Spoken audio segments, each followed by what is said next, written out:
Disclaimer: the information and education material contained herein is meant to promote the general understanding and dialogue of GANs processing. Such information is not meant or intended to serve as a substitute for a healthcare professional's clinical training, experience, or judgment. For patients and individuals, such information is not to be a substitute for professional medical, therapeutic, or healthcare advice or counseling.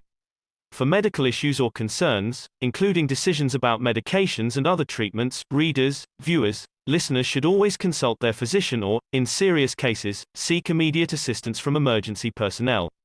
Prescription information, procedures, and use of medical devices information should be undertaken only by properly trained and certified medical personnel. We specifically disclaim any warranties, express or implied, including implied warranties of merchantability or fitness for a particular purpose. Such information is provided, as is, and is believed to be accurate at the time of its publishing, but it is the viewer's job to evaluate the accuracy of any information found in this presentation. Every case presented is of their own experience, applied by themselves for themselves, and it applies to their case only. Every person experiencing health problems should seek professional medical advice and consult their course of treatment with a doctor. The processes of plasma balancing described herein are a natural process which supports the body but does not replace medical advice or therapies one is already subject to.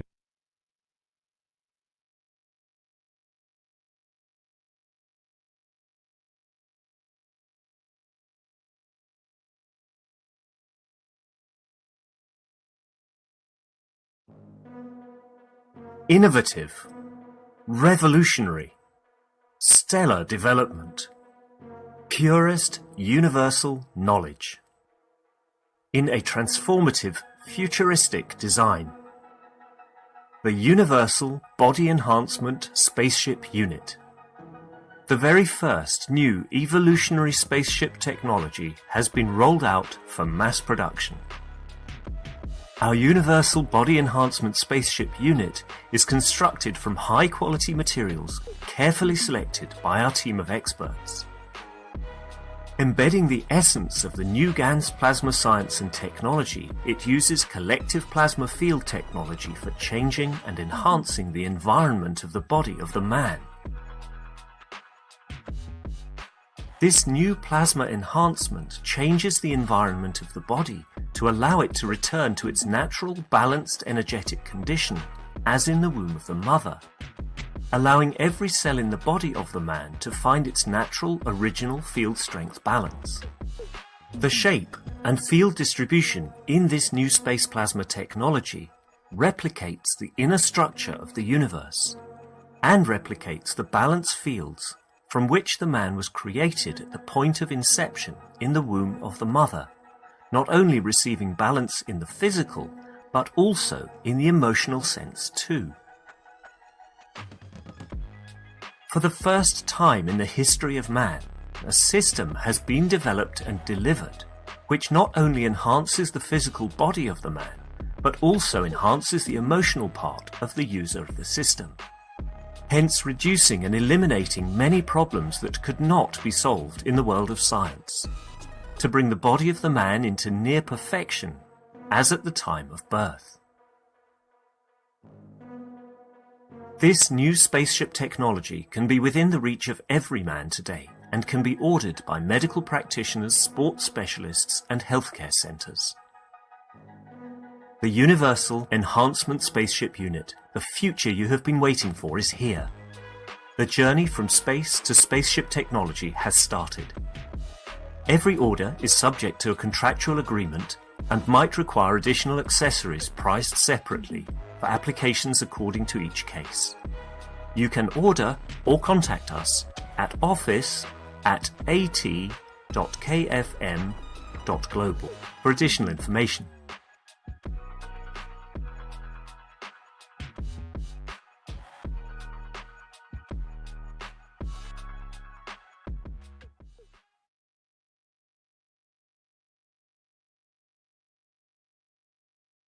Welcome each and all. It is September 12th, 2021. I'm your host, Mark Anderson, and I'll be joined momentarily by Alex from Canada, which he'll be doing the presentation today. I want to thank you all for giving up your time And I'm very glad your souls have led you to this spot today. It is a beautiful day in many parts of the country, and so giving up your time is sort of a sacrifice, but we're gaining knowledge each and every day. And as Mr. Kesh likes to say, wealth is not in the pocket, but in the knowledge of the universe. And this knowledge is to be shared with all of humanity, as we'll soon hear from Mr. Kesh. And I think most of us already know that, although it is a big task as there's 7 billion people on this planet. I think the universal body enhancement system will help us with this as people start to hear the testimonials. And Mr. Kesh has mentioned some phenomenal things like, for example, a fracture in your bone will be taken care of within hours. A broken leg, you'll be walking the next day. So there'll be many of these units within the United States. He's talking about 100 centers, each one containing probably 3 horizontal units as well as 3 vertical units, and I think 12 vision enhancement systems. So these centers, which are going to be very pristine and beautiful, Mr. Kesh is talking about putting in 10 to 15 million euro per center. So we're going to have a lot to do and a lot to get out, but I think the Universal Body Enhancement Spaceship Unit will basically promote itself. And as we've been told, they will come and they will use these systems. And the Kesh Foundation is in possession of many, many advanced technologies that even the knowledge seekers are not privy to. So I want to welcome you all today. And thank you again for joining and sharing knowledge here. I wanted to review the Earth Council Constitution for maybe about 10 minutes. And we'll hear Mr. Kesh explain a little bit more from 2017.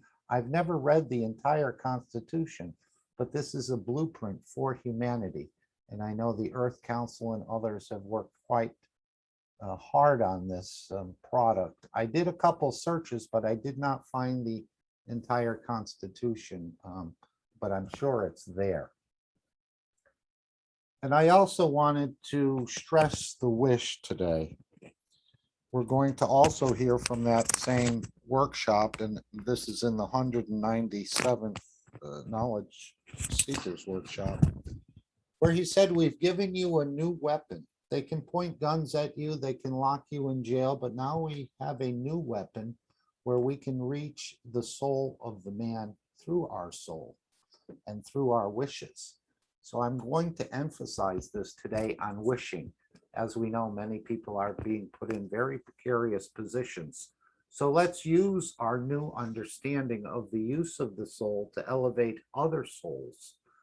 And concluding, we will see Marie's presentation on the jumper and the wish to further solidify your understanding of using your soul, using the wish to reach what we cannot reach in the physicality, or just by protesting or saying we're not going along with this. Let's change the direction of this planet into a peaceful condition through elevating the leadership. And we can reach the soul just the same way the child reached the soul of the mother and receives the jumper for its own comfort. So we're going to go to that right now. I didn't have a lot of time to prepare today, so it may be a little bit rough, but I think it'll smooth out as we go along. Alex will be joining us in about 30 or 40 minutes, and he'll provide another teaching within the Kesh Foundation of the universal knowledge that is being shared with all of us. So we should feel very privileged that we are able to understand a little bit of this, share it with others, and continue to learn and elevate our own souls. And one of the keys in doing that is to elevate the others, and then you'll receive the elevation of your own soul. So let's see if we can go to that. Hopefully, it may take me a bit of time to find certain things, as like I said, I didn't have a lot of time to put this together. Let's see if we can find it. Is it this one? No. This is the one. Now, this is the Earth Council, and I would imagine this is somewhere located in the Keshe Foundation. There were some web addresses. I didn't actually check them out. But let's spend 10 minutes here and then about 25 minutes with Mr. Keshe explaining the wish in a little bit more detail. And of course, I said after the teaching and discussion, we'll conclude with Marie's The Jumper and the Wish, which was taken out of this same workshop, as I understand.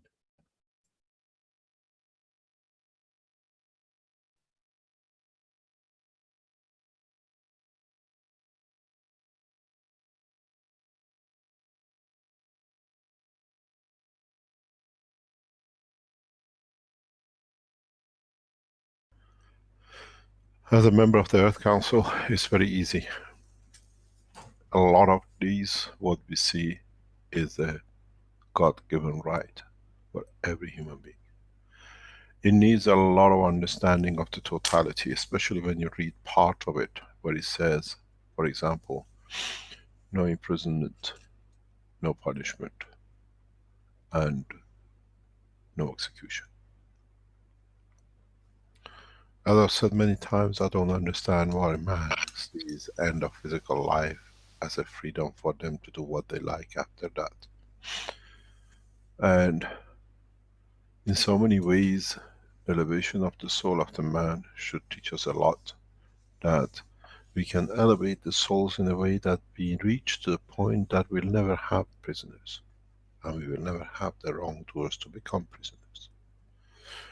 We will never have, by teaching the soul from the beginning the correct way, the point that we see the physicality as the end for freedom of the soul of the man. This is against and opposite to whatever we've been taught up to now. This is against all the ways which we have been brought up to destroy, that it confirms we can exist, to silence that we can do what we like.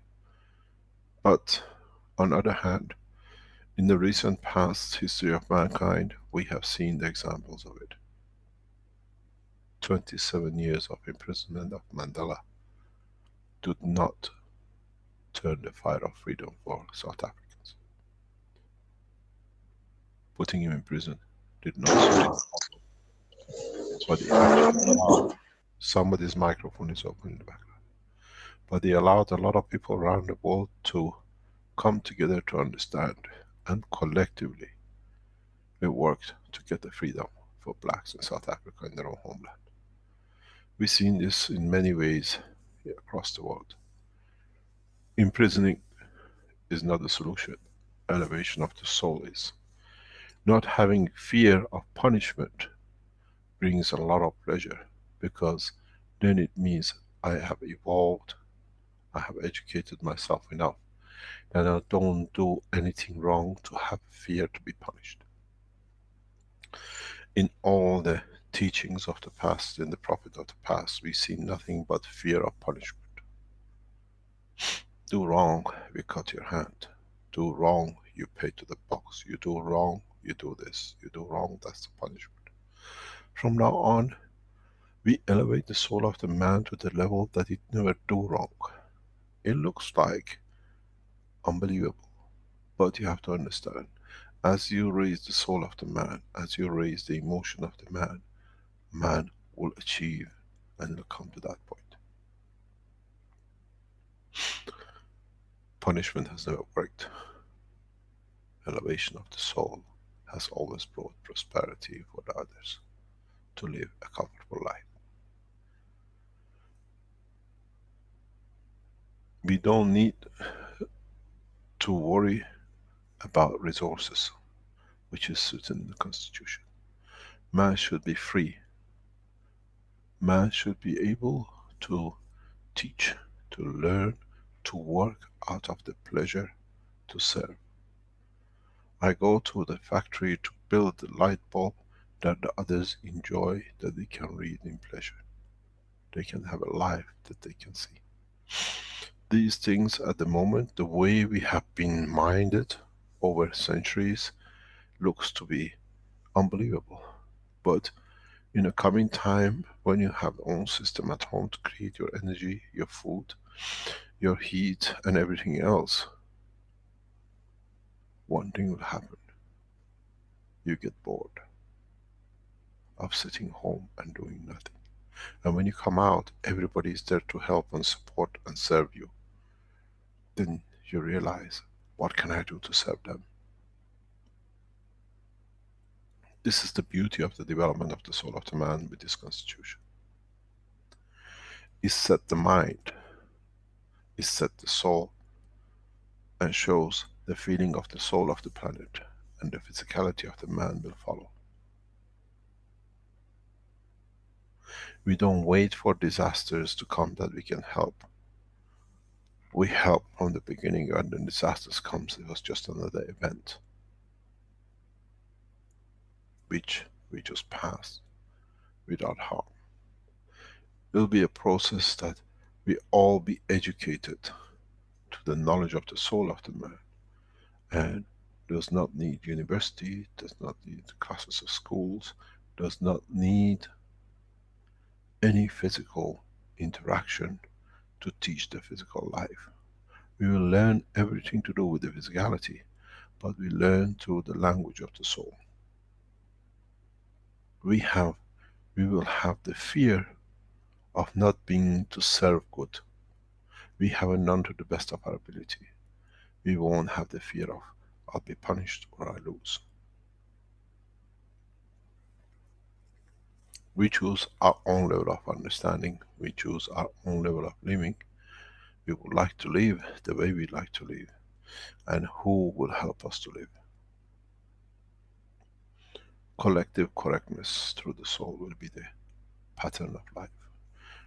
With this new constitution, in a way, this is the wishes of the Prophet of the present. Which means, if you read, it's a law book. It's the new blueprint. As Bible has been a blueprint for the Christians and Quran for the Muslim, this is a blueprint for human race. Freedom from everything which man likes to be free from. But at the same time, no understanding, there shall be no infringement. But to be able to be there to serve if you're called upon. When you can have whatever you like and you're correct in doing what is need to be done, this ends the kingship. No one to be ahead of the other, no one collect taxes by the fear of the others that I'm better. Ends up with a fair, just and collective work. At the beginning, gradually as people, more and more people have the freedom to do what they like, in a way to serve, then we'll see new social structure, new social understanding, new ways of living. But promotion of the soul of the man will be the key to the change of the work of this planet. I refuse to work where they can make something that somebody can be harmed. There'll be no arm deals. There'll be a lot of good things deals.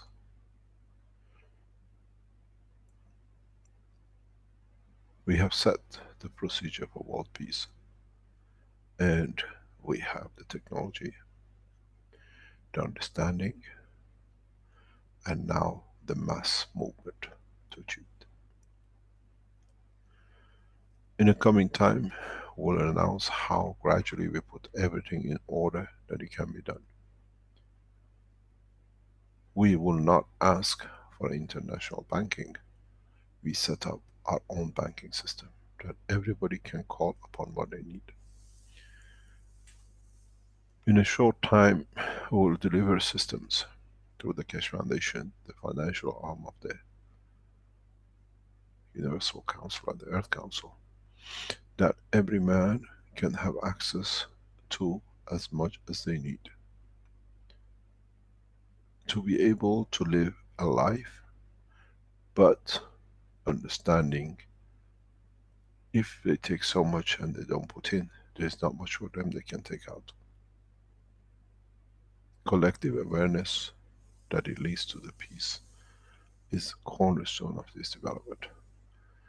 And with it, now that the constitution is completed and we wait for the ethos of the Universal Council to be submitted in the next few days or few weeks, again on the Thursday morning hopefully, then the two will work together and the process of world peace starts.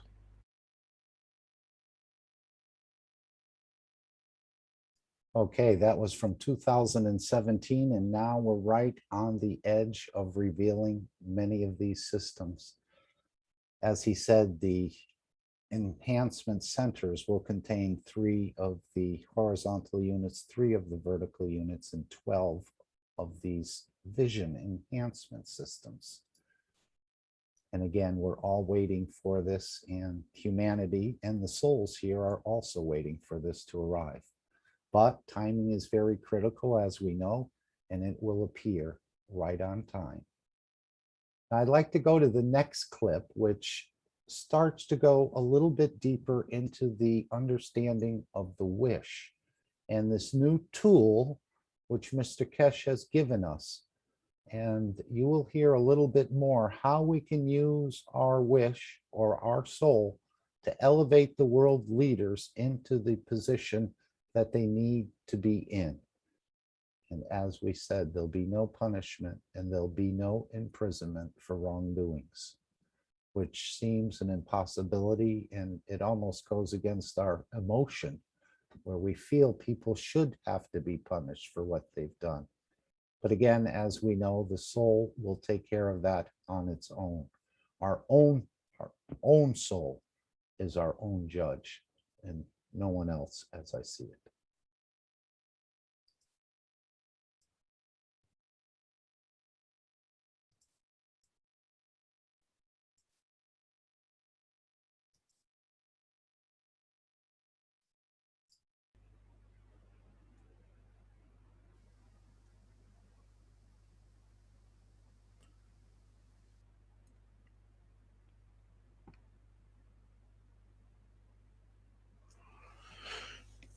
The process of understanding the new knowledge, which gains, the more we understand, the more confidence we have, the more we can work with it, that we see that we are the tool of the peace. We are part of it, and if it's our intention, it has to be as part of the change which we wish for the whole humanity. As part of our knowledge we learn and we gain is any time we wish to, for a elevation of the soul, but we think in the background to our own benefit, what will bring us, what it is. I like to have the peace, because with it, then I can do this and that. You'll find out that this wish will never happen. I want peace. My wish is peace, because with peace I can have a beautiful life. That wish will never come. The wish has to come what it gives to the others. Otherwise you become a self-centered, self-wishing, self-processing entity. A lot of people say we made a lot of wishes, I make a lot of wishes, but doesn't happen. The wish will happen when it is of the strength of the reality of what it needs to be to happen.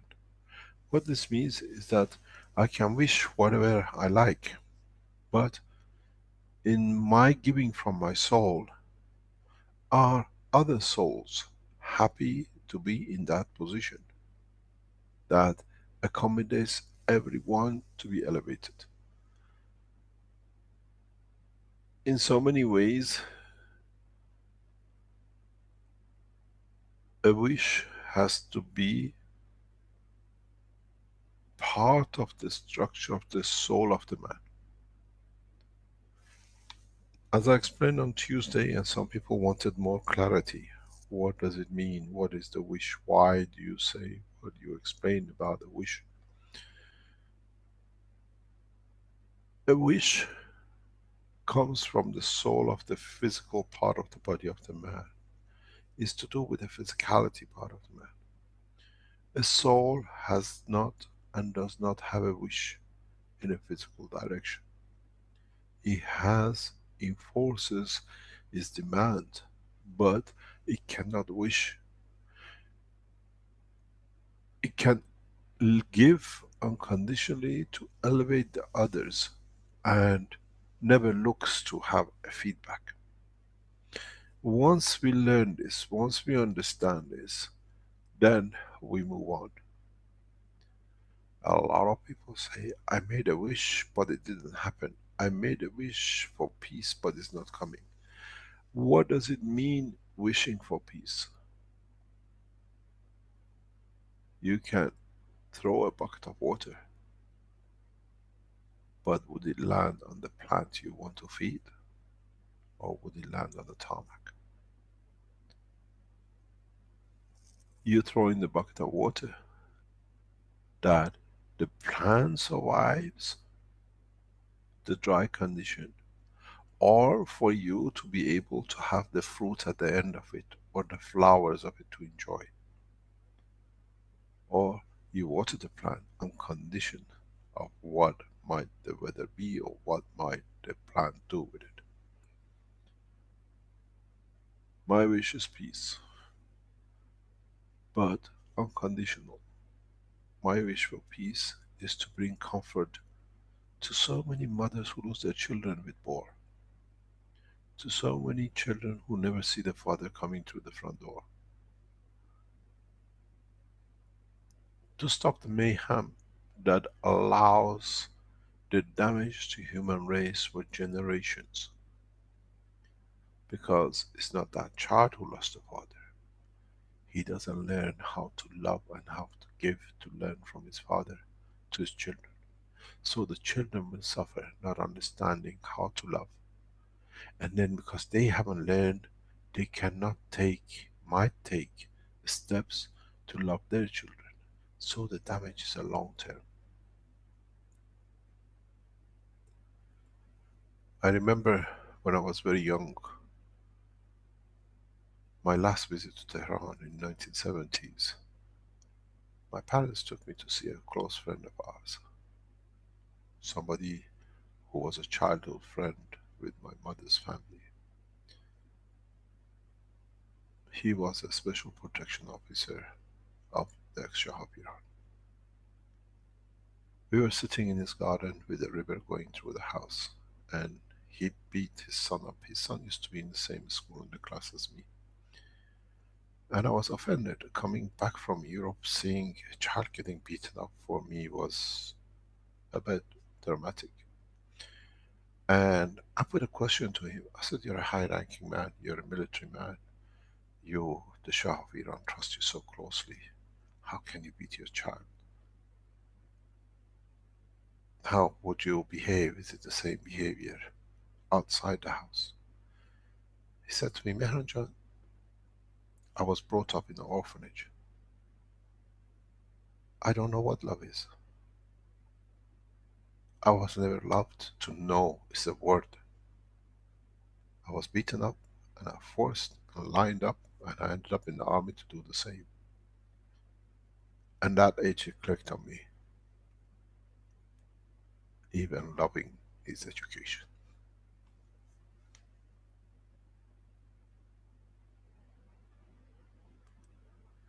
When we create wars, we lose that education from father to son. The best educator, mother to a child. Child to love the father back when he's not there.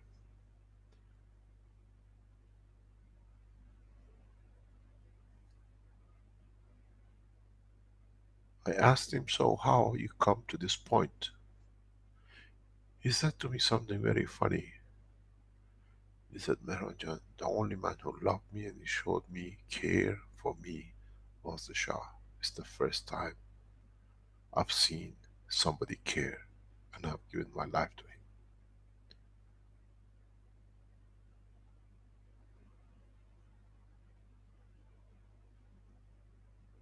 This is the process which, with love, we can change. Loving is giving. Loving is what we said in all the teaching. Being able to process the man's emotion in the elevation of the soul of the others, not for oneself.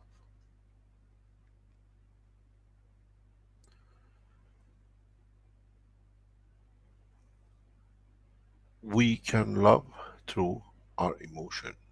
We can love through our wish, silently, but we can change the position. But one of the things, as I discussed on Tuesday, has not been understood. What is a wish?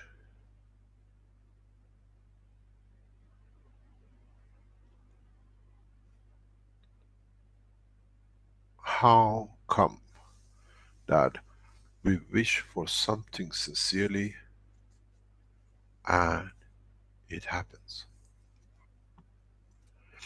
How many times when you're a child you wish something and you never told anyone, but the father or the mother came home with your wish?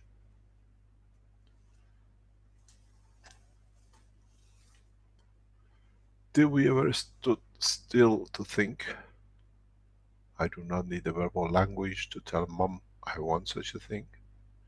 My desire to have, to be pleasured by it was so high that my mother through my soul received the message, understood, and knowingly or unknowingly brought what I wanted, that it gave me pleasure to be alive. And with it, I give unconditionally back the love to the mother. Because it's not that the gift the mother gave you you're wishing for.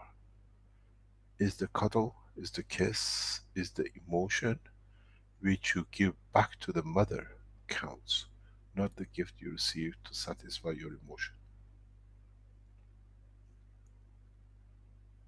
We always look at what we receive out of the wish. But if we look a step further, in so many ways, the one who brought our wish to reality receives more back, because it satisfies what was pleasure to me, that I could give more in giving you the gift, the kiss, the cuddle, the hug, the thank you, and change of the emotion towards the mother is more powerful than the gift. Because next time when you wish, the mother sees, because you step the emotion one level higher and she works at a higher strength as you do. This is what we have to realize. We are not educated and we have to be educated. Our wish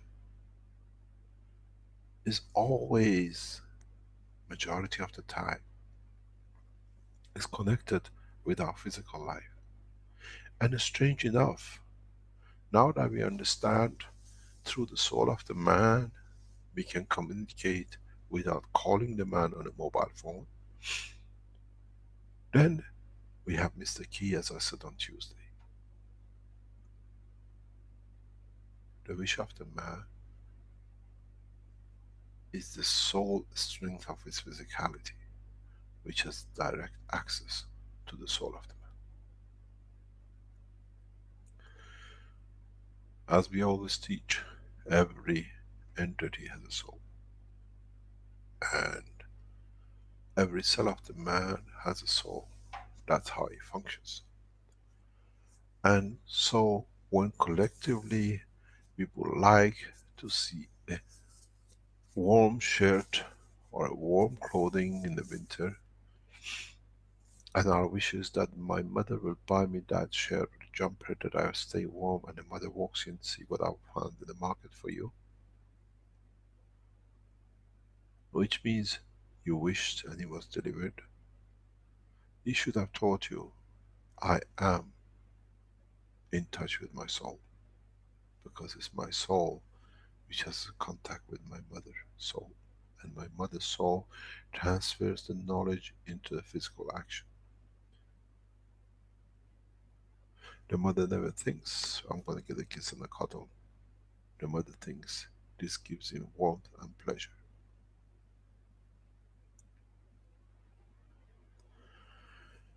In so many ways, for human race to understand the true understanding of a wish, we all have to become mothers.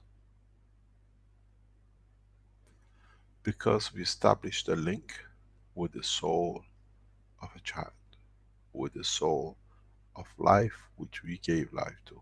But we realize we are part of the totality of the life of this universe. We have given life to, and we give life to. So, in so many ways, once the man matures to this point, then you understand that our wish, what we call wish, now has a strength, has a pain, has a strength.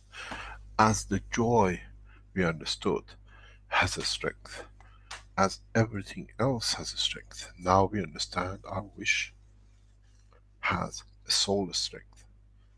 Our wish has access to our soul. So we need to understand more about our own wish. We've seen in all the works of the Foundation in the background since the establishment of Universal Council and Earth Council, many times they say, my wish is this, and the others say, I'm present, which means I give from my soul. Your wish is mine, which means I access to my soul through my physical ear, which I hear, and this is what will elevate another soul to give from my soul to you. We've seen many peace movement, Greenpeace, many marches, many people, many times, moving, shouting, doing, but they could not achieve much.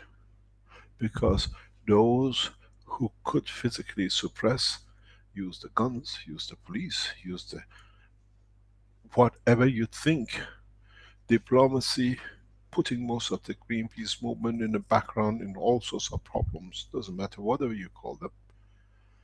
But for the first time, man has a new weapon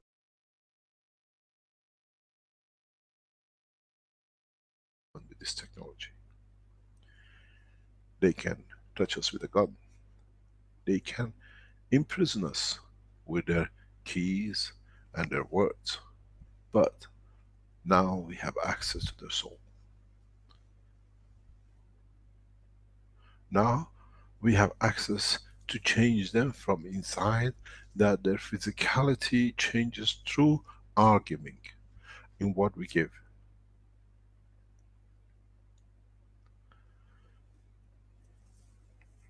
I've been told not to speak about one of the biggest peace movement Keshe Foundation is involved in. But I've been asked, do not disclose. But very soon you will understand. One day we will disclose. And we'll explain how it has led to a lot of changes.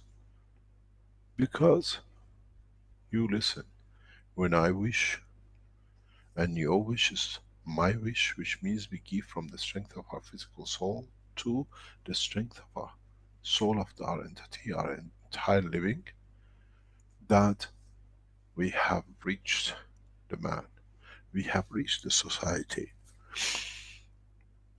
We have reached to the point that a lot of people unknowingly are doing things which they could never think to do. Stand back and look how in the past months our wishes of peace are moving in a very, very funny direction, which a few months ago, a few years ago, was impossible to imagine.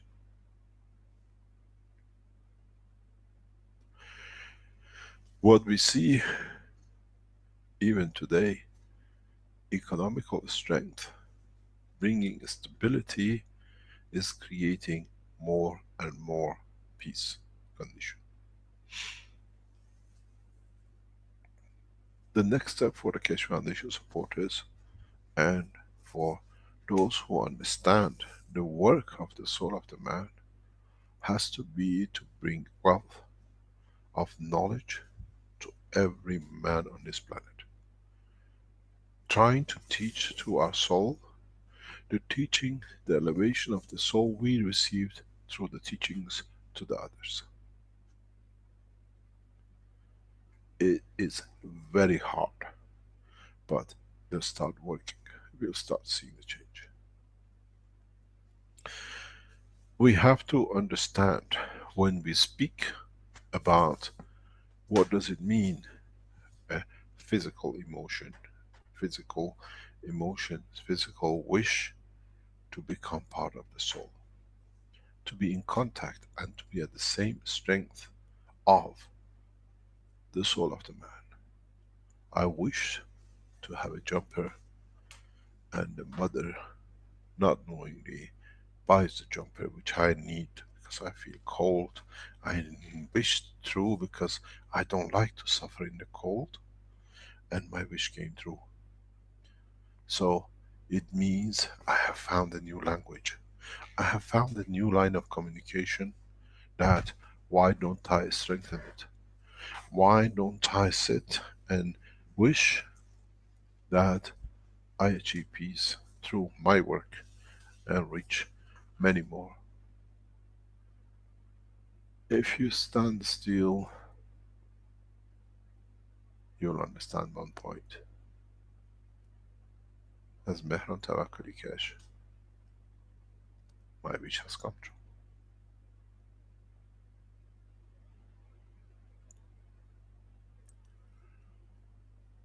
Because you're there, and doesn't matter what name you give to your physical body, your soul doesn't have a name, but has a strength which feels the essence of the emotion, which I can and I felt what peace can bring. So I have touched you, and if I manage to touch you through my soul,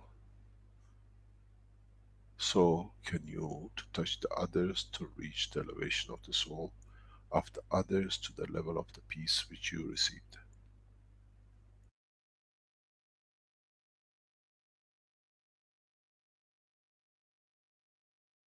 Another very beautiful teaching by Mr. Keshe. And as he said, he's given us a new tool or a new weapon to reach the world leaders. So why don't we start using it? I know in one of the bumpers of the workshops, he says, if it's your wish to see peace, the path of peace is made very clearly. It's the collective awareness by giving will create a position of change, no other thing. And I, in the past, had always thought that that's like everyone will be giving others certain things. They'll be sharing every one of their physical items that they have. But I think that's incorrect. Now I see it's the giving from your soul, which you can reach the world leaders, which we can change the position and the direction they're going with. It won't work with the protests or riots or any sort of things like that, but it's our collective awareness by giving through our soul will actually change the physicality or the directions the world leaders are going to.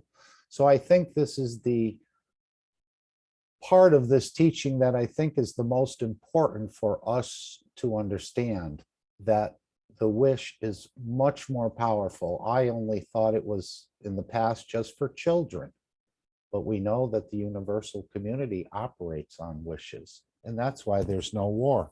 We wonder why the planet is so messed up, as we heard from the teaching over the last 5,000 or 3,000 years, I think there's been 5,000 wars. And he said this has very much long-term effects on the children. They never learn to love. They never could interact with their father or their mother who was killed. So they never learn how to love, and they never learn how to give. So that's the one thing that's going to end. And this is why we're promoting the peace, so that we can have souls that are elevated and can touch other souls. And again, wishes aren't for yourself. That's where we mostly go wrong, even though we see that the child wished for the jumper so they wouldn't be cold and they'd be warm. And the mother got that message. But it's not always wishing, and this is where our mistake comes in, is wishing for ourselves. It's wishing for the others is the key. And that's what I wanted to share and impress on everybody, to use your wish to reach the world leaders rather than protests, rather than demonstrations and banging and shouting and screaming. We can do this through our wish, which is a very powerful weapon and tool that we've now become aware of. A lot of us think it's just something non-tangible or non-dimensional, and it's for a child, but it's actually very powerful that we can create this wish through the emotion of the physicality and reach the soul of the others to serve more and to move into a correct position on this planet. So would anyone like to make any comments on that, of what they've heard, before we go to the next section?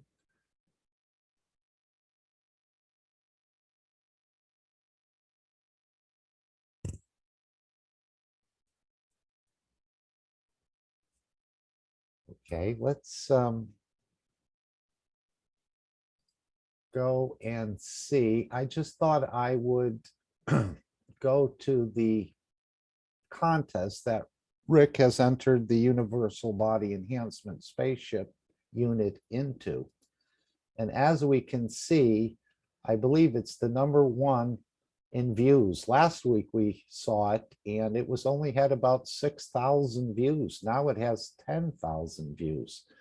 And if we look at the actual number of votes, I know it was trying to be taken out of the second position, but now it's still in the second position, as some people had tried to tamper with the votes.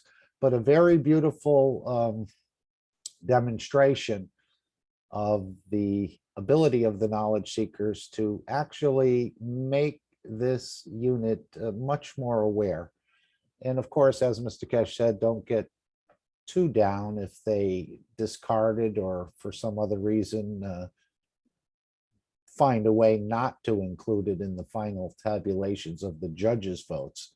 But we see it's a very beautiful showing and a very beautiful position that it has achieved. And I want to thank Rick for putting that out for all of us to become involved in. And of course, hopefully the judges will vote it in the #1 position, because in a very short time, they're going to actually see this unit, as we've just mentioned, that there'll be 100 or 300 of these units within the United States very shortly, or over time. I know it's going to take some time to put this all together, but they should vote it as #1, because again, this is the most advanced system ever created, I think, in the universe, in the physical dimension. Okay. Any comments from anyone before we go on to the next? Now, I see, Dan, you've put something in there. Let's see, but the pictures, I don't know if they can be broadcast without written agreement. Dan, is that what you put in here for everyone, or is that something about the Universal Council?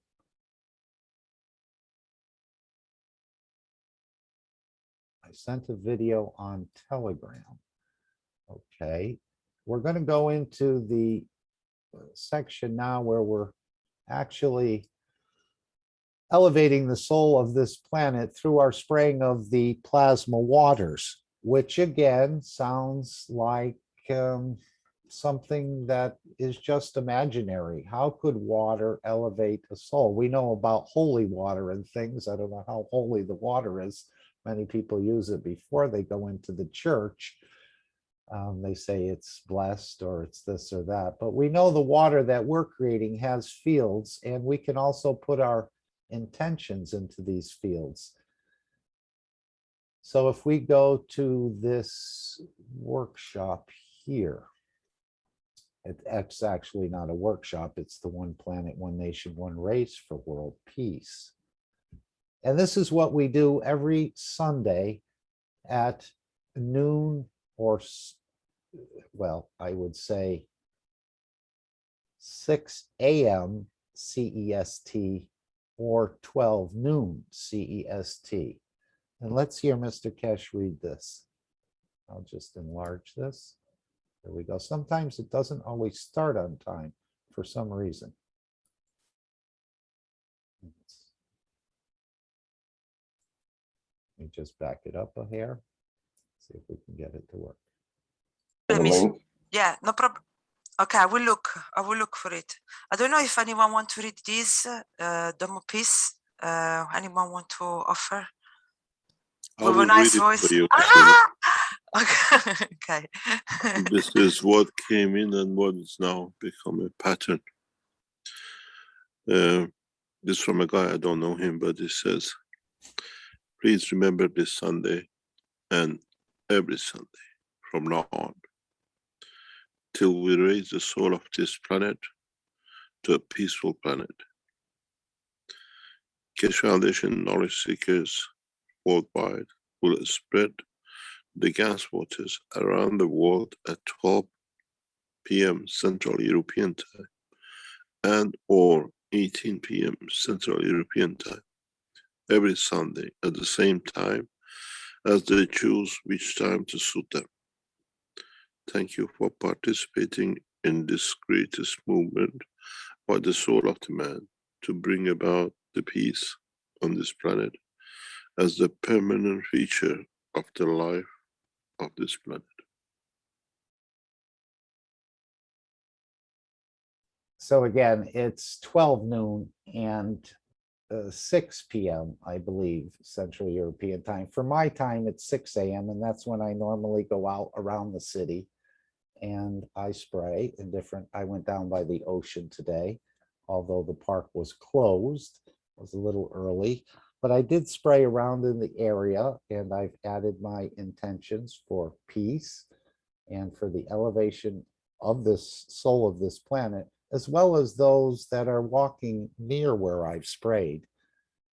And so this is almost like a wish. And when we say I am present, you're adding your field strength to that person's wish. Now, Mr. Kesh has asked us here. So by going out and spraying, you're actually adding to the wish of Mr. Kesh or the request of Mr. Kesh. And we know we've seen many people from around the world participating in what he said is this greatest movement by the soul of the man to bring about peace on this planet as a permanent feature of the life on this planet. Without the soul being elevated, even if the universal body enhancement won the contest and everything like this, and we bring all this great technology to the planet, if the soul of the inhabitants of this planet is not elevated within a generation or 2 or 3, we'll go right back into the same thing of greed and trying to take from the others, even though we had a great period, let's say, of high technology and advancements and so on. Without the advancement of the soul of the man, everything will just be for naught. So that's why in the universal unit, not only will we all think it again as our physicality gets improved, but I think what we're going to find out is it's an elevation of the soul of the man, not so much for the physicality, although that'll be what everybody's seeking initially. And as we know, once the soul is elevated, many of these problems that we face in our lives, whether it's physical or psychological, will be brought back into balance as the soul gets elevated. It can handle both the physicality and the emotions, which comes from the soul of the physicality, as I understand. Now, Dan, you said you put something in Telegram in here. Let's just see if we can, I don't know if we'll be able to play it. I don't see it. Where did you put it, Dan? I put in the English discussion Telegram. Let me look at a little bit how to cache English discussion. Under the both video. Yeah, I'm not finding it though. I don't see it here. I'm in the American Corona team. You're saying it's in, I'm not sure where. Is anybody able to find that and share that with us? What Lissy is, or what Lily, I think it's Liliana Lopez has done today. Oh, here, let me just click on this and see if we can. Oh, I'm gonna have to download it. Okay. Here's an 8-minute clip. I don't know if it will play. I'm going to try to. No, it's not moving over like I want it to.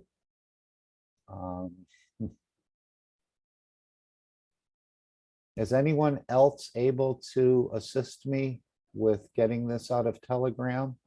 I thank you, Dan, for putting it in there. Or let's see if we can try this. No, that's not going to work. Not exactly sure how to grab this and bring it over to the viewing screen. Now, perhaps I can start a new share. I will share my screen 1. And I think I'll be able to do it this way. Can people see that? Yes.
I stop it, Mark, because I don't know and I don't want to able to.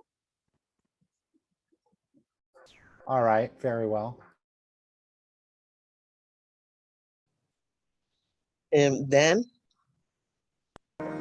I just sent you a video of today's spray.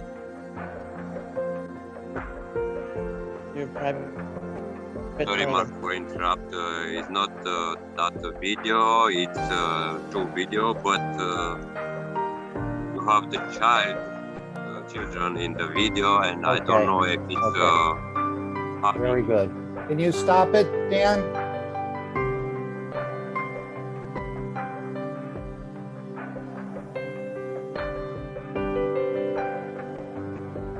Are you able to stop it, Dan? I'm not even Soy seeing Silvia it right Vargas now. Ortiz, sobreviviente de COVID-19. Quiero compartir mi testimonio referente a estas aguas que estuve tomando cuando me encontraba muy delicada de salud. Quiero que sepan que no solo la tomaba, también me la aplicaban como un atomizador para que mi cuerpo la absorbiera y yo la respirara. Sé que hubo momentos muy críticos, pero gracias a estas aguas siento que me fortalecía. Prueba de ello es que aquí estoy saliendo adelante. Agua plasmática de la Copa de la Vida, de la Fundación Keshi.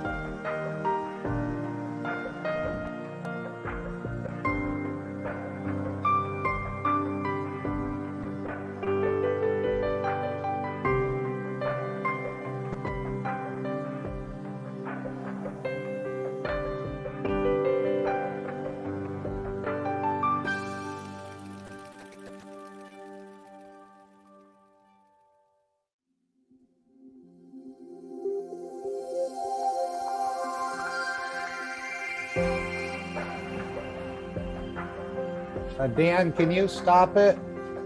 It's your video. It's your sharing. You must stop I'm not the seeing video, it. not me. I'm not seeing it. Okay, there we go. Okay. Put Sorry. another share or stop sharing. Yeah, I did. Okay. Sorry about that. Very beautiful, the parts we saw, and then all of a sudden your screen or you took over, and then I didn't find the video anymore. I don't know where it went. It said we were sharing your screen for a moment. But very nice production. As we can see, we're all involved in the wish of Mr. Kesh or the request of Mr. Kesh. And it's not so much, I don't think, the physicality. It's every time you squeeze that bottle, you're kind of wishing for peace, or that's your intention. So those wishes are actually going out from your soul, as I see it. It's not so much the physicality of the bottle. And again, you can teach on both dimensions in this knowledge, whether you want to teach in the matter state or you want to teach in the plasma state, I guess, or the soul level. There's a couple ways to teach this knowledge, but all together, we're all working together to achieve the elevation of the soul of this planet to a peaceful condition, which will reflect on the inhabitants of this planet, whether it be the vertical people or the horizontal people, or many of the other souls who are on this planet. So it's sort of all encompassing, and it's a very great thing to participate. One of the greatest movements, or the greatest movement of the soul of the man. Now, all I need to do is close this. Thank you very much for sharing this from our Spanish language community. Is there anything anyone would like to add, or are you here, Liliana, that you'd like to add anything to that? Hello, Mark. Good morning.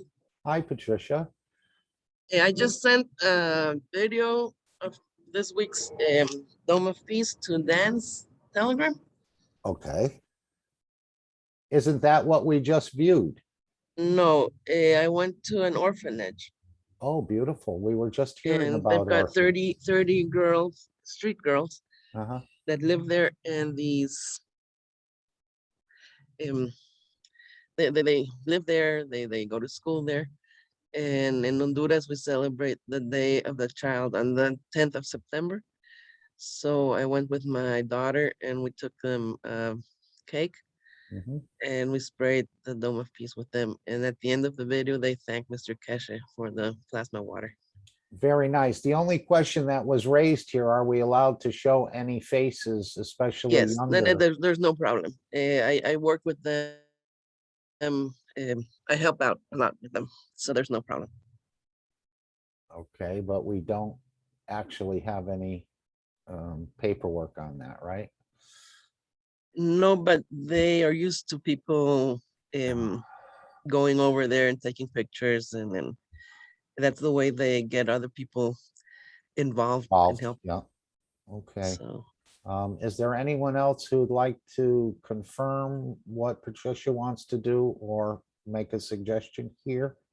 I I see think we Alex. should skip it. I didn't hear you. Alex? Where did you go? I thought he said, I think we should skip this.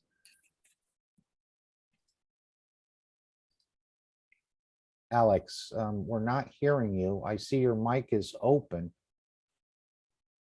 There we Mark, go. Yes, we hear you now. okay, I think we should skip that. Please. All right, let's run it through Rick or someone else, and then we can get a clearance. Normally, in the workshops and other things, they don't like to play videos that have not been reviewed. So if you would be so kind, Patricia, and forgive us, that we can try it next week if it's okay.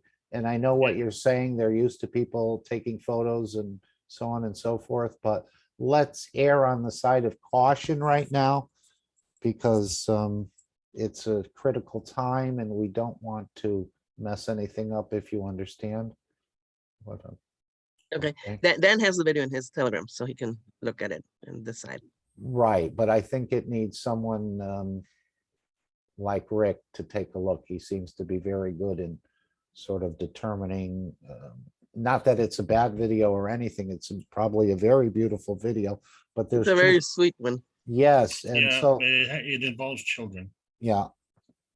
Yeah, so let's just wait Well, till I next actually week. I work with a lot of children with cancer Mhm. and the children with the Operation Smile. And then we do all these kind of videos all the time. All And right. then if you would need a waiver, I could have like maybe Yeah, that's probably the way to go. would Because, that be like the supervisor that takes care of them? well, supposedly it's everyone who's on the video needs to have a talent release. So that makes it quite difficult for you to go and gather all these things. I know. And then they're orphans, so I mean I nobody really know, stands up I for know, I know. So them let's except the just people that help. let's just err on the side of caution for till the next Mhm. 7 days. Okay. And then you'll play it again. But I think I would give that to Rick Crammon and let him review it, and he'll make a determination on that for us. Okay.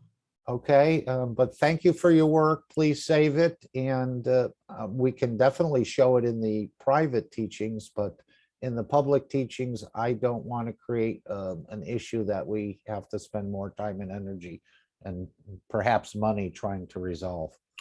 No Patricia, no way. Yeah. Yes, Alex? Patricia, I don't know if you're aware, but you know, we have terminated the children's classes for this reason, and so it's a universally sensitive subject. That's all. So just Right, and we know there's a lot of, let's say, predators that seem to float in and around the foundation, as we know. So rather Yes, I than, understand. yeah, rather than play. Patricia, Patricia, ahead.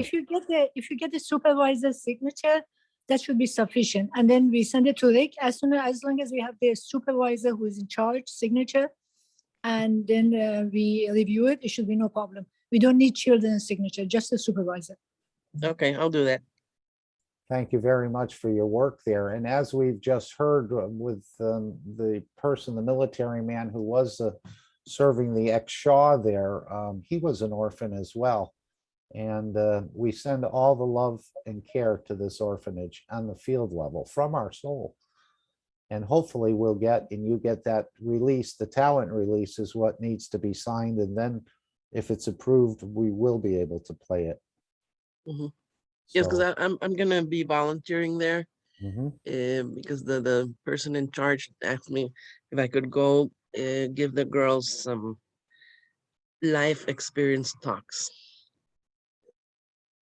So I'm gonna be Beautiful. going there very often. And these And are then very young people or it, teenage? it's girls from age 6 Mhm. up to 18. Yeah, we probably And should be careful before we, just because of the past history of problems with this sort of thing. And as Alex said, that's why one of the reasons I think the children's teachings were stopped. And I know that was a request from previously when we were going to make some videos, is not to include children, which is hard to understand, but yet if you have a deeper well, understanding, I think, yeah, Mark, the main thing is that I really raised their souls. So I think that's what that's counts. beautiful. That is If very the video beautiful. shows or not, I think just being there with them, taking the time to share with my daughter, it was very special. And Very nice. that they're asking us to go there and talk about life experiences. And I want to see if maybe, because I'm a baker, so I Mhm. want to see if I can show them how to bake so that once they get out of that orphanage, they're able to do something with their lives and then Yes, and get as out we of the heard, streets and all that. yeah, as we heard from that military man, he said he was an orphan. He never felt love. So I think you showed beautiful love there. And I'm sure the faces are beautiful as well, but we just can't show it at the moment. I Mhm. think we'll just wait rather than to have another problem that we don't need at the moment. So thank you very much for putting it together, and don't discard it. We save it and we get No, it. Dan has it right now. And yeah, okay. So we need to forward it to Rick and let him, and you get the talent release, and I think we'll Mhm. probably be clear on that, but let's wait for someone to make a determination rather than myself. Okay. Only because of the past issues in and around the foundation, as I've said. But thank you very much, and we add to your wish to elevate their souls. And I think you have. They've asked you to return again. Yes. Okay. Yes, it was a very special moment there. And then the rest of the neighborhood where I live, they brought them um, lunch. So they had a really nice celebration.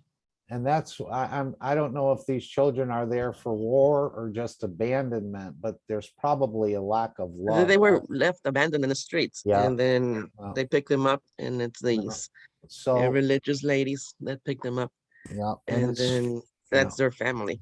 yeah, yeah, we've seen this many times, but unfortunately, they don't learn this love that they need.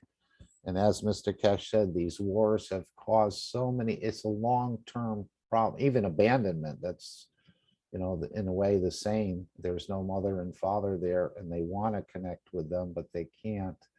So very That's what's beautiful, really your work. amazing, Mark, when you go into one of these places, Yeah, the way they greet you, and in the way they just embrace you, and then it's really touching, and it brings tears to your eyes when you see definitely.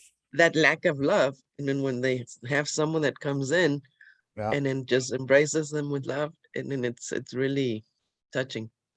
Well, Mr. Kesh had said these people are very trustworthy once, for example, they are like employed by a leader or someone else, they give their life, as this other gentleman, this military man just heard. He said, this is the first time I felt someone cared about me, so he gave his life to the Shaw. And these children are in the same, and millions of others probably around the world, subject to war or abandonment or whatever, however they ended up there, are feeling the same. So we can elevate these souls, and you have elevated the souls. So thank you very much for your work, and we will hopefully be able to play it next week. And I'll have my system working that I can either download it and have it ready properly. Thank you, Dan, for helping today. And thank you, Patricia, for your work. And I'm sure you've touched them strongly, that someone has shown an interest in them from the outside. that they are cared for and they are loved. We send that field strength of love and care to that orphanage and to all orphanages around the planet. Is it needed to sending the video directly in Telegram to Rick with the, let's say, release Why don't talent you from just forward, Patty when it's could you forward it to Rick and then Patricia will work on the release form. And once we have both in hand, I think we'll go ahead with it. I don't see why not, but again, you may have to blur out some of these. I'm sure they were smiling quite strongly too, Patricia. I can feel it. Yes, they were beautiful. And then in the last part, when it says, "Thank you, Mr. Kesh, for the plasma water," that really just, Yeah, yeah, Yeah. beautiful. So by elevating their souls, your soul gets elevated, and by sharing it, our souls become elevated through your work. Thank you, Patricia, and thank you for your translation work as well. you're welcome. Okay, Alex, unless someone wants to add anything to their Dome of Peace, if they've had a chance, but again, you may think it's funny, or you may think it doesn't work because it's just water, and how could fields work? It's very powerful because you're actually, I think he's using the matter state again to reach the level of understanding of our soul that we're adding to the spraying with our soul, maybe even unconsciously. But now that we're aware, we can do it consciously from the soul and the intentions and the emotions. And especially the world leaders, keep them in your thoughts, and they need the elevation to change their position of the physicality. And we can do this, as we've shown. And as we'll see at the end of this program today, where we play Marie's The Jumper and the Wish. Thank you, Patricia, and all those who participated in today's spraying. Alex, I see you have your screen up and ready.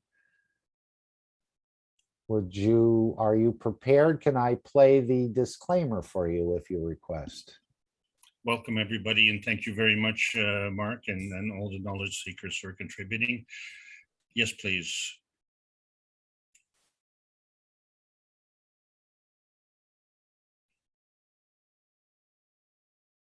We have to do the business.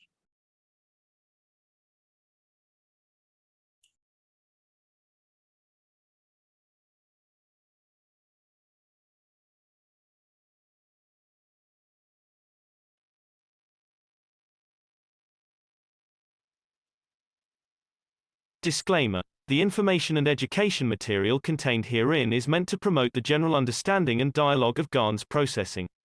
Such information is not meant or intended to serve as a substitute for a healthcare professional's clinical training, experience, or judgment.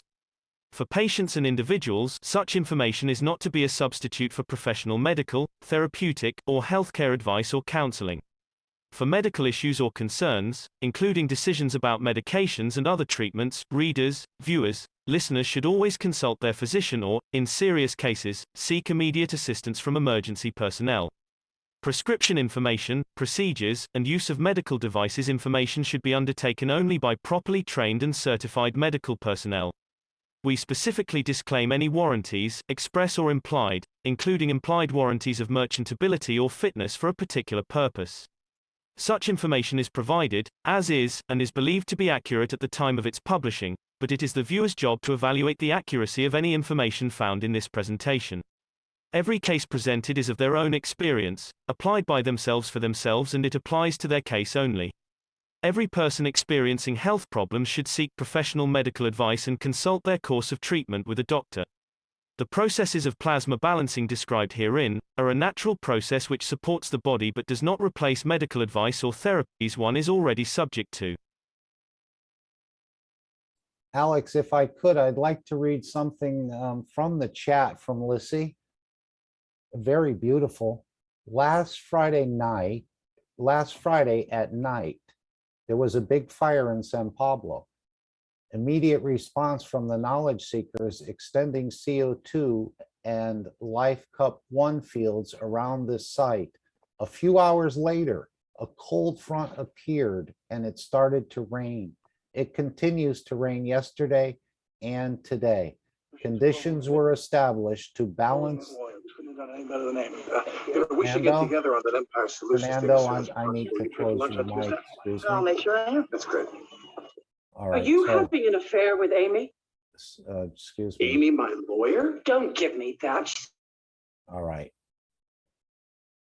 Okay, I don't know if that was intentional or accidental, but let me read this again from Lissy. Last Friday at night, there was a big fire in San Pablo. Immediate response from the knowledge seekers extending CO2 and Life Cup 1 fields around this site. A few hours later, a cold front appeared and it started to rain. It continues to rain yesterday and today. Conditions were established to balance the climate at this time. Very beautiful. And you can see the GANS knows what to do. It has its own intelligence and it has its own soul. So thank you very much.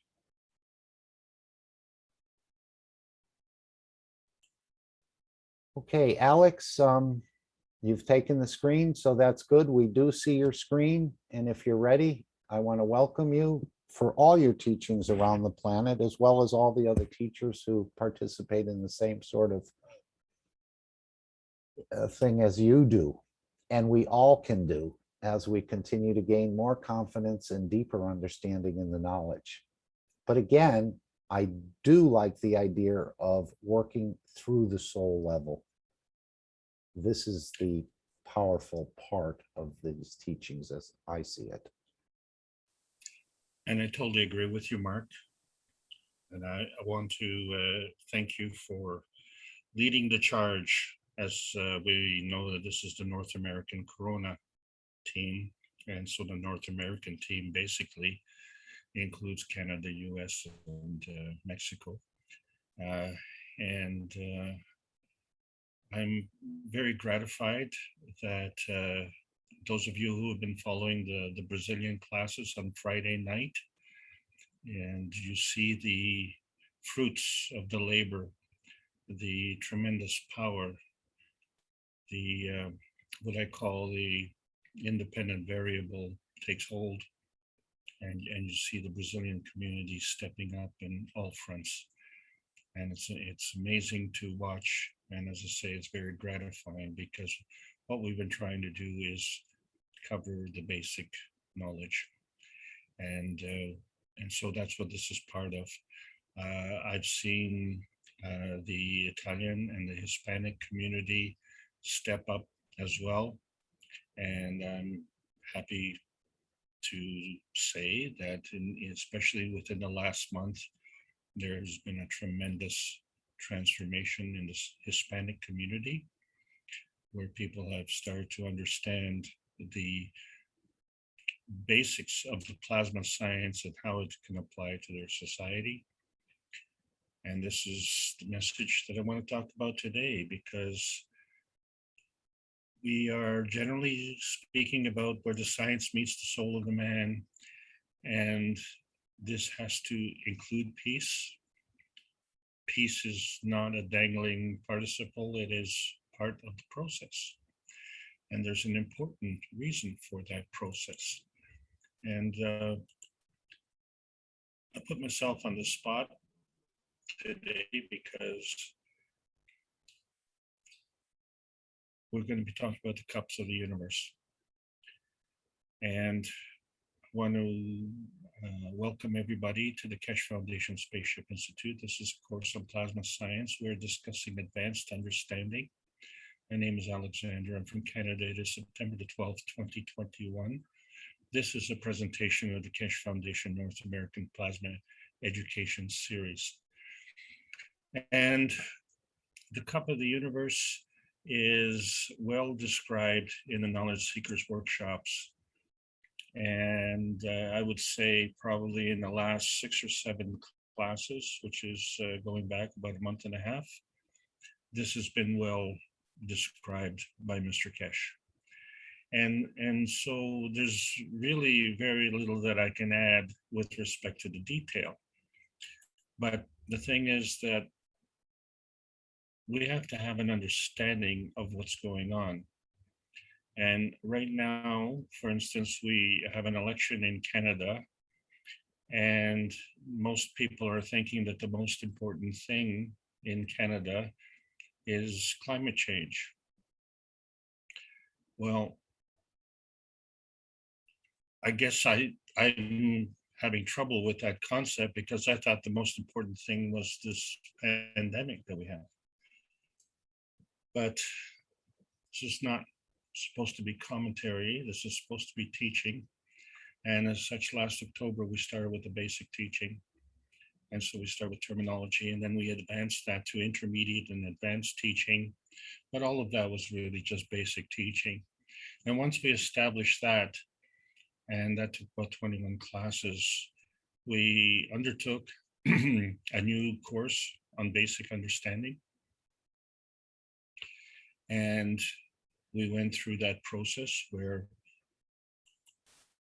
we elevated to intermediate understanding. And this is the last class of the advanced understanding. This is the last class of this series. And where are we going to go next week? Not exactly sure, but we have plans. But the most important thing is to understand the overall picture of how the individual things all stack up together and how they culminate with the cup of the universe and why this has come out. So, importance of what's going on is in the mind of the beholder. And in this beholder, the plasma science is the most important.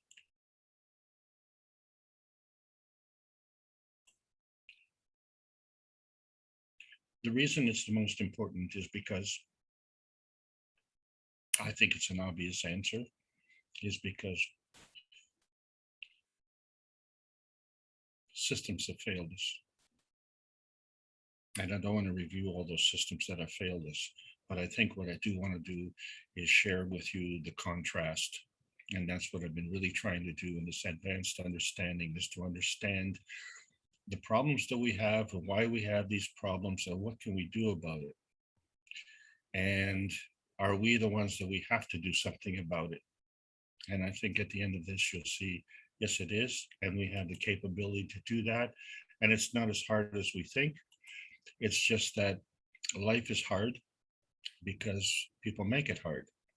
And what we're trying to do is to make life a whole lot easier. And so one of the ways to do that is to understand this new science, and to understand it in a way that not only we as knowledge seekers can learn, but we as mature knowledge seekers can share with others. And then we can progress to be teachers. And why I'm going methodically like this is because this is the ultimate goal. We have to teach.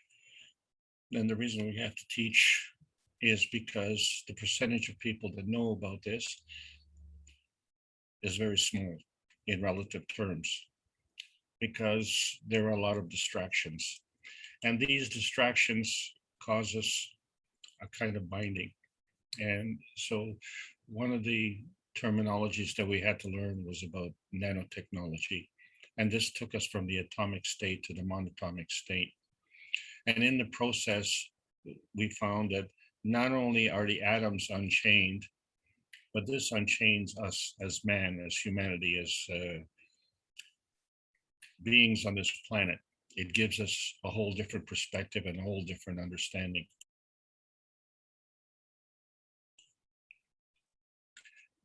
The basis of this understanding is what I call the independent variable. And why are we having trouble with this independent variable? Because when you look at this caterpillar here, I wonder what kind of school that caterpillar goes to. And I wonder if that caterpillar knows that at some point he's going to transmutate or go through a metamorphosis where he becomes a butterfly. And if he becomes a butterfly, I wonder if he'll remember that at one time he was a caterpillar. And so we have all these questions and not enough answers. But there is one thing that we do know, is that the universe has these answers. This problem with the lack of answers is our problem. And so what we've tried to do at the Keshe Foundation, obviously, all of us, is we have tried to bring this technology to, and let's call it the common man, and not to be derogatory in that term, and not to seek the lowest common denominator. We're not looking for the lowest common denominator, we're looking for the common denominator. And the common denominator is that we have all been born on this planet and we have a universal function. And so we started with book number 1, which talked about the universal order of creation. And as I said, many of us have come to this class with the cups of life in mind. And today we're going to be talking about the cup of the universe and how that fits in with the universal order of creation and the creation of matter. And both of these subjects were in book number 1. That's what's called a twofer. You get 2 for the price of 1. And speaking of 2, when you look at book number 2, there's a connection between 2 fields, 2 plasma fields. And that connection is the light and the structure of light. And when we review this, we find that we've had to eliminate some limitations. And as we're finding, not only do we go beyond the speed of light, but many orders of magnitude beyond the speed of light. And this has to be possible because up until now, most of the scientific academia has suggested that we really don't know about the origin of the universe.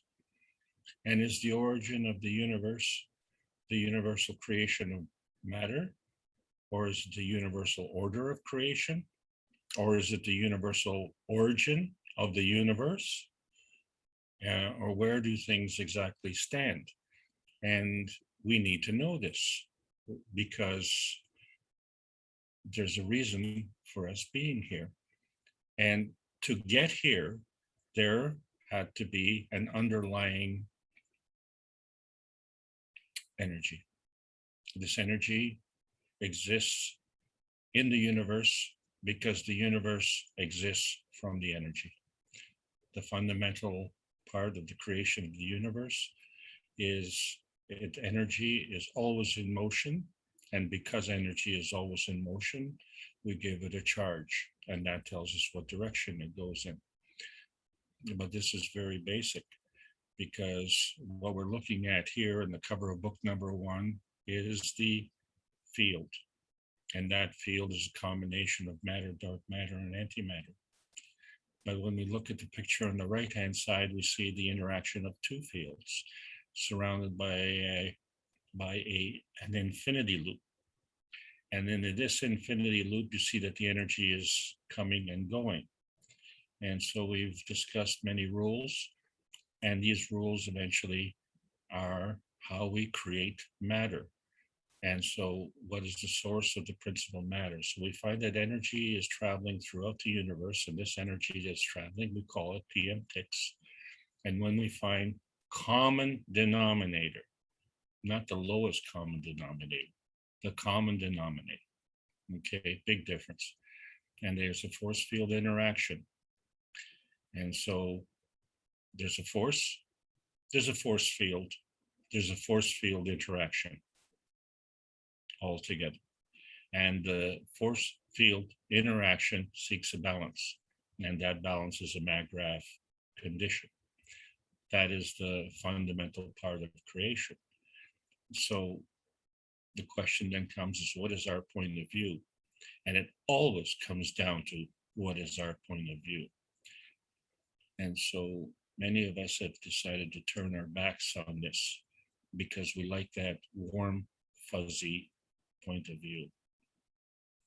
And we see that our Earth is not that warm or fuzzy, but it operates by a certain set of rules. And we can choose to make it however we want to make it. And this is the new revelation. This is the new understanding. All we have to do is understand the magnetic principles of attraction and repulsion. Attraction and repulsion from what? So we repeat this all the time. The combination of the attraction and repulsion force field is the Magravh condition. And whether it's an attraction repulsion field or a repulsion attraction field is determined by the residue. And it is the residue that is either magnetical or gravitational. And so when we have this orientation to understand the magnetical force fields, it has to come from a source. And that source has to be either energy traveling through the universe or a plasma field, which constitutes a Magravh. And from there, we have a magnetical gravitational pushing and pulling. And so the basic concept of a magnetical residue is this gravitational magnetical reference, which involves the convergence and divergence of energy. But not only, because we say that the universe is interdependent. And this is something that is a very difficult concept for society that concentrates on self-serving attitudes.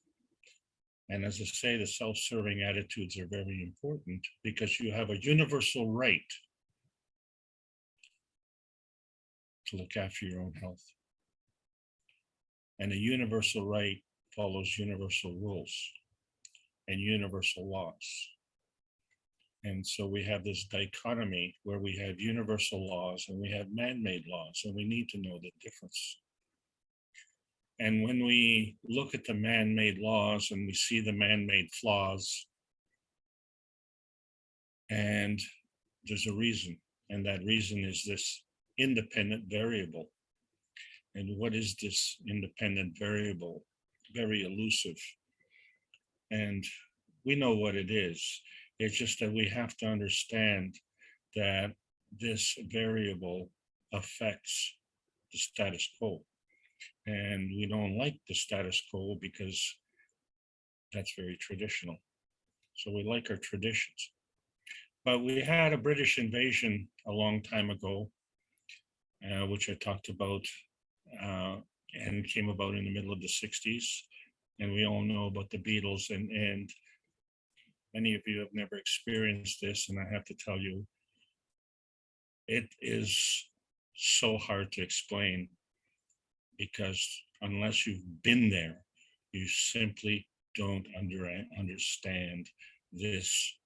They call it a mania, Beatlemania. It is maniacal in its extreme. And the reason for this was highly emotional, and there was a lot of happiness. And so this has contributed to decades of a new music. And what this music does is it gives us emotional and physical satisfaction. So we find that music is one of these universal languages. Soccer is another universal language. It also gives us emotional and physical satisfaction. And there is a commonality between music and soccer. So for instance, when we look at music, to play music, you need a kit. And so there's your basic kit where we learn the notes. And so here's a keyboard of a piano. And we have to learn about these notes. So this is your basic teaching. And then we have these scales. You have to learn your scales. So this is your basic understanding. And then to round out the kit, there's the piano player or the instrument player. But then you need the instrument. So how do these four things come together? And can you drop any one of these things? No, they all work in combination. That's the point. And when they work in combination, and when you have this skill level, you start to create music. And many people understood that there is an emotional effect with the music. And now we understand the relationship of the magnetical gravitational relationship of the emotion and the physicality, and how the music affected that. And then there's another kind of mania that we found in a persona called Diego Maradona, who was a famous soccer player from Argentina. And this picture is from the World Cup in Italy. And you have all these great stars coming together. And there was a universal love for this man. And now we've come up with another phenomenon, another mania. And this happened in France. And another Argentinian named Leo Messi. And it was strange to see a Spanish-speaking player addressing a French-speaking crowd in Paris,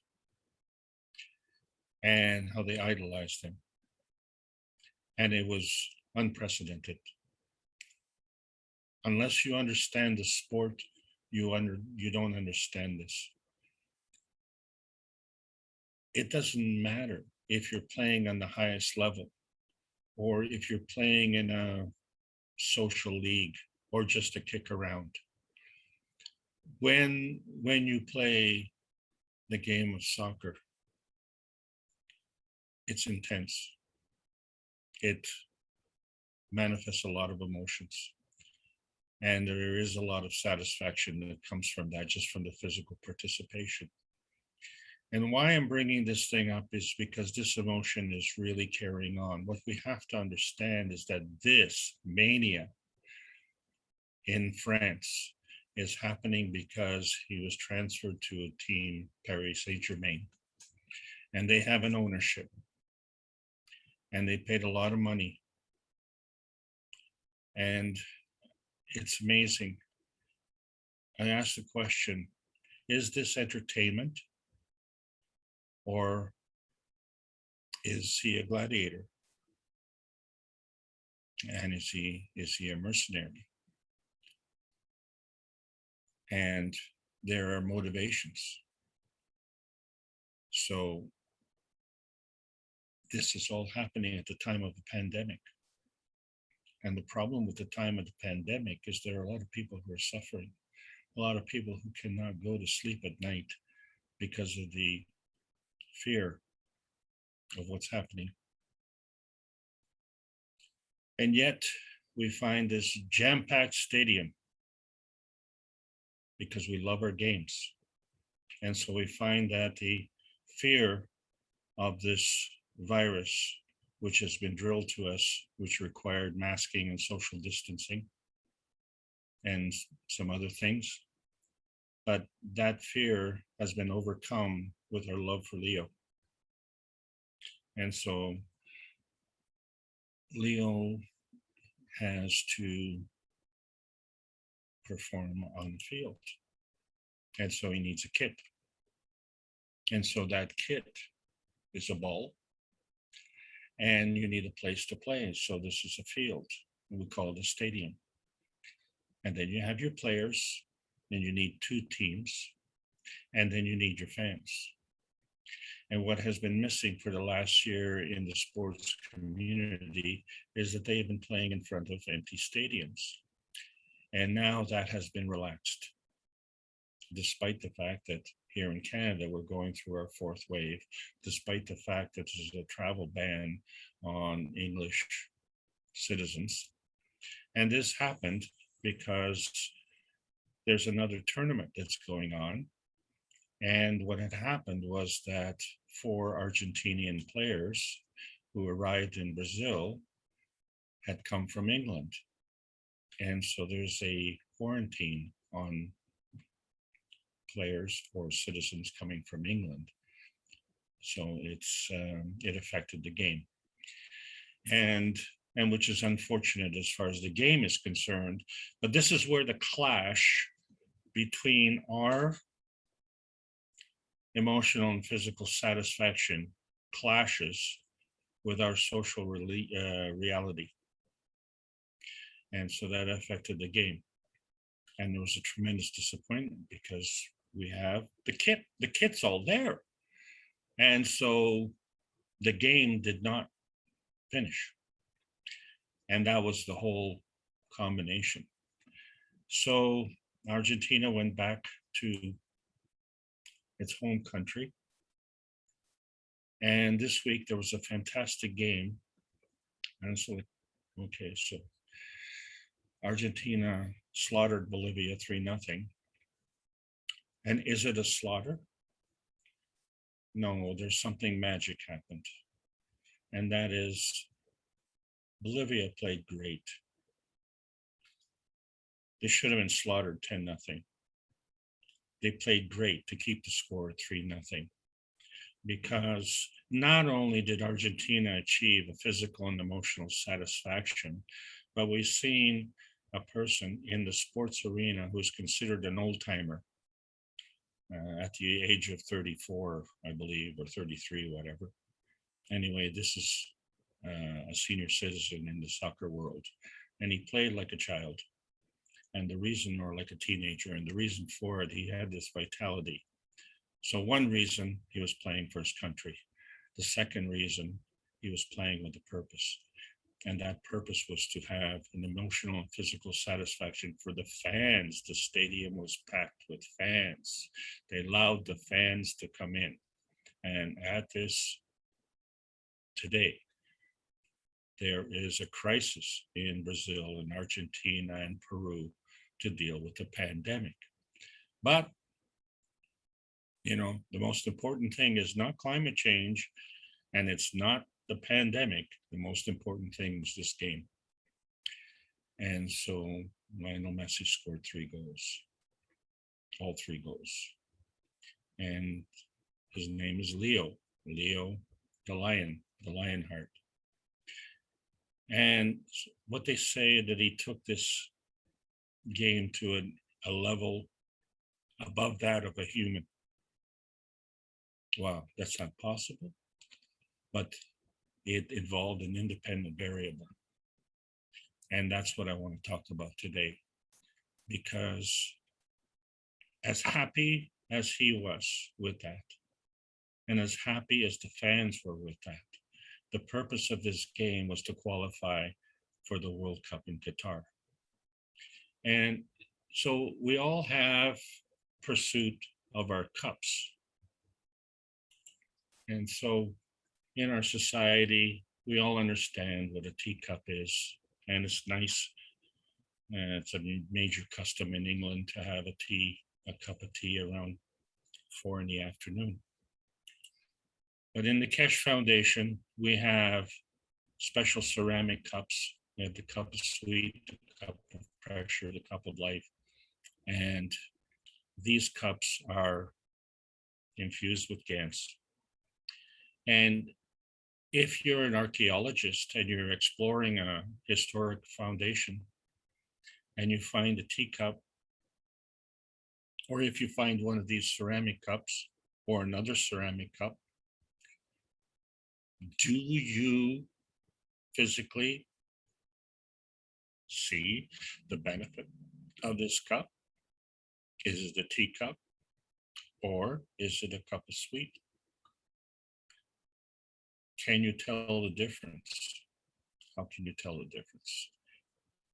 And so as an archaeologist who is looking for form artifacts in physicality, the only thing that you can see is the physical ceramic cup. Do you not see the field that goes around it? Well, of course not. And do you not see the field that will be created by the addition of water in these cups? And we find that by putting water in these cups for about 30 minutes, it turns them into a plasma water, but a special kind of plasma water. and there's a implied benefit. And that gives a certain kind of physical and emotional satisfaction to the person who drinks the water. But, you know, we're preoccupied with cups. So a couple of months ago, there was the Copa America in South America, and Argentina won the Copa America. And this was a very important thing. And you can see how happy these people were. So this is the Argentina team, and they're celebrating with their cup. And you understand, again, this is during the pandemic. But the problem with this particular photo is that it was in front of a stadium that was barely populated with people. I don't know, only a few thousand people attended in this stadium. And that was the beginning of the relaxation. But you see, the most important thing was to be able to get here, and everyone's got to have their priorities, right? So the whole purpose of the game this week was a qualification for the World Cup, which is going to be next year in Qatar. And isn't it interesting that when you follow the paymasters of the French team, and they also come from Qatar, and you find that this thing is the most important thing. And the irony here is that in pursuit of the World Cup, the stadium was packed. And the reason that they were so happy, and the reason that Messi was experiencing a new kind of vitality, is because he was bringing physical and emotional happiness to his people. And as a soccer fan, it's great to watch. And you know, the thing is, there's a lot of money being exchanged with that. But at the end of the game, we have to go back to the real reality. And the real reality is we are still in the middle of a pandemic. And the mortality rate is unspeakable. So we all make our choices. And so we talked about the cups of life. And in our circle, that mattered because we saved millions of lives. And we try and teach, and we can't stop teaching because these are not the cups of the pandemic. These are the cups of life. And we were able to take a component like a zinc plate and a copper coil. And then we learned how to nanocoat these copper coils. And we're not concerned about how to connect it because what we're concerned about is the field. So we had a magnetical field and a gravitational field. And that created a maggrav condition in the one cup. And we had the second cup and it did the same thing, but we substituted a copper plate in there. So now we have coils like a copper coil. We have plates like a copper plate. And then we have a nano-coated copper coil. But we can nano-coat any kind of element. And we still develop the magnetical field and still develop the gravitational field. So this is the plasma science. When we put these two cups together, we see by changing something, we can change the context. So one is emotional and one is physical. In this case, these cups of life are our life. We are emotional and physical beings, and we have an exchange of energy. And can we see that exchange of energy? Well, no, you can't, because energy is in motion, it's non-tangible, non-visible. But you know that there's a magnetical field, and you know that there's a gravitational field, and you know that the plasma energy does not see the limitations of the physicality.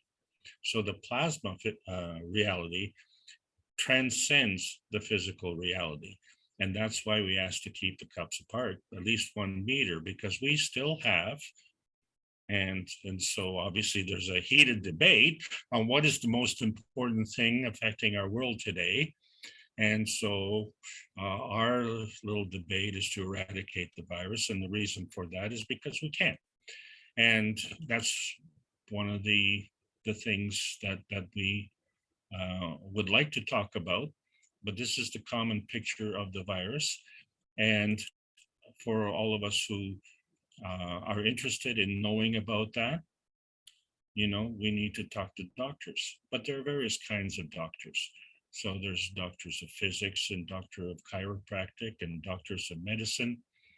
And these particular doctors are on the internet and they talk about the nature of the virus.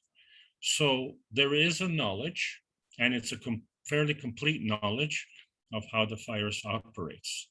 And isn't it interesting to know that there is no contradiction with what we've been teaching in the Knowledge Seekers workshops? No contradiction at all. The virus is an energy pack.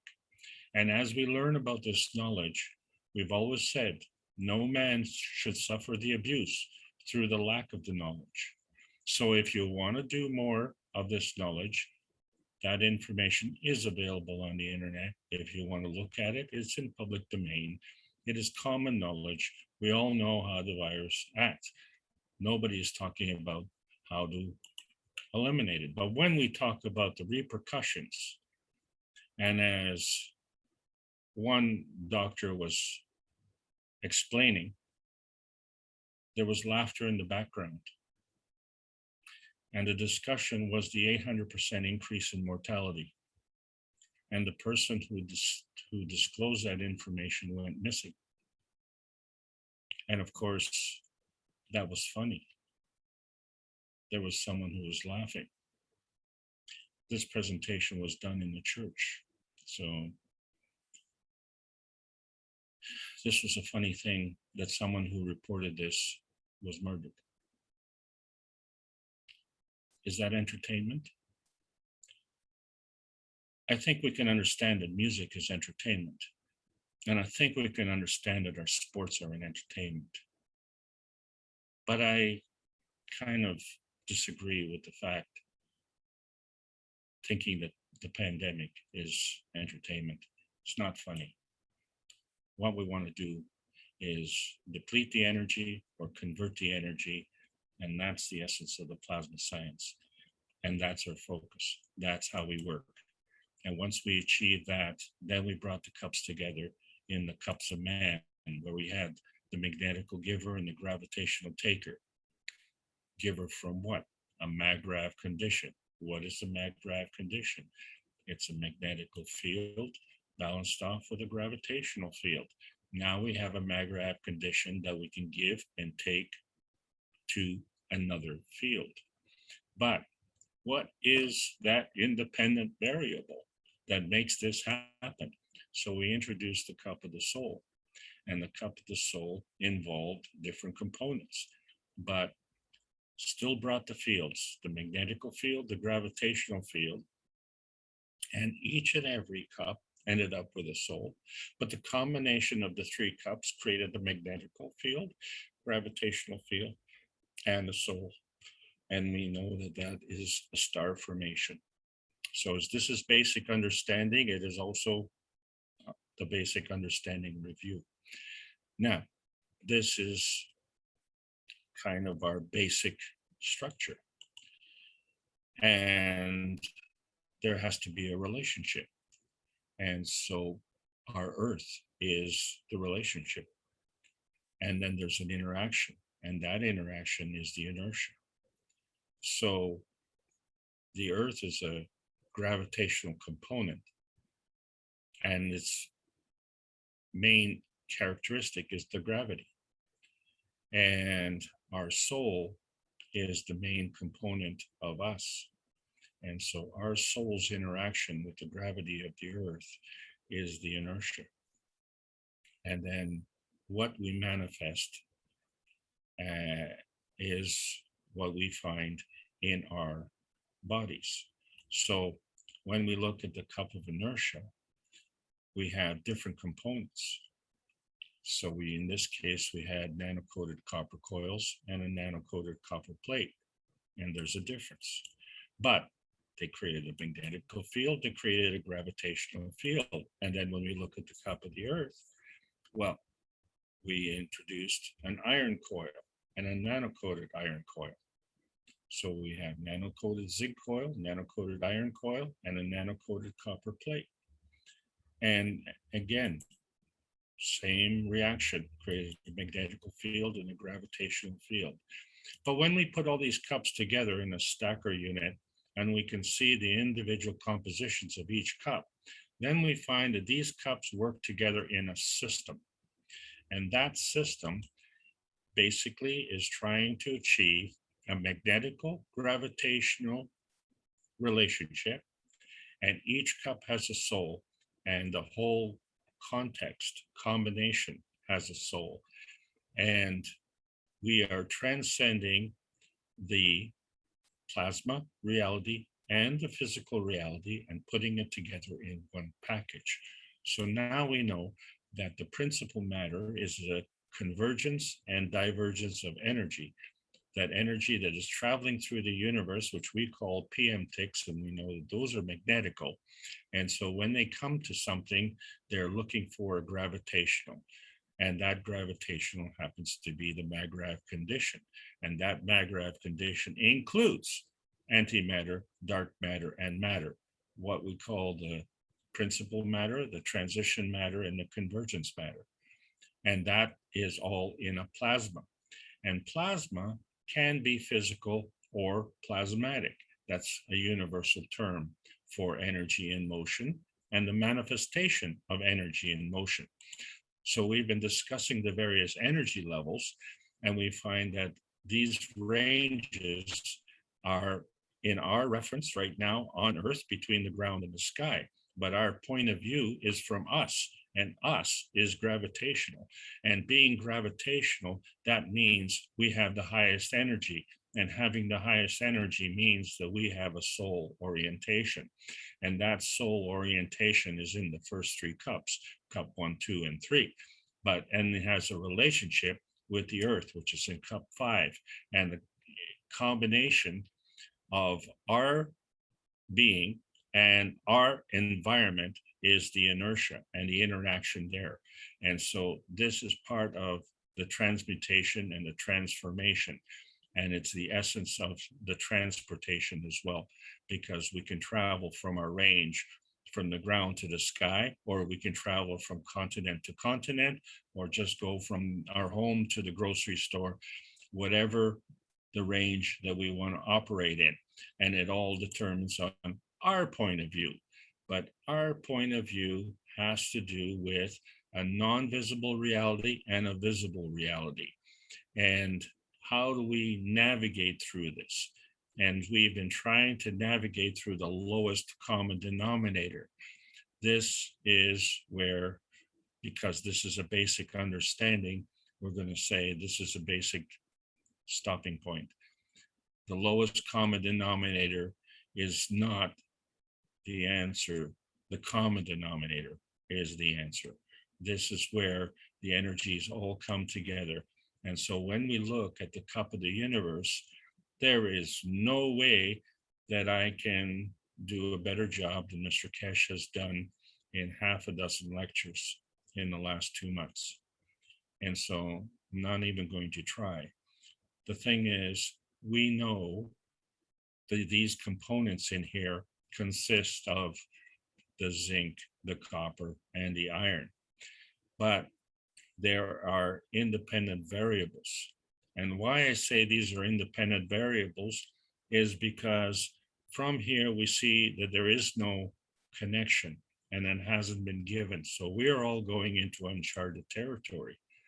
And the things that we navigate by is things that we know, and we know where we're going. Well, when I say that we know where we're going, generally we're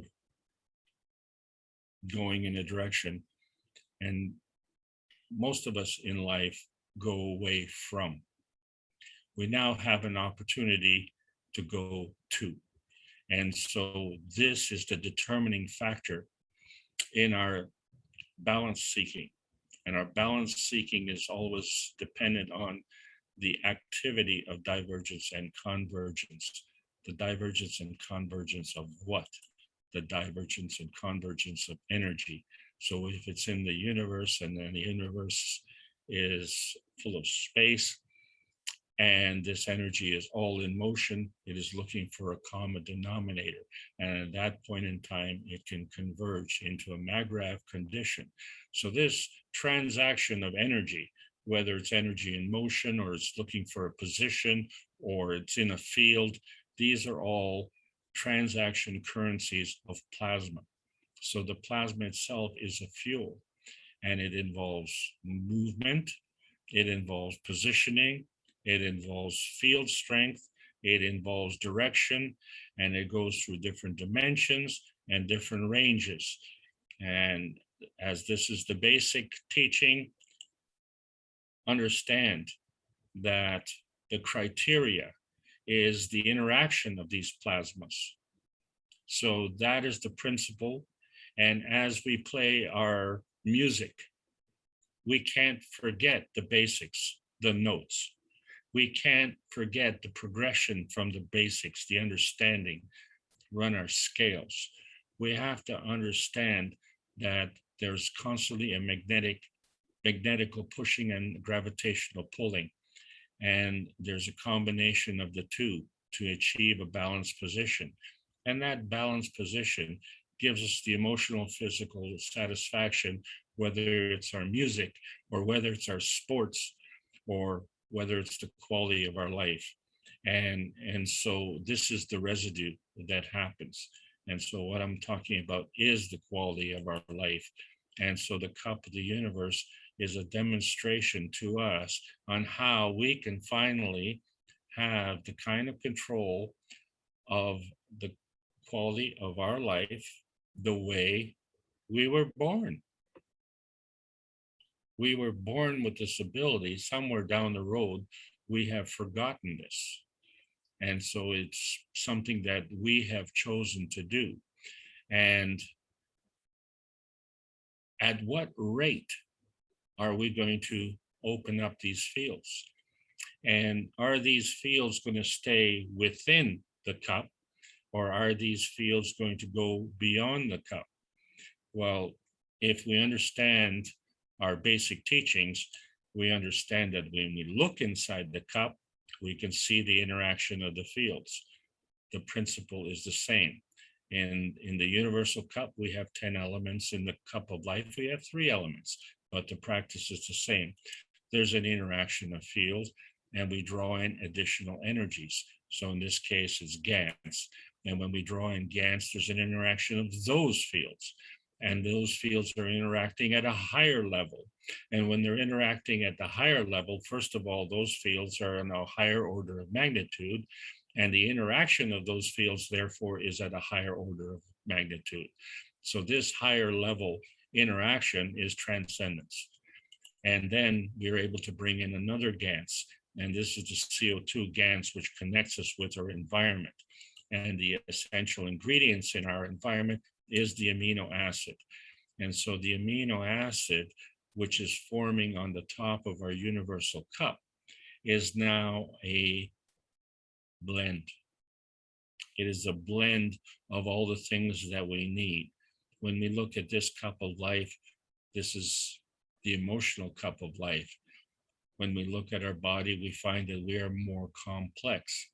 So by introducing new components, we are introducing the opportunity for greater complexity.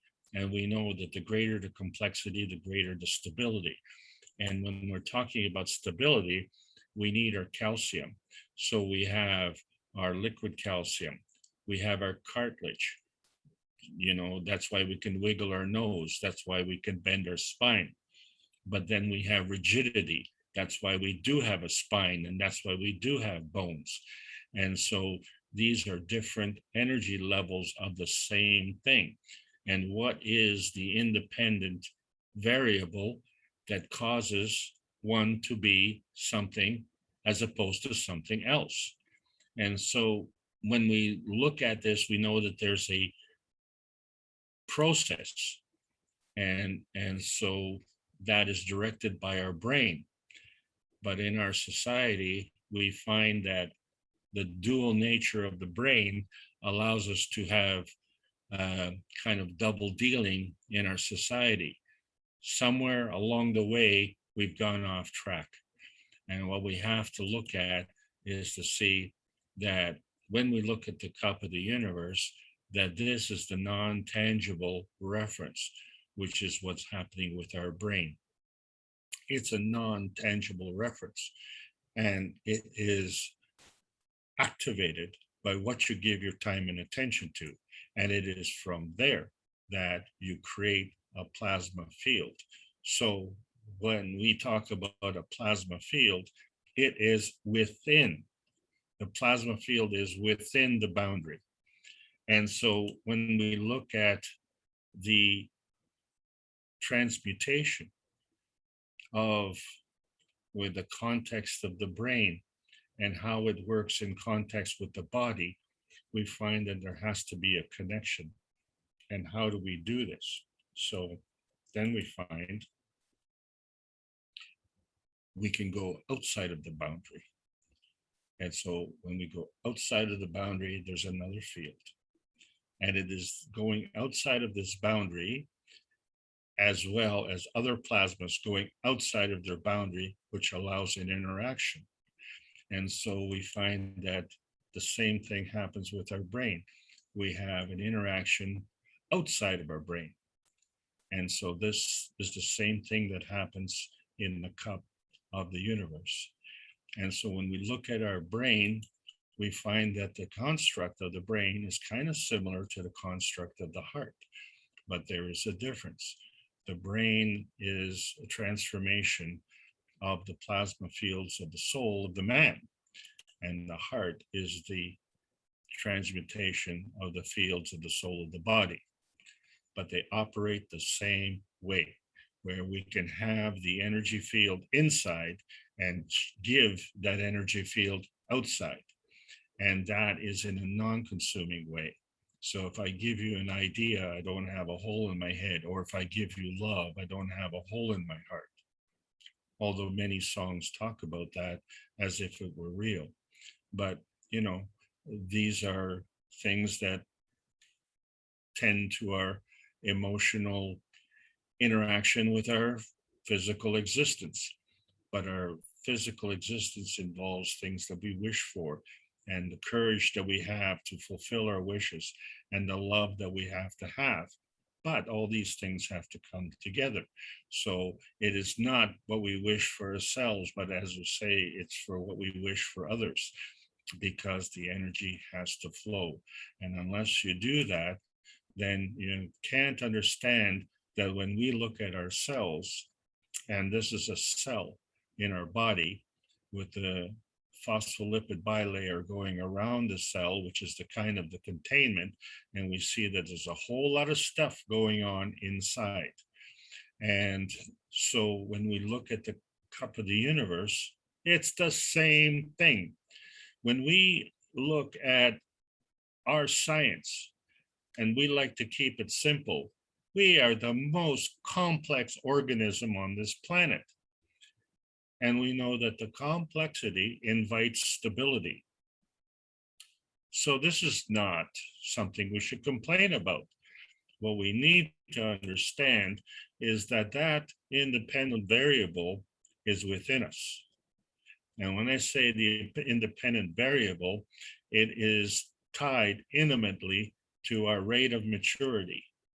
So what we try and do is to understand how our cells are working with different energies, and all these basic understanding classes that we're trying to put together is a relationship to help us understand that fields come together in different ways, to help us understand that there are interactions, there are interaction points, there are hemispheric interactions, there are DNA, RNA interactions, and there are cell interactions. And all of these contribute to our physical reality. But what is the source? And there has to be a connection to that source. And why does it have to be a connection to the source? Because if you understand how the universe operates and how we got here, and then you look at that tiny little red dot in the bottom right-hand corner, and this is our tiny little perfect world, and you find out, wait a minute, why are we worried about such small things? And when we say, well, we are striving our utmost for the World Cup,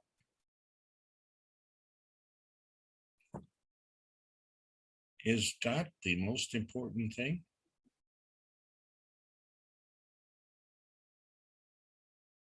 If I remove this red dot, would it make a difference? Yeah, it would. And I'll tell you why. Because we live in a materialistic world. So let's define what materialism is. So materialism comes from the manifestation of physicality. The physicality and manifestation of the physicality comes from nuclear decay. So what that means, there has to be a gravitational transition of this reality. And we have forgotten these skills because we are in pursuit of money. And so that becomes a proxy, a substitute, a surrogate for the reality. It becomes a reality manifestation proxy. Do you think that there's enough money for Leo to play for his audience, his country? Do you think there's enough money for him to strive to win the World Cup? And after he wins the World Cup, and I'm not saying he's going to, it's just that's what he's striving for. Will that eliminate the hardship on this planet? And I'm so happy for him in his glory, in his own personal glory, well-deserved, and his contribution in the harmony, the peace, the satisfaction that he gives not only to the Argentine community, but to the world as a whole, because the universal language in sports on this planet is soccer.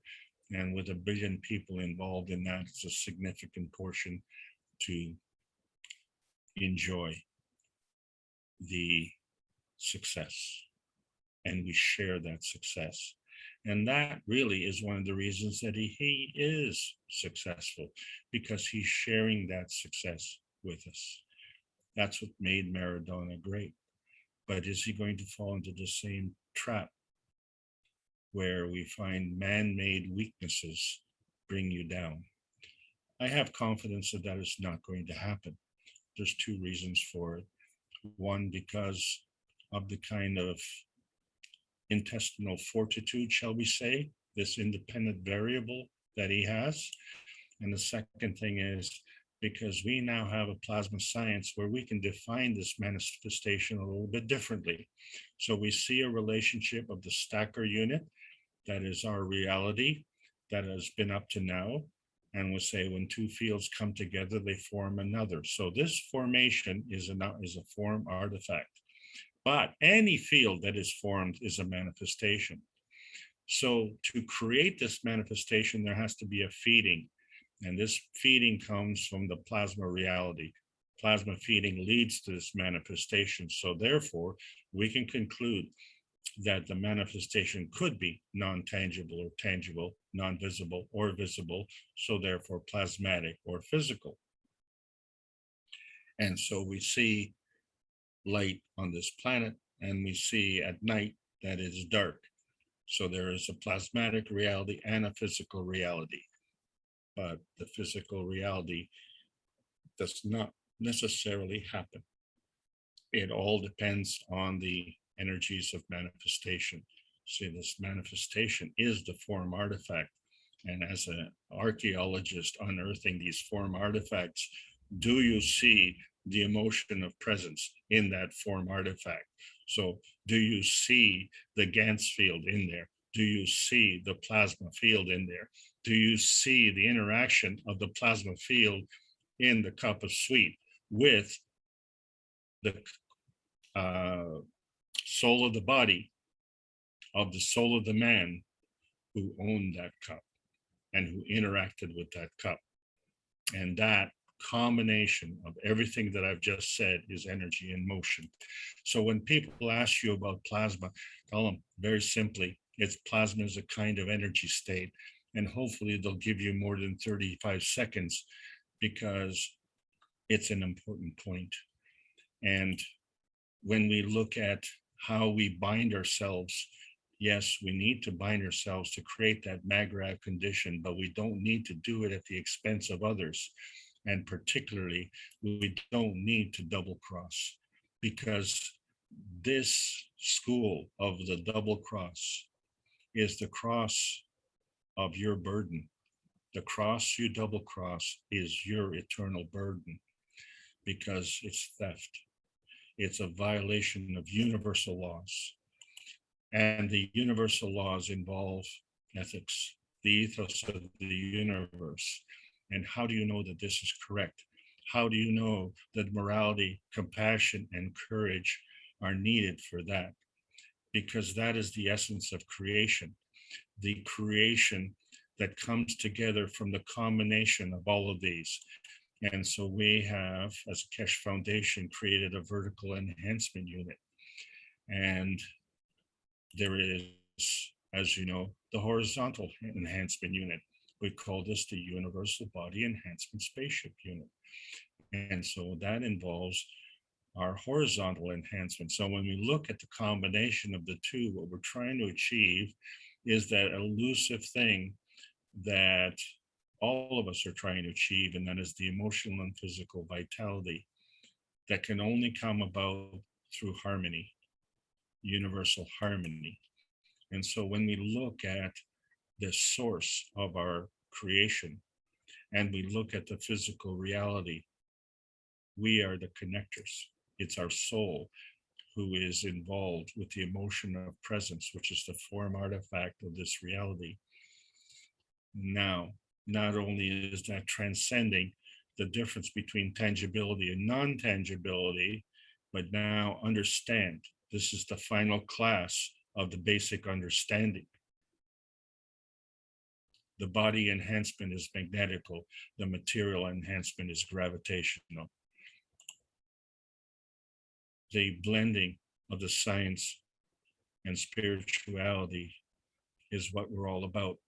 And when people say you want to get back to nature, well, you are nature and you are in nature and you were created from nature. It's the interaction of the field from the soul of the sun and the soul of the planet. And your interaction, your soul interacts in the inertial field strength of the interaction of these two fields. So we find that the soul of the man and the soul of the body are working together, but there is an independent variable that is missing. And this is the inertia. And the inertia comes from the trust. That's why you were born. You trusted. What did you trust? And did you know that you trust? And did you ask that you trust? Well, yeah, you did, but not physically. Okay, because this is where the soul transmutation takes over, far more effective than the, shall we say, the physical transmutation. But now we have new options. So we look at our existence in our physicality as the physical destination state. And so the plasma soul feeding is feeding to this destination state through a dynamic transfer state. And so we look at the stacker unit as our spine, and our spine is made up of rigid and flexible components. But in the center of this spine is a nervous system connected to, well, hopefully a brain. And so what I've done is I put a fishbowl to represent the universal cup where the brain is, just to show you our relative position between the universal cup and the stacker unit. And so what we're trying to do is to diminish the dependence on our physicality and enhance the realization of the strength of our soul, and then see the relationship of the soul of man to the soul of the body, and to understand that within our environment, our physicality is protecting our soul and our body is the transportation vehicle. But when we go through the universe, understand what is the purpose of the universal cup. It's a demonstration of how it affects us.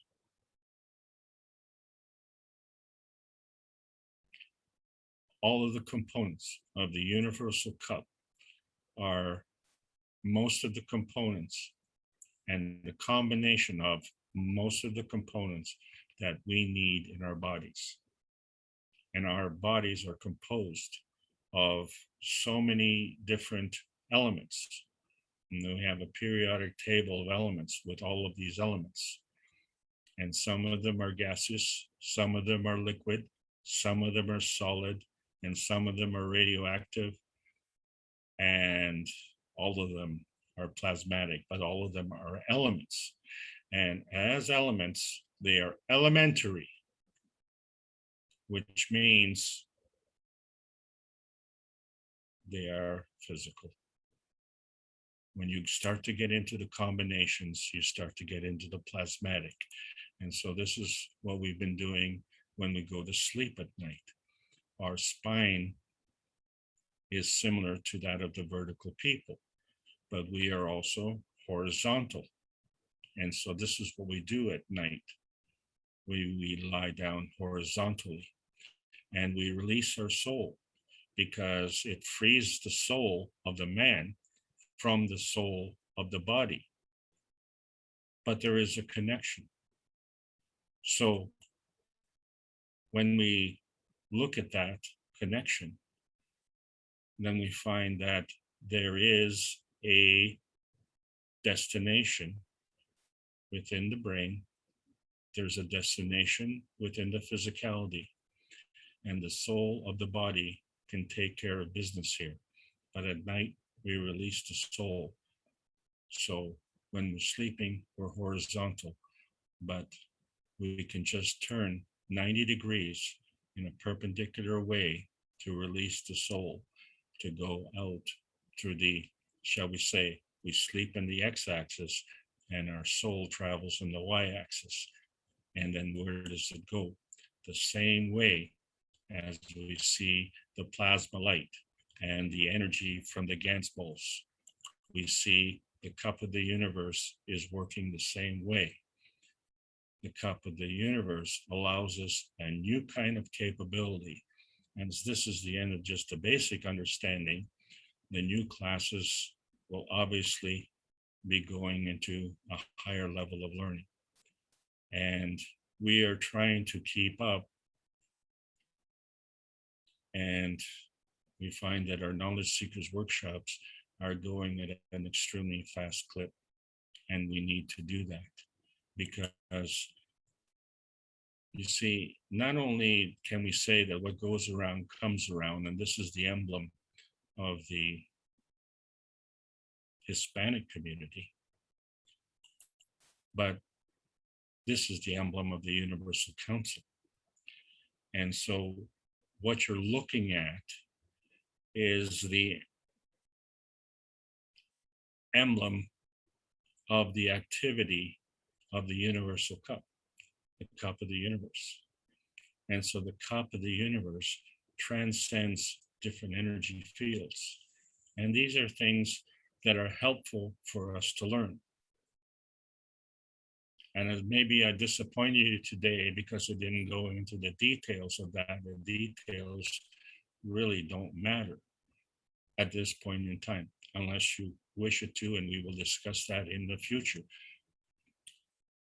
But what does matter is our energy, how we feed ourselves. So if we can tune in to the energies of the universe, okay, turn on that power, turn on ourselves to realize this. and then allow our souls to drop out of our physicality so that we can receive this energy. This energy will be a bountiful plasmatic reality. This is how we get the energy from the universe, but you have to provide the pattern. And when we look at this planet and we find that there are independent variables that are affecting it, we are just the messengers of peace and friendship. And so when we look at what's happening on this planet, then we say, well, what are the independent variables that are counteractive, shall we say, that are resistive? And because this is the day after the 20th anniversary of one of the most major events in the world's history, and as I share my disappointment with the lack of change, I understand that this change is inevitable because the truth will always win out. And so this is a US nickel. And so you see on the back that it is from the United States of America, but on the front, in physicality, in firmness, in metal, in God we trust.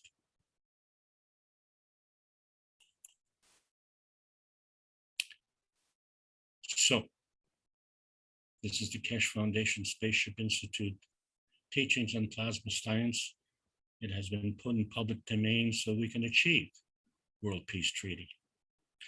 World peace is not something you just sign on a document, but you have to believe it, you have to activate it, you have to donate this independent variable to make it happen, because we're all seeking physical and emotional harmony and vitality on this planet. And as knowledge seekers, you can't help it. You will become truth seekers. But will you, as truth seekers, become difference makers? Will you become the difference makers? Not necessarily. But what is necessarily is that the dynamic plasma is part of the universal language. And so each country has their own patriots. Now we're talking about universal patriots, the universal patriots of this planet. Okay, we need to deliver this plasma science in exchange for peace on earth. That's the end of this lesson. That's the end of this course. And I thank you all for listening.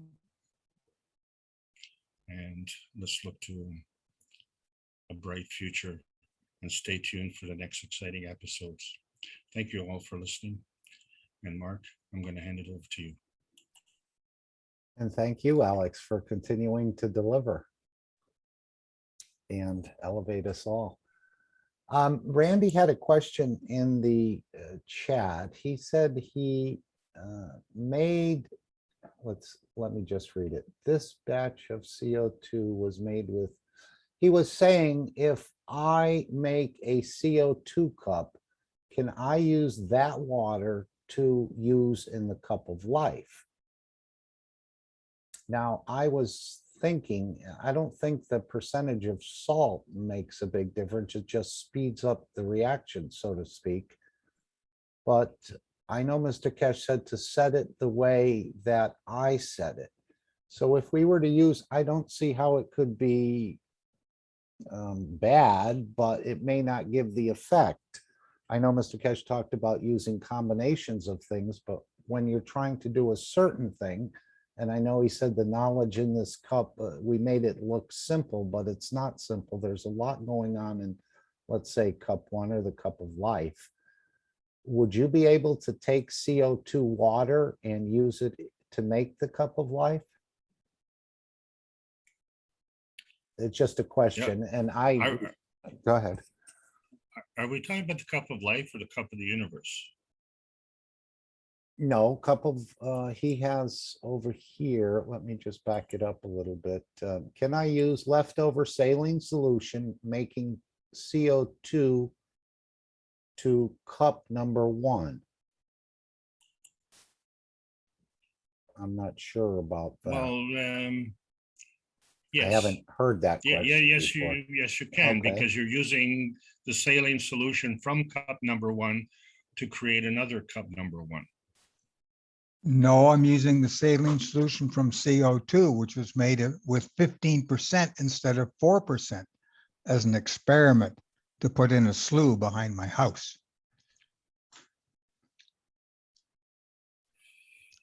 So it depends on, okay, so yes, you can. All right, but the thing about it, you understand that the Earth is rotating. And so the position of the rotation of the Earth, though we come to the same point at the same time in the day, 24 hours later, we're not at the same point. So what I'm saying is that the GANs that you produce is not the same. So there are variables. Which of these variables do you take into account? So one of the variables that you've introduced is a different timing, a different location, and you're using a different percentage. Well, all of these variables affect your outcome. So the answer to your question is yes, you can, but understand that your outcome is going to be affected. Further understand, and what I've tried to do today is to suggest to you that not only are the cups in the stacker unit interacting, but the cup of the universe and the stacker unit are also interacting. And then there's another variable, and that's you. So you are also interacting with these cups. So whether it's the cup of the universe or an individual CO2 cup, the process is the same. It's the complexity that varies, the skill level that varies. And so a lot of that is up to you and your intention and the environment and everything else that's related to it. So so the answer is yes, but what I want to say is the result is what you need to better understand, and frankly, you are the one who is most capable of doing that. Am I answering your question? Yes, you did. Thank you, Alex. It's a great question. Thank you.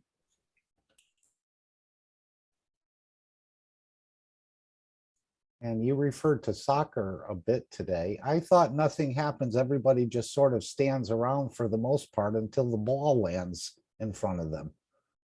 I know they chase it and everything, but is there a lot of action except, the guy basically stands there until the ball comes near him? Or is there more going on? So when you look at this cup of the universe, you find that there are 10 components in there. So you can look at this as a team. And the interaction of all of these components, as Mr. Keshes artfully described in the Knowledge Seekers workshops, are variable. And so that's the game of soccer. So you look at 11 players on the field, or if you look at, say, 10 forwards, 1 goaltender and 10 forwards, these forwards need to move as a unit. And the more successful that they move as a unit, the higher the probability of them winning the game. This is why it's so difficult. Your question tells me that you were not a soccer player. Is that correct? Yes, my father was, but I never took an interest in it.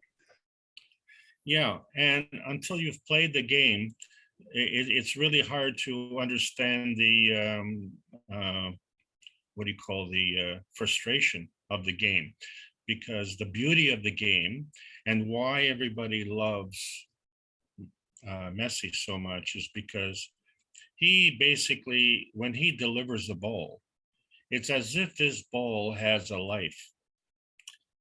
Not only does it go to the person that he intends, which is a high level of skill. Trust me, it's a very high level of skill.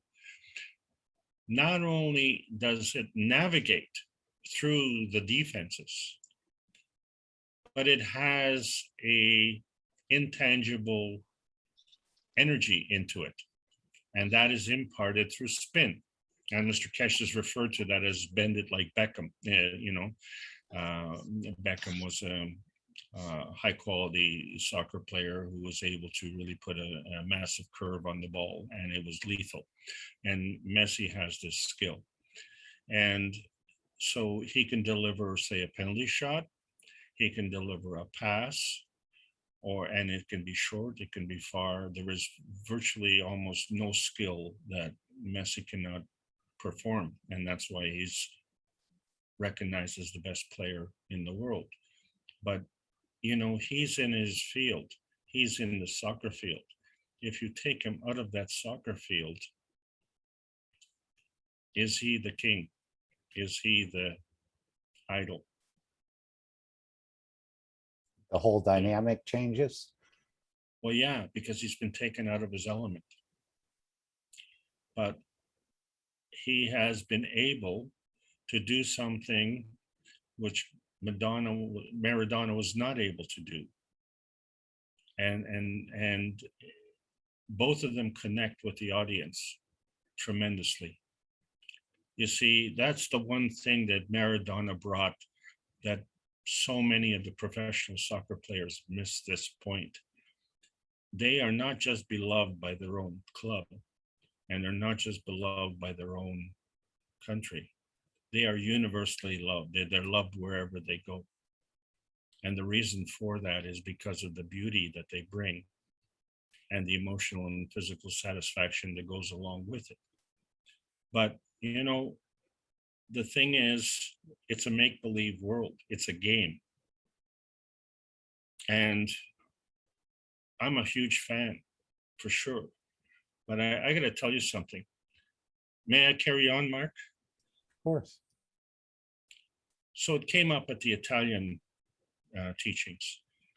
The Italians are crazy nuts for soccer. Brazil and Italy are two of the countries that have. It is the most popular sport in the world. Yeah, but it's a fanaticism. Okay, it's an extreme fanaticism. And, one of the big clubs there, like we were talking about Juventus and we were talking about the coaching situation, and I'm a licensed coach. So, this was one of my dreams. And I was sad when that fell through. It fell through because cancer afflicted my family. And so I had to make a decision on what was more important. So, my soccer career or eliminating cancer. And I made my decision. And as hard as it was, and I look back on it, I'm extremely grateful for having done that. Now the question comes, if I had the opportunity, and I'm not saying that I would qualify, I'm just saying if I had the opportunity to coach Juventus, would I do that? When they just hired a new coach, and apparently he makes $24 million a year. Now, Leo makes over $40 million a year as a player. So I got to tell you something, that's a chunk of change.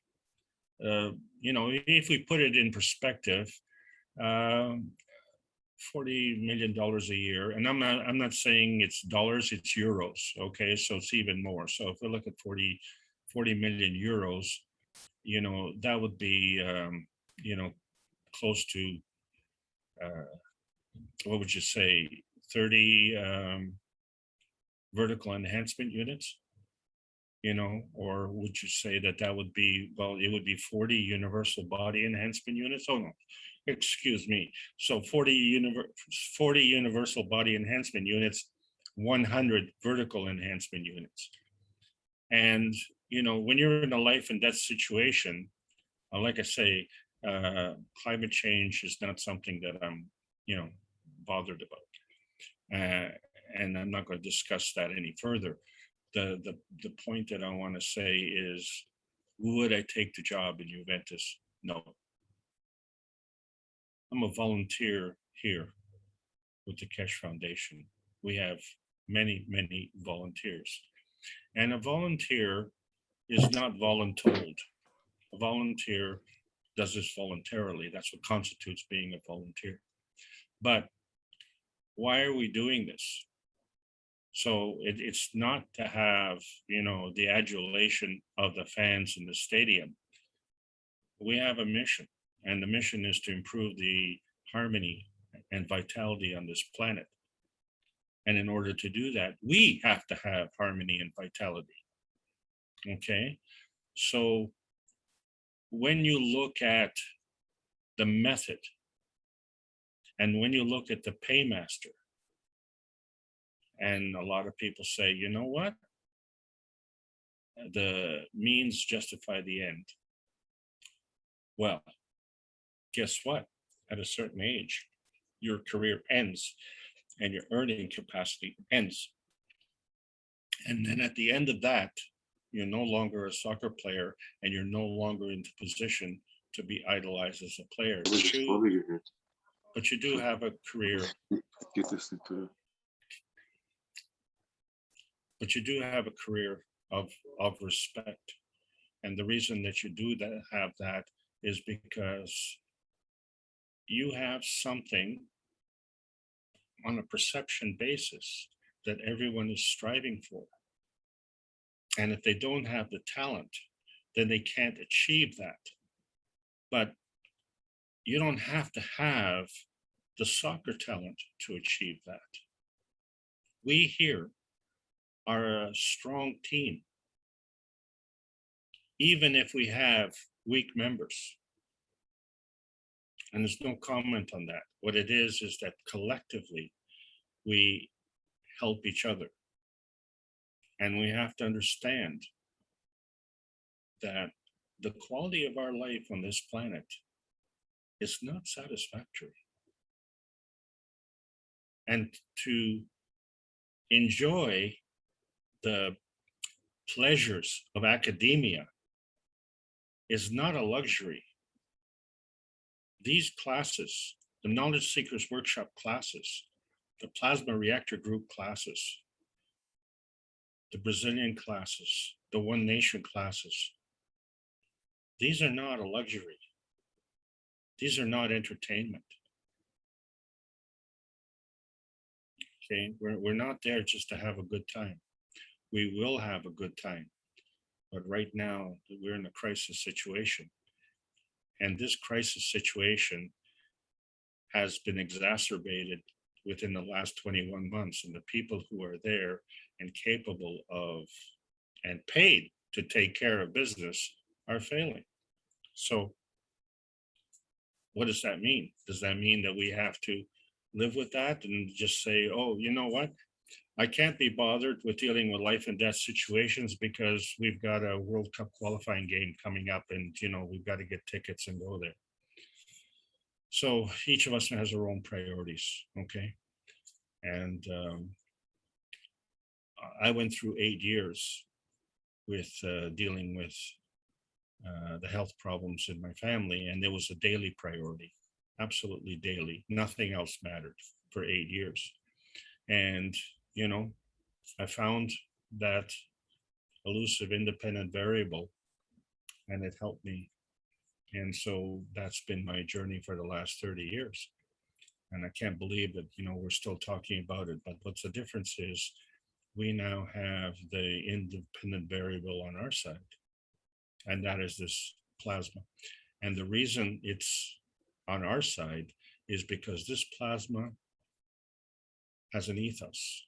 And it is this ethos which overrides the limitations that we have on this planet. And so now you know what the planned courses are for next week. So if you're wondering, I will carry on next week because this job is not finished. What you have to look at is how all these components come together, how they interact, and understand So we completed basic teaching, we completed basic understanding, but now we have to go to the next level. And we have to really leave a lot of stuff behind, a lot of baggage behind, and we have to make some tough decisions. I had to make some tough decisions. I had to make some tough career choices. And you know what? At the time, I was extremely unhappy. But as we talked about in the Spanish class a few weeks ago about the emotion of presence and the impact that I had from the knowledge seekers there, who understood that the convergence of the past and the future, as it comes together, and our relationship with that is totally dependent on us. We become the dependent variable. So if you look at the past as horrible and you carry that forward, you're carrying baggage. Drop the baggage. We don't need the baggage. Nothing that you have ever done either qualifies you nor does it disqualify you from anything in the future. And this is a principle that I had to learn, and that's one of the things that I'm so happy about. So therefore, when you look at this cup of the universe, you get to decide how much it benefits. So we have variables, we have coils, we have plates, we have elements, we have distance, we have field strength, we have inner field, we have outer field, relationships with other plasma fields. So field strength and distance are not limitations to that.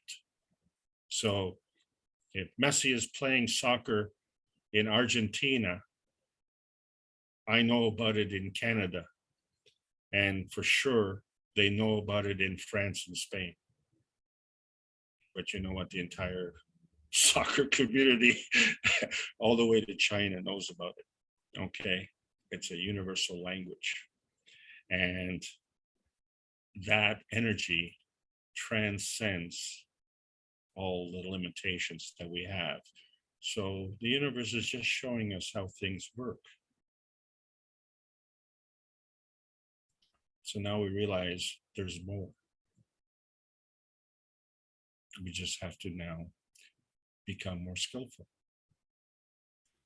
Right, and you have a picture of the cup of universe here, and the way I did my initial one is that I put a chair in the middle and I hung these different plates and coils. Even though I don't have the iron in there, I didn't find any iron that I wanted to use yet. But I was just sitting there, and I need to do more work with it, but I was just trying to feel or sense what it feels like to interact with the soul of copper, or the soul of nano-coated material, or the soul of the composite, let's say, with the zinc-coated iron, or even in the interactions of the two, just so I can sense the fields. There's no salt. I'm the So I need salt. to ask you a question. Yes, Were you trying to feel it with the soul of the body or the soul of the man? I'm trying to feel it with my soul, because if we're going to travel Well, with yeah, our, but which one? with my soul, Which one? well, the soul of the man, but the soul Oh. of the physicality is there as well. I think Right. they're So inseparable in a you're, way. well, yeah, they are, but they do have different qualities. So you were trying to interact with the cup of the universe. Soul And the to very- soul, yes. Yeah, but the very fact that you were trying to interact, it means that it was the soul of the body. Okay. I'm just trying to get a sense of what the soul of copper would feel like, or what the soul of Well, iron would feel like. You don't need the a cup of the sense. universe. Sorry, I didn't mean to talk over. No, it's okay. You don't need the cup of the universe to do that. You already had cup number 2, the physical cup. Mhm. So to get a sense of how you feel, that is a relationship between the cup of physicality and your soul of the body. The cup of the universe is dealing with the connection between the source and your soul, the soul of the man. So literally what you have done is put yourself in the cup of the universe as if it was a universal body enhancement unit, and you wanted to experience the physical travel within that. So you're taking your spaceship, which is your body, and putting it in another spaceship. You get what I'm saying? Well, I was trying to interact with the soul, my soul of the man, and the soul of the copper, or the soul of the You can't do that. galvanized. You can't do that. You're looking at a blend. If I bake a cake, but I bake all the individual components separately, and I put them together on the plate. Oh, well, there's some peanuts there, there's some cashews, there's some chocolate, there's some icing. You can interact with that. But if I blend them all together and then cook them all together, and you are already a blend, so you want your blend to interact with that blend? Yes. Yeah, and it's just like the vertical stacker. I didn't put any salt in there, and I didn't want to connect them with wires, but I did connect them with wires. But I did have some interactions with that vertical, the first vertical stacker unit. So I'm just trying to get away from the salt and the wires and just try to think about the soul, even though I didn't get very far or think I got very far with it. I was just trying to sense what it would feel like to interact with souls of material, because they have a soul. But you are in the material state. Depends how you look at it. We were just talking about Well, the what wish. do you mean how I look at it? Am I talking to a medium? Is the wish in the matter state? No. No, the wish is in the plasma state. That's what I'm trying to get to, right? To interact on that level rather than with the physicality of it. So Mark, I'm not trying to embarrass you. It's okay. We're discussing the difference and the limitations of the understanding of the difference between physical reality and plasma reality. You are, again, going from the bottom up, and you need to go from the top down. And it's not that you need to go. It's not like you're going to the washroom. I need to go. This is your genuine intent. And at that point in time, you don't have to consult. You either have it or you don't have it. You either are or you are not. Well, I'm trying to develop it. No, you are. You have developed it. You're here. You're the develop it prime more. mover. No, you're the prime mover of the North American Corona team. You are the prime mover. I'm just following the crowd here. You're not. You are the leader. Okay. All right, let's put that aside for a moment. Now, I had a, oh, go ahead. Mark, Go ahead. No, the thing is that, you know, you are on a mission. Okay, you're not here for fun and games. It is fun, and it should be fun. Okay? Well, this is not a military academy. We want to have some fun here. Right. Okay, so you have already succeeded. This is the point. You are a success.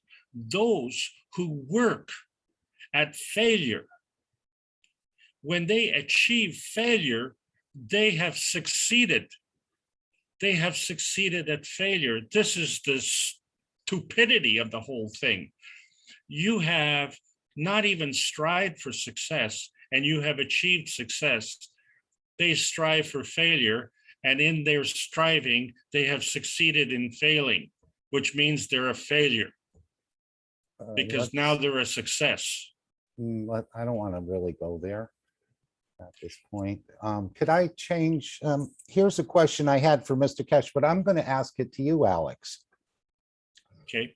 When Mr. Kesh says he creates a shooting, like if you're walking at night, and he said he's done this on numerous occasions, and he takes an emotion from his soul and he gives it to the other soul so that they, for their pleasure, to see a shooting star or multiple shooting stars. He covered that in the Knowledge Seekers Workshop. So my question is, he said there's really no shooting star there.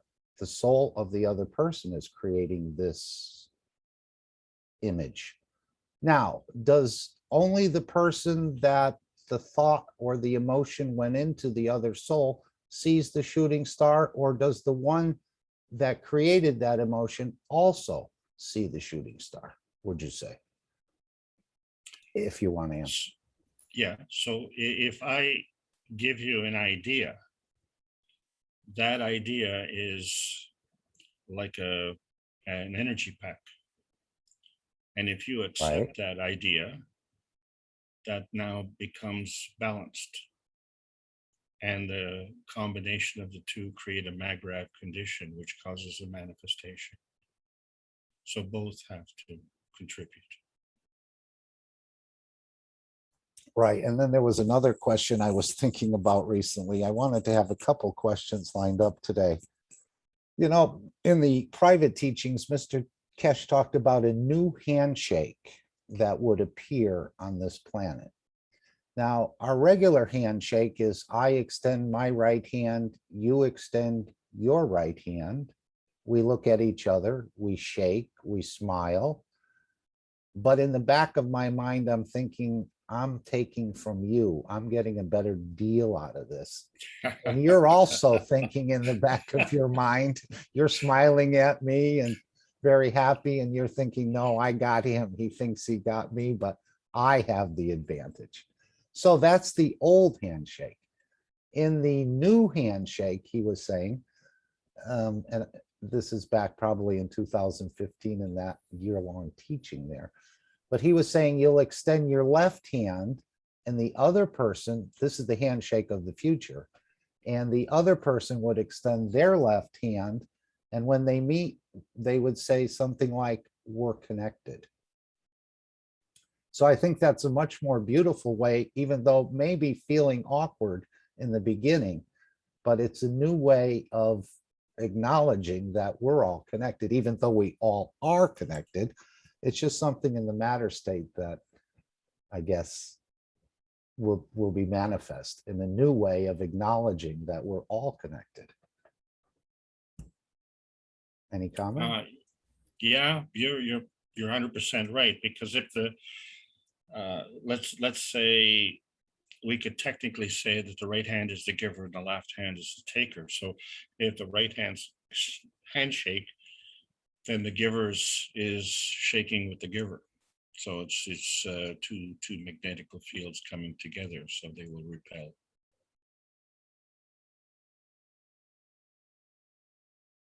I've often wondered about that myself, but it's a custom that we've grown up to, and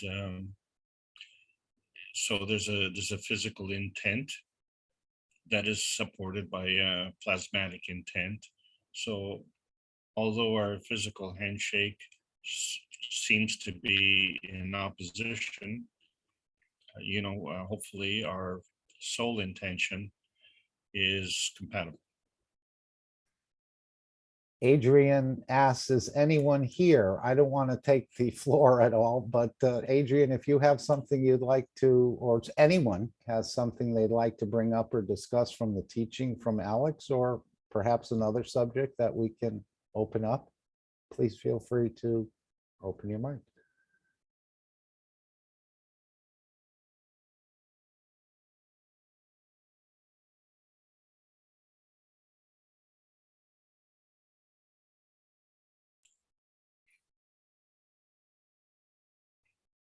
So Mark. Yes. Yeah, it's in the position of making a presentation like I do every week. you know, I have to draw my knowledge from other areas because I don't have access to the research or a lab or confidential information, things like that. And so I have to draw from another source. And there has to be a consistency in the understanding. And so I base my answers on the questions on that understanding and apply it in logically. Now, one of the advantages that I have is that I've been doing this for a long time. And so it's just like, you know, Leo Messi has been a soccer player all his life. So he's honed his skill over the years. So when he executes a physicality, he is not giving it a physical thought. It is a reflex. It is a learned reaction. And because this is learned and has come from within him, it speeds up the whole action. And so you find that he runs with the ball fast, he can handle the ball fast, and he can make decisions fast. And so I'm under the same pressure because I don't have a script. And these questions that come to me, I don't know what the questions are. And so the only way that I can answer these questions is based on the knowledge that I have and the basis of understanding this field flow and extending that to other areas. So what I've had an opportunity is to look at within a family, how it affects, in our social structure, how it affects, and by applying those principles, how it affects in the plasmatic reality, because that was part that was denied to me, and it's been opened up since I've been with the Keshe Foundation, and all of us have the same benefit in that regard. So this is why I've been teaching. However, you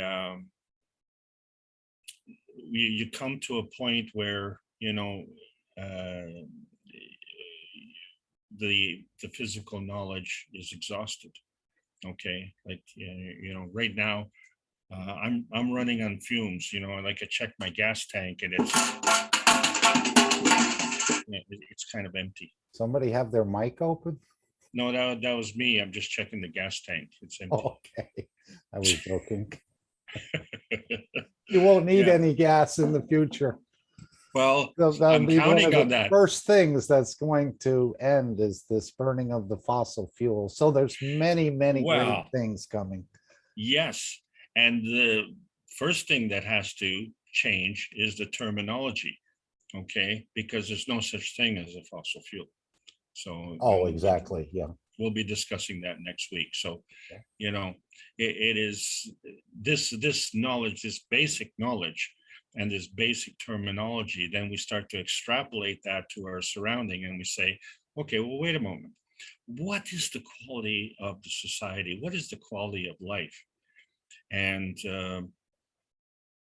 I can tell you that in my opinion, and it's only my opinion, I don't think it's great. Okay. However, we are at a unique opportunity that we have an ability to merge with the rest of the universe. And we are part of the universe. So why do we want to merge with the rest of the universe? Well, we have acquired a very nasty skill. And this skill is not appreciated by the rest of the universe. And frankly, what we're realizing now is that, you know what, you and I don't appreciate it either. So instead of saying, let's run away from this, which is actually how I've fashioned my life all the time, say, okay, I don't like this, I'm not going to do that. Or I don't like this and I'm not going to do that. Oh, but they ask you when you're a kid, Alex, what do you want to be when you grow up? Well, hey, do you want to be a teacher? Do you want to be a doctor? Do you want to be an architect? Well, are those the only choices? And then if I tell you some of the careers that I've had, it'd be very shocking. Okay, so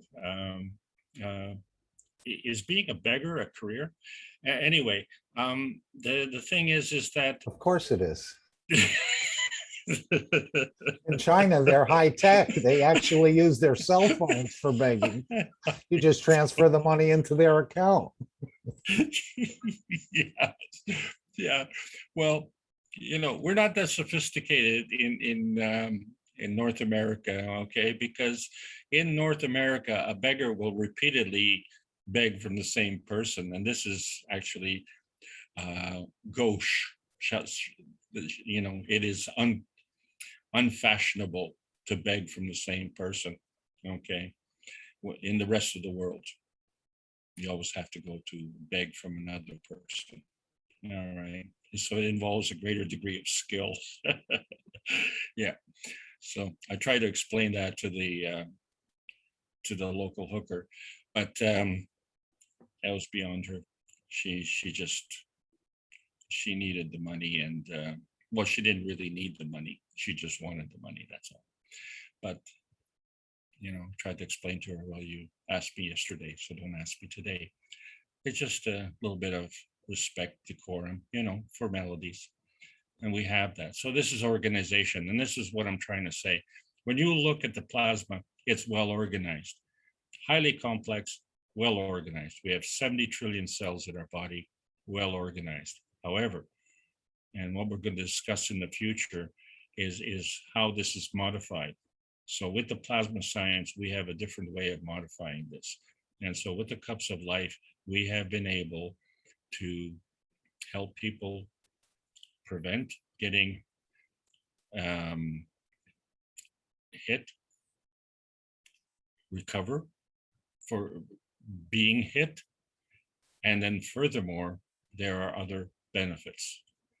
And this has been, this is really going to come to the foreground starting October. So I can't keep up. The only thing that I can do from my point at this point in time is lengthen and strengthen the bridge between here and there. Because Mr. Kesh is not only there, but he's way over there, and he's going farther and faster. And you know, we kind of have to run to keep up, but we have shortcuts. We can do that. And so that's one of the things that I'm trying to bridge. So I just wanted to say that, Mark. Yeah, somebody was saying recently how the attention span of the average person is not very long. I mean, in seconds, and that's how the magician sometimes does his work, because he knows you lose concentration within 10 seconds or something like this. But when people start to see other people going into the, let's say, vertical unit, and the physicality isn't there anymore, it's gone somewhere else, I think, and it's not magic, it's science, they're going to start taking a serious interest in a whole new dimension that's being shown on this planet. You're assuming that. I basically sense it strongly, yes. This is it's just like the war makers. Once they find out that they can play in space, the war will be, it won't be as fun anymore, or it won't be something they want to do. They're going to want to do a higher level activity, I think. And of course, along with our elevation of their souls from our souls will help increase this. So that's one of the reasons we have so many people patiently sitting through these classes. And in the last couple of weeks, we've had some marathon sessions, but this is not entertainment. We are all facing tough decisions. We are going to go through a paradigm shift within our generation. By definition, a paradigm shift is a generational thing, and a generation being basically 20 years. But we're going to go through a paradigm shift in months. And this is going to be shocking. It's going to be like coming from a vacation in Florida and coming back to, northern Canada and experiencing minus 40-degree temperatures. Don't forget the soul of Mitra, who's here now, will also enhance this whole process. I don't know if she'll that soul will go around and touch everybody with the magic wand, but the field presence will be there for others, I think, to open their eyes up to something new, something Well, exciting. Yeah. of course it will, Mark, because all of us have navigated through our lives to get to this position. And if you think that you have navigated this thing from a physical intention, you missed the whole boat. You know, Won't be the because first time. no, but I mean, just put yourself back half a generation, 10 years ago. Okay. And I'll tell you, you know, where I was 10 years ago, I was at the bottom, right at the bottom. Okay, because I was beginning to lose the hope that I had all my life. And then the magic happened, and I was introduced to the Kesh Foundation. And it took me less than 5 minutes to decide what's real and what is not real. And I had the benefit because I had understanding and basic knowledge. But I didn't get that in school. Well, I did get it in school, but not conventional school. Okay. And I went through, when I went through school, it was pretty rigorous. So we're not there. We in fact, you know, we are graduating students who can't structure sentences, and they can't add simple arithmetic without a calculator. And even then, you know, I mean, I gave a $2 bill to a girl for a cup of coffee, and she had to get out a calculator to figure out what the change was.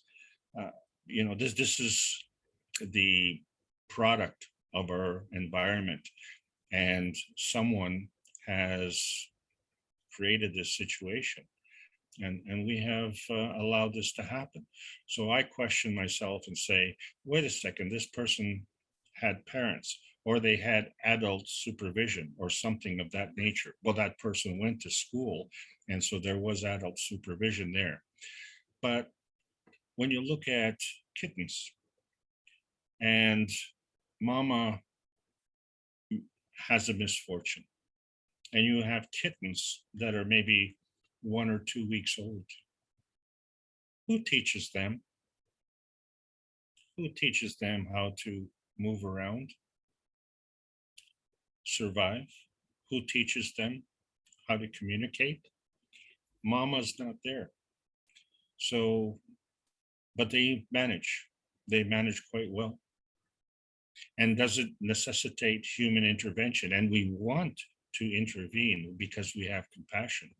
In fact, we have more compassion for kittens and puppy dogs than we do for humanity. But why is that? Because we believe that humanity has greater skill and that the kittens are lacking that skill. Really? Humanity has the same skill as the kittens have, okay? But there's a possibility that the intervention is actually not helping. So we really have to be very careful in that regard. And that requires a higher degree of skillfulness, okay? And so that's what we're trying to achieve here, and that's why we're all coming here. But Very well. It's not just for us, all right? It's not what we are. It's what we are going to be, okay? So this is the springboard. Okay, So- Lissy, thank you, Alex. Thank you, Mark. Are you finished, or I didn't mean to? No, it's Okay. it's perfect. Lissy had her hand up, and I just want to read her message in the chat for those who may have joined us a little later and didn't get to hear this, and maybe she wants to expand on it. Last Friday at night, there was a big fire in Sao Paulo. Immediate response from the knowledge seekers extending CO2 and Life Cup 1 fields around the site. A few hours later, a cold front appeared and it started to rain. It continues to rain yesterday and today. Conditions were established to balance the climate at this time. Lissy, would you like to add more? Yes, it's not only for the knowledge shakers, it's only for Universal Council too, because I talk with Marie and many people talk with Marie, specific with Marie for help with the Universal Council. And it's very nice, And talk with Nestor in Argentina, because Nestor is a bombero. I don't remember now what is the name bombero in English. And is you work in A policeman, not a bombero. ¿Cómo, Santiago? No, he's a policeman. Néstor es un policía. Okay. No, policeman is different. Is okay. Months ago, worked with the big fire in Argentina, and I talked with him and said, give energy fields with CO2 and cover life one. And everybody is this work and it's very nice. Yes, Very nice. very Say, powerful. thank you so much. Mhm. Yeah, because CO2 is harmonious, es equilibrante, no? Is I'm sorry. I don't practice more. My English is very difficult for me. I'm sorry. The CO2 is Equilibrante is balance. It's, yes. Thank Is a you, John. policeman. Yeah. Nestor is a policeman. He's not a firefighter. No. Okay. But Nestor work with this fire. Yeah, No, you remember, John? Yeah, we had a fire here at the airfield about a year ago, and he took along the CO2 and they put out the fire with that. Yeah. And we know that the Kesh Foundation is developing and testing systems right now, as Mr. Kesh had informed us recently, that they could put one on one side of the forest fire and one on the other side of the forest fire and allow it to rain. So I think every government will come into possession, not that we're going to put out every fire. Some of these things have to be released, but when it's threatening life or it's threatening property, perhaps those systems will be deployed. And so I know there's so many firemen right now working in the United States trying to put out these massive fires. I don't know where the line will be drawn with when you intervene and when you don't, but I'm sure there'll be some sort of standard set up. Mark, it's yes. important. It's important. Take care with the no interview. I'm sorry, no interview, no vows or no change. Only talk with the CO2 or every first. Take. I'm sorry, Santiago or John. Can I come in, please? Yes, thank you so much. Welcome, Mr. Kesh. Sorry about that. Kesh Foundation at this moment, with the supervision of one of the leading nations in the world, is developing and testing creation of weather and change of the weather. At the moment, we have 3 trials running in 2 land position and 1 in the ocean position. And the trials are ongoing as we speak today.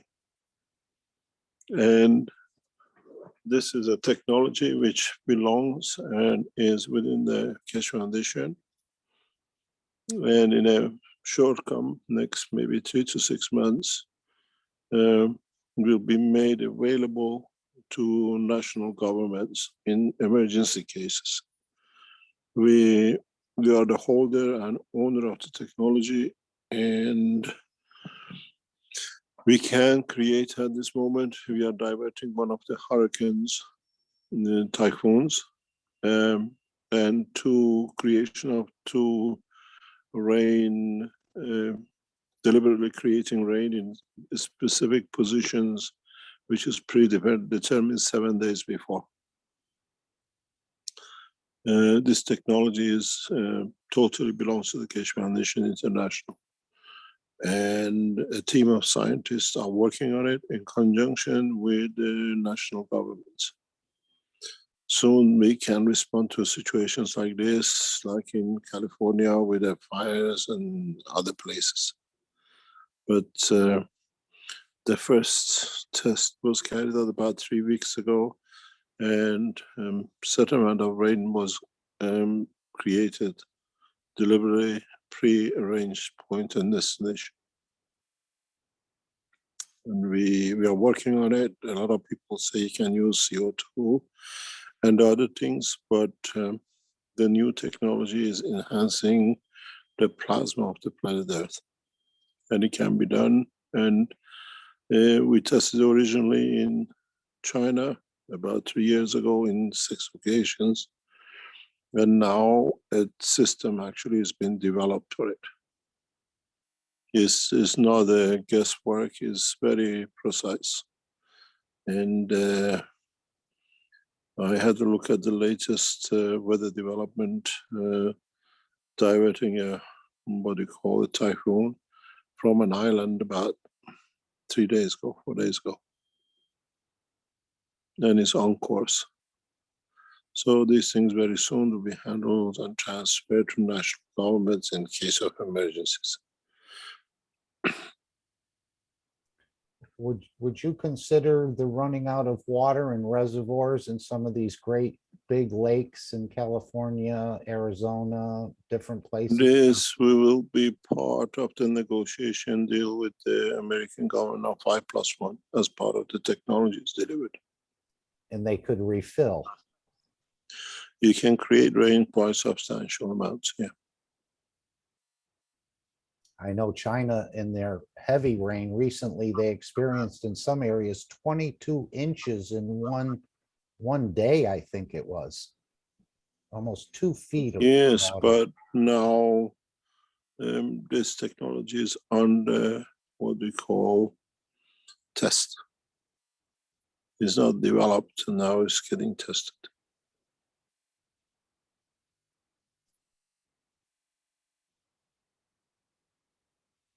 I can even show you some of the pictures how hurricane has been, what do you call it, headed on.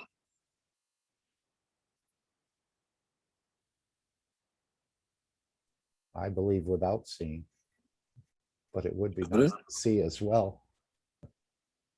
Yeah, but this is an ongoing research, and now there's a technology for it. It's literally a technology. It's not just guesswork or whatever.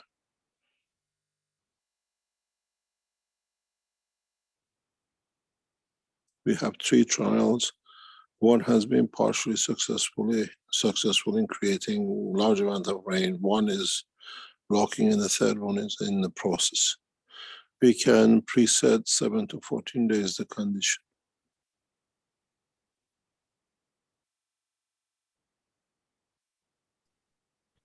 Beyond the imagination, yes. It's not imagination, it's understanding the physics of it. We've done it in South China Sea 6 times. Now there is a technology, it belongs to Keshe Foundation. It's a research within the Keshe Foundation.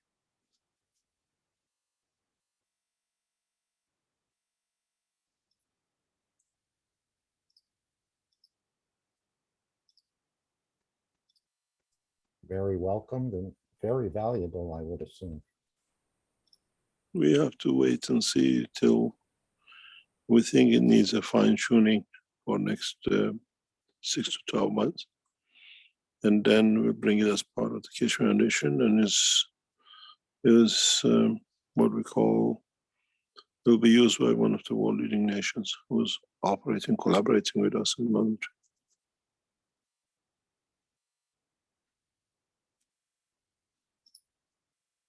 So as far as the weather on this planet, you said it was always changing anyway. Are we going to be trying to bring it back to where we remember it used to be? Are we going to? We can't be, we cannot go back. It's just that handling it as it comes and creating when it's needed. Like the hurricane you had or in US last week, past 2 weeks. These things have to go on. We can't stop, but we can take the edges of the peripheries damaging to cities and that kind of thing.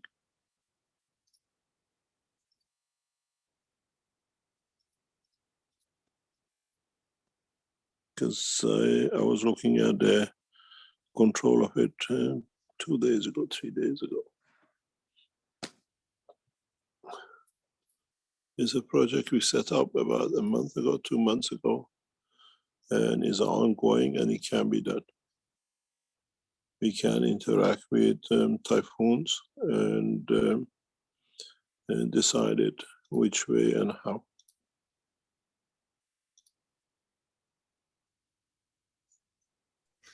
And I know you talked about breaking the CH bond in plastic would create some water or a lot of water, and we didn't want to actually do that because it would raise the shorelines around the world. But if you were to explain, if we had 1 kilo of plastic, how much water would 1 kilo of plastic turn into? Or could it turn into? You don't turn it into water, you create a condition that leads to conversion.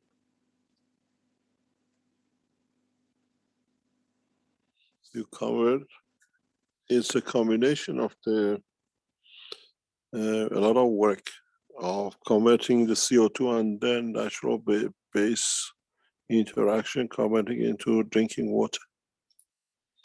The Americans and the Russians already used this technique in space labs. Conversion of what the astronauts breathe to convert it into air and water.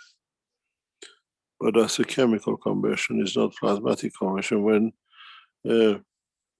one of the astronauts stop breathing, the ratio of the production goes low.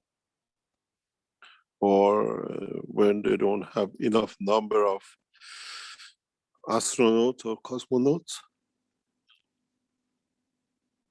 in the space lab, they run crisis. But the systems are there for conversion of it. Now you can do it plasmatically, which is easy.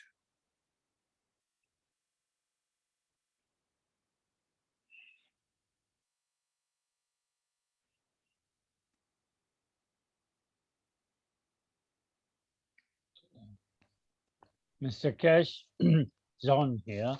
I had a similar experience as we had in Dominica. On the last 5th of May, a lightning went for my tower, which is 57 meters tall. And this tower, I have it 2 meters away from the tank where I produce the plasma water. And about 80 meters above the ground, the lightning exploded into light, and it illuminated 1,000 meters all the way around, but it never hit the tower.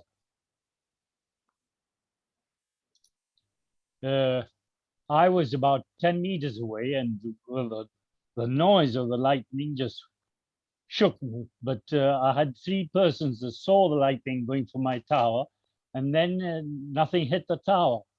I went up to the top, and there was not a single mark of a lightning there on the tower. And it would have burnt all my equipment here, but it didn't. The energy goes from up down, not down up.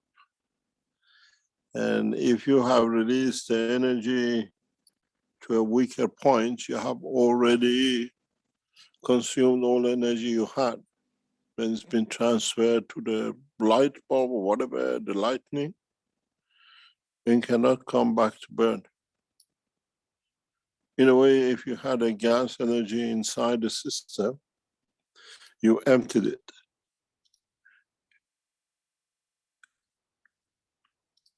We noticed this in one experiment, not one, number of experiments 2-3 years ago. You never get hit. Energy always goes away from you before expanding and opening. And it's a silver colorish. It's not a normal light as a light, it's a silverish color light.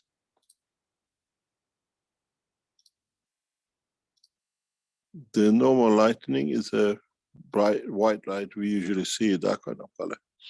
But the time we observed is a silver in color, the explosion or the light you see. I'll have to ask the persons that saw this, because I was looking the other way when it happened. And I'll ask It is for not more a details. bright white color. It's a very bright silverish. It's got a shade of silver in it. Because we discussed this color, it's like, why does it have this color in it? Our system was set up on a roof.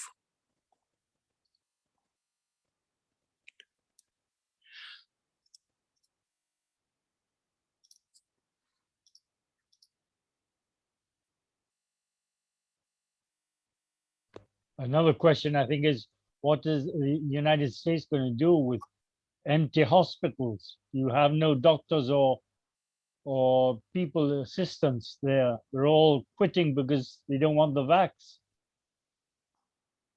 Good luck to them. Maybe they have come to their senses at last. Yeah, the CS, common sense. There are a number of reports coming out of China with vaccination, which people do not go into epileptic shock, but they just freeze. And it's expanding numbers in China because of the vaccination. People, if they're standing up, they just freeze in the point they are. If they're getting on a bike, the videos we see, they just freeze. And I think it's part of the effect of the injections. And it's a large number of them.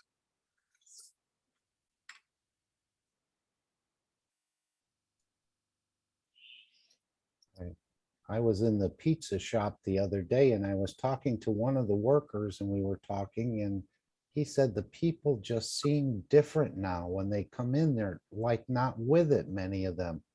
And he's worked there for a while. And he said, I don't understand what's going on. The people just seem like out of touch. Zombies. That was the whole plan, to make a nation of zombies.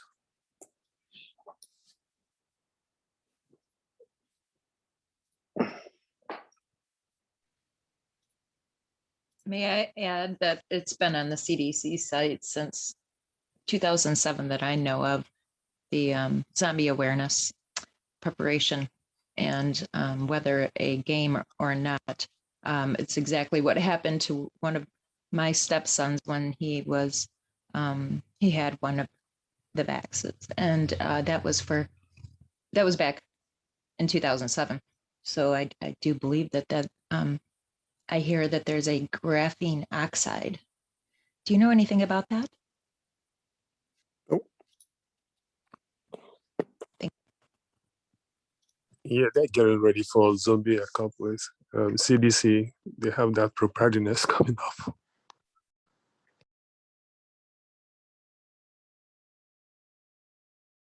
So you're saying people are just freezing in position, whether they're riding a bicycle or they're walking, or are they sitting down and they lock up? Yeah, yep. We have a number of videos of it in the past couple of days. Has been sent to us.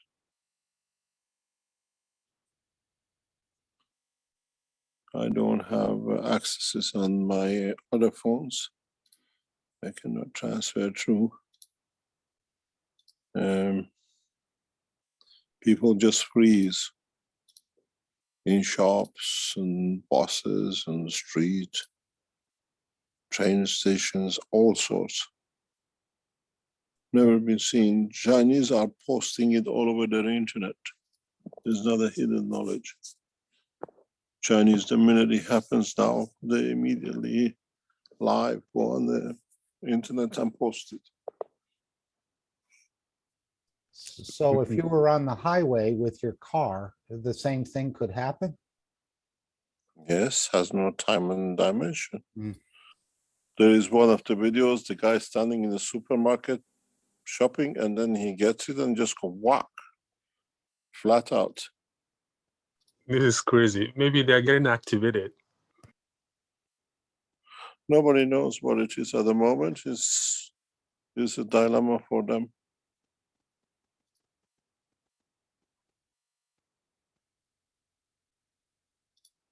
I have a number of these videos sent to me, but I can't transfer it because it's one of our phones, which we don't get out.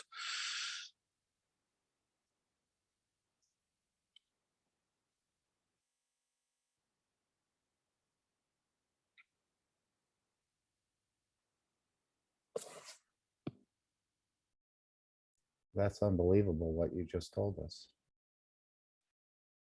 I mean, it's believable, but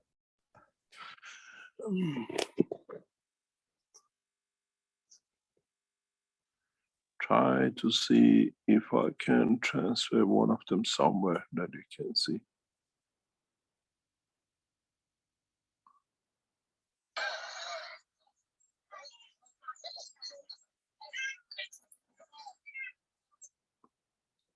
Let's see.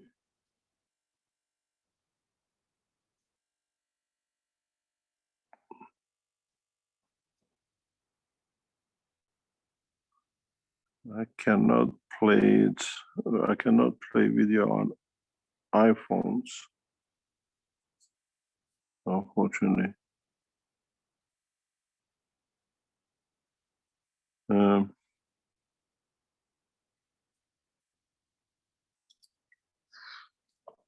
me see if I can.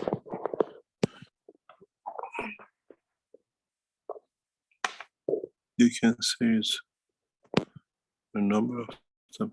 I cannot receive. It's a too bigger package to receive. It doesn't download into. no problem.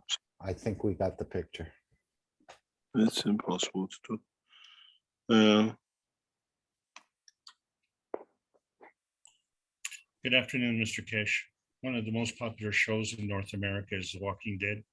I think we got the idea.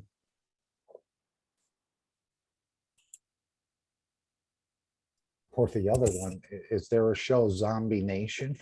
Oh, gosh.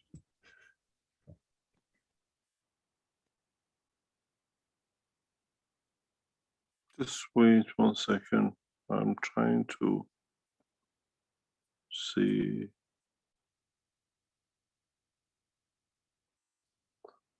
There is a way to do it.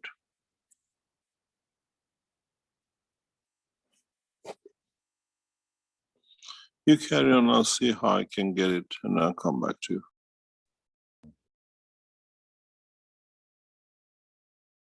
I know Lissy has put a couple questions in here. My two questions: what happens to the soul of the stones when they are extracted from the earth?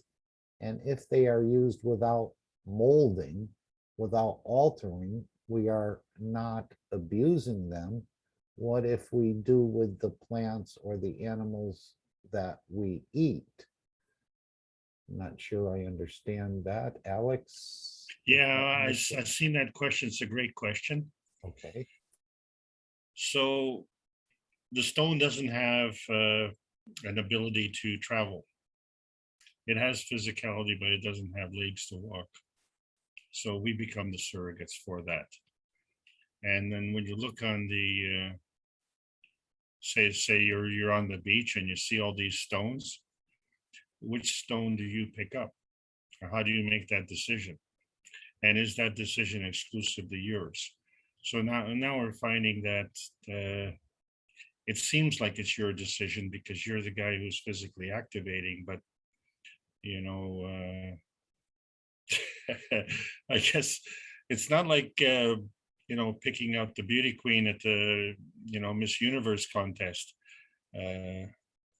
That's kind of in the eyes of the beholder, but you know, when you're looking at all these stones on the beach, you can't pick them all up, so you decide which one to pick up. And if you pick it up and take it somewhere, is that exclusively your intention? Or is that in combination with the stone's intention? So it was kind of like the same question you asked before. If I give you an idea and you don't take that idea, then that idea is a PM take. But if you grab that idea, then it's a mag grab. And so when you pick up that stone, you're actually making a mag grab connection with that stone.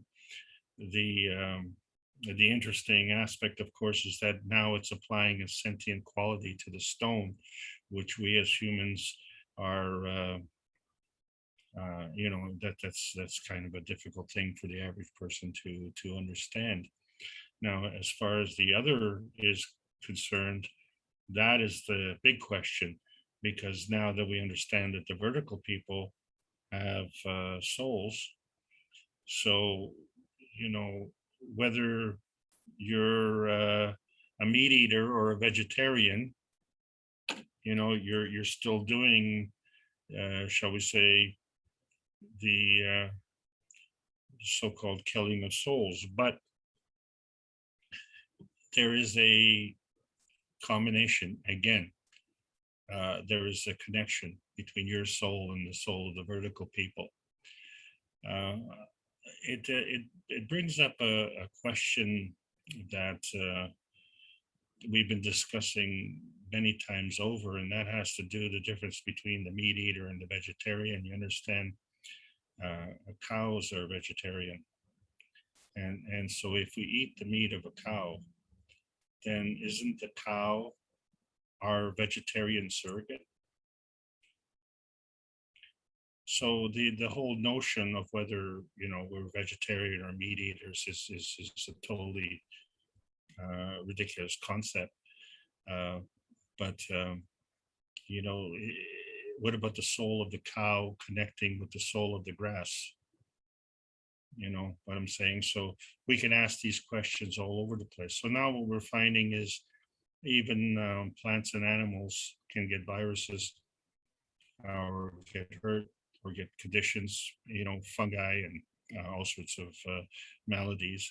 And so the restoration of the emotional and physical vitality of the humanity, it must extend to the animal and vegetable kingdom, or not the kingdom, but the domain. And is that possible? And what responsibility do we have? How much, you know, can you take into account? And so that becomes the definition of how big is large. So the domain of the cattle, if we go to a amino acid feeding, plasma feeding system, the domain of the cattle has to sort itself out, as does the domain of the plant kingdom. And then we know that with the plasma science, that when a crop gets infested, say with a bacteria, or gets a, shall we say, attacked by a swarm of locusts, and then you find that the reason the locusts leave is because they've eaten all the protein of the plants. But with plasma science, we can create a field to make it desirable for the locusts to leave, and so thereby saving the crop. then look at another case. We have a bountiful crop in one of the Chinese experiments, and there was a 300% crop yield, but the farmers were complaining about the birds eating the proceeds of the crop, which, not as serious problem as locusts, but certainly they're enjoying themselves with the harvest. They're doing their own harvest. And so the farmers were complaining, even though the fact that they were already receiving the benefit of a 3 times crop yield, in spite of the feeding of the birds.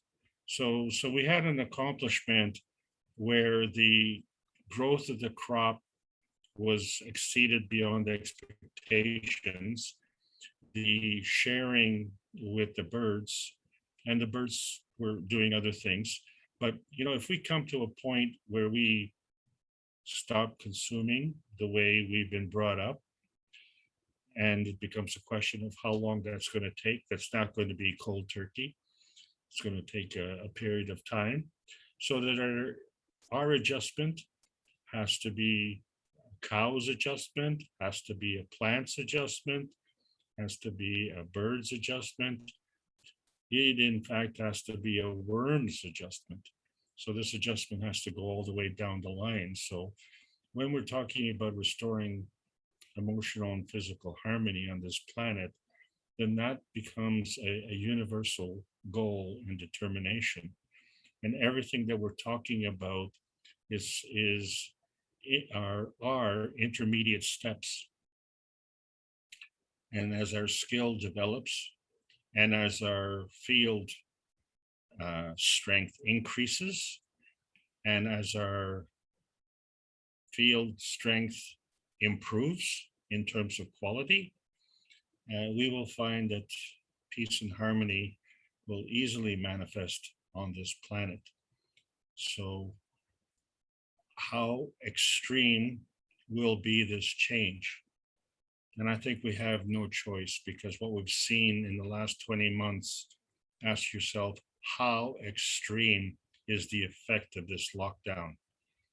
How many businesses have gone bankrupt? How many hundreds of thousands of people are unemployed?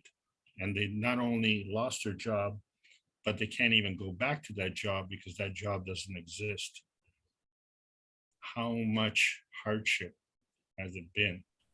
In today's reporting, we've had 6 deaths related to the pandemic. But in Canada, 200 people a day die from cancer. And that's not an emergency. Alex, Mr. Kesh has sent you a message. Alex, please check your Telegram, please, for video.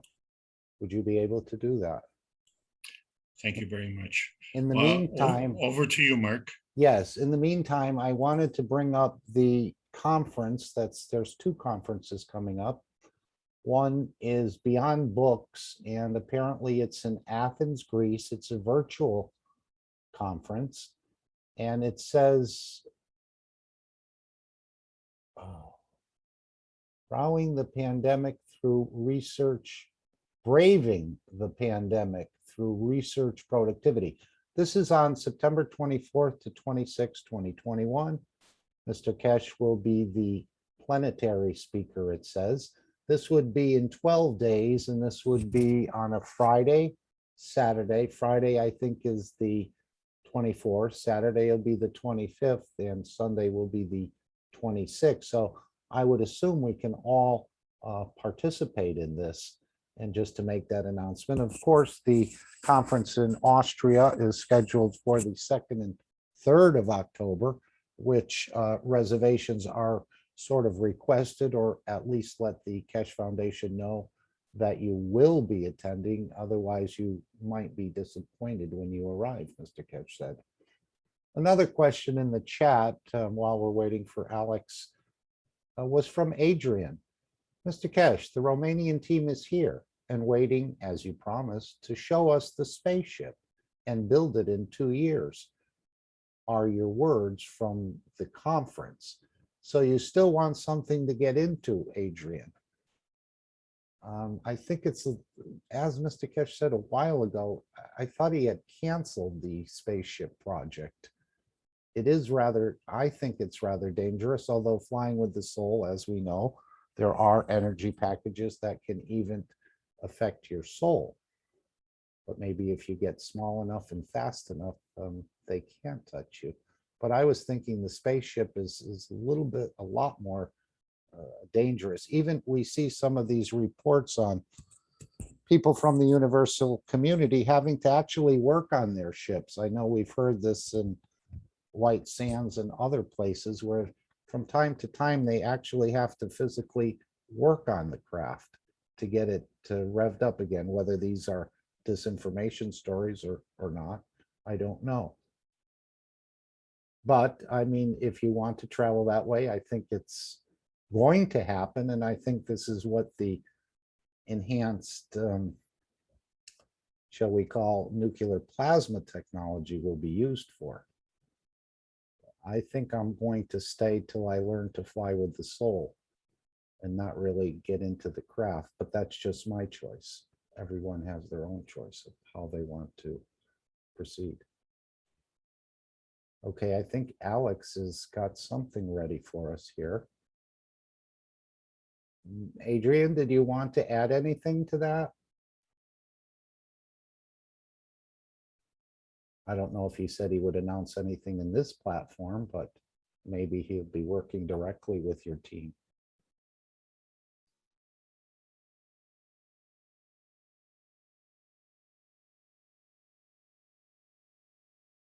Okay, we're seeing your screen, Alex, very well.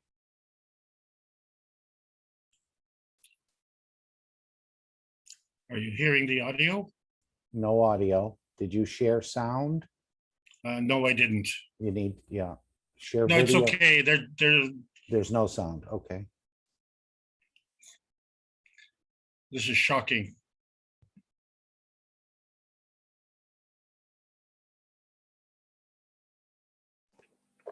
As you see, the gentleman standing in the middle, they just freeze on the spot. They don't fall. You say it's a epileptic attack. They just freeze in their position. What about the man touching him? Nothing. There's no, that's a police officer. No, I know, but is there a field force that's affecting the officer? No, apparently there are people who are helping them. We have videos of apparently one is already dead. But that's all it is. This guy doesn't look to be more than 20 years old. And he looks rather healthy to me. Yeah, there's many of them. I can send you 10 of these videos. What are they doing? And they're all, this is what is shocking, what is coming out with the vaccination.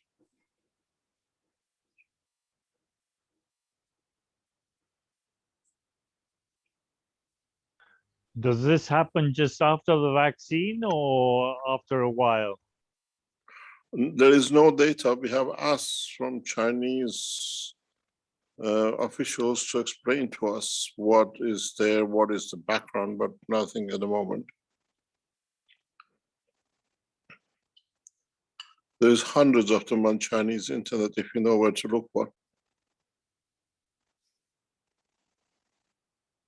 Another thing that has been detected is a lot of young kids, 12 to 17, which were given the vax there in the States, they're having heart enlargement.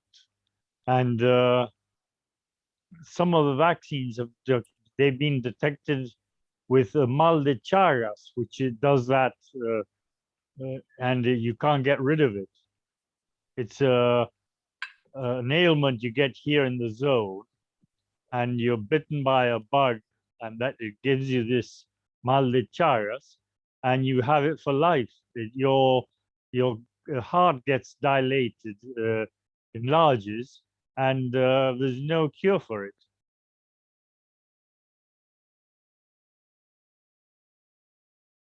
You did indicate to us a while back, Mr. Kesh, that there are some people in the leadership of the Chinese government that would like to see a population reduction of 200 to 400 million people in their country.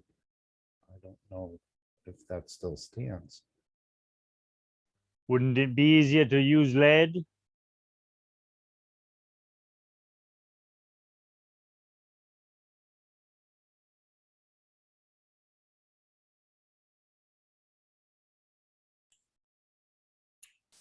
Didn't they already go through a 20 million catastrophe?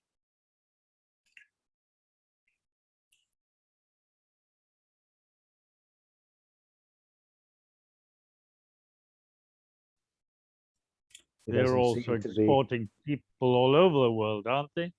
Yeah, he doesn't seem to be moving a muscle, just staring straight forward. The funny thing is he doesn't topple over either.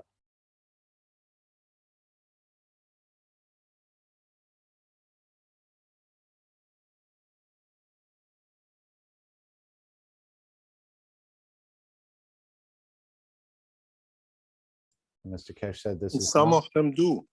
Not the only example he's in possession of. There is a number of them. So is he breathing? Yes, normal. You don't have the voice recording. It's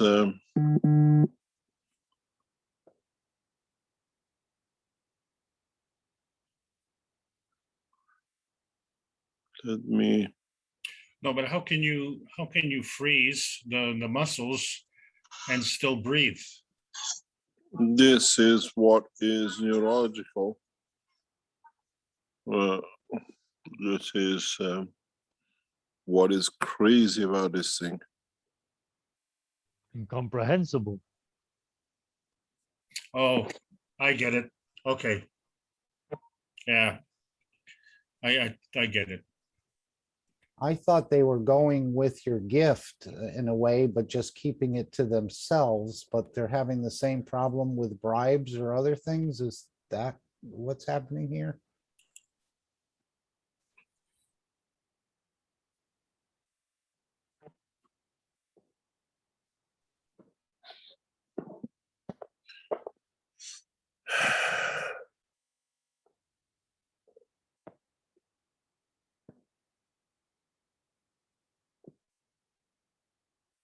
The difference also is you've got a conscious muscle movement and an unconscious muscle movement.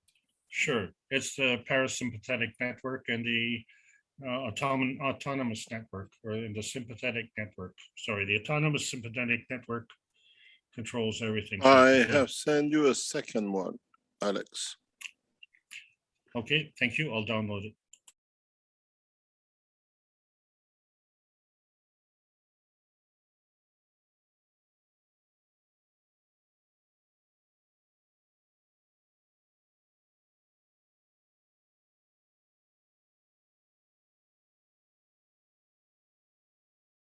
Did this gentleman snap out of it? Was this only momentary, or did they have to put him on the stretcher and remove him? If you know.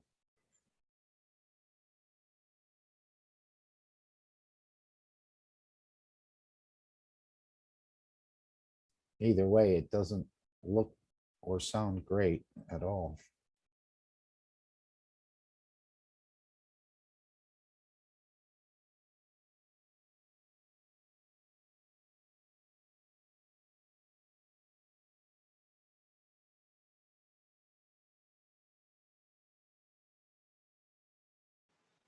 In Australia, there are a growing number of medical people and officials, police officers, and so on, starting legal campaigns to not be vaccinated under the Constitution, and so on and so on. And the other day there was a Supreme Court hearing in the state of New South Wales, and 50,000 plus people joined the judicial hearing via the internet just to observe, what they're going to do, how they're going to proceed. So there is this knowledge, whether it's intuitive or just the fact that it interferes with human rights, etc.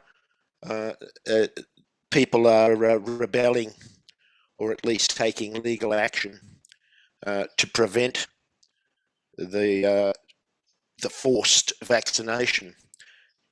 Mandatory, they call it, mandatory vaccinations.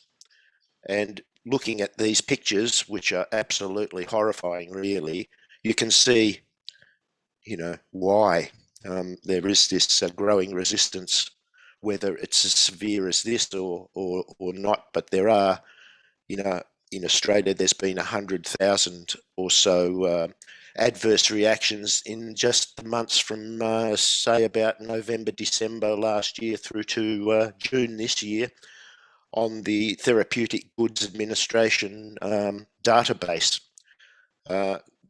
And they're clothing it all in the legal language, so it's not related necessarily to vaccines, but it's pretty obvious if you go back in time, there weren't hardly any adverse event reports, but suddenly there are, as I said, 100,000 in a few months. So, this is really shocking. It almost looks like the gentleman that was processed through the unit. You can see this fella trying to bend his left knee, but it's like when the fellow was processed through the universal unit, he started to shuffle a little bit. But this guy is trying to get it going, but he can't get it going. Something's blocking his pathway, his energy pathway. We watch all this in the movies. Now it's coming real.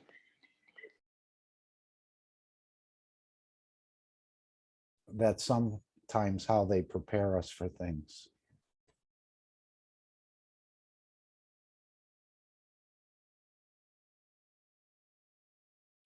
I didn't think we were supposed to be talking about this stuff, though, originally.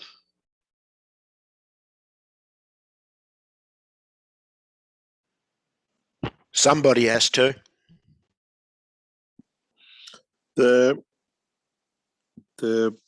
process is, most of us, our children, our grandchildren, and 100% our great-grandchildren will face with these kind of field effects in the space, or once we start traveling out, we'll bring it back to this space. Some viruses outside this planet could be added bonus, but your great-grandchild thinks I'll bring a souvenir for a grandpa and brings it something from another point of the universe and arrives here and gives you such an effect. Or to your animal in the house, or to the next door neighbor. Do we have a comprehensive system to handle this? Do we have a comprehensive system to be able to overcome this? This is a very simple child play.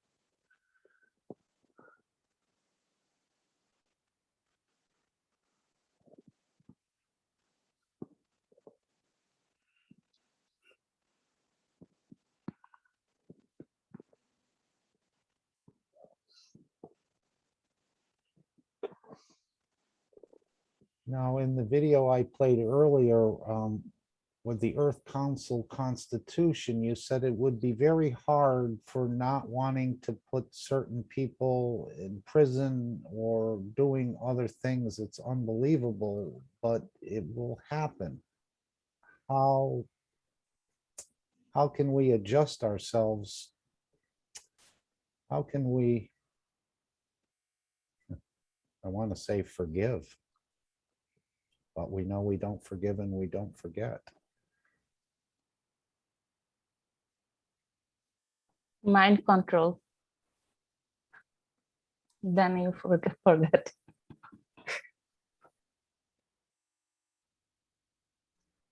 Well, isn't it that you judge yourself and they're the prisoners of their own actions? As they have nothing else to focus on other than their isolationism because of what they've done? But when every family has lost, or every other family has lost a husband, a wife, a child, the field strength is going to be quite strong there for something to happen, or what they think should happen. But didn't we celebrate them as their selfless Yeah. sacrifice for humanity, the souls that have already left? You know, and the others that are playing this role, I guess they have to play the role as well, that are instituting this.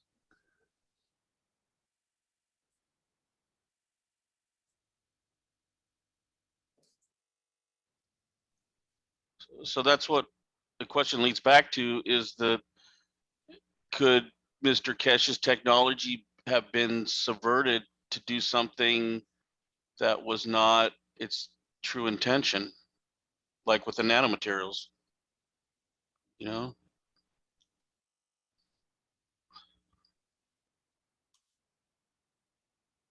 What was the professor who replicated your design and claimed it as his own? Hello. We hear you.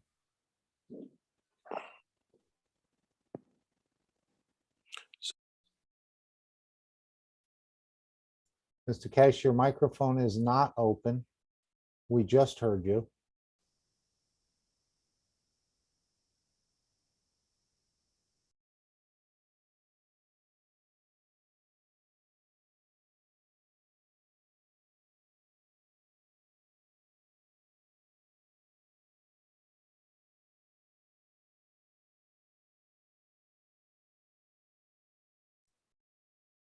Sorry, Dan is saying these images remind me of hypnosis.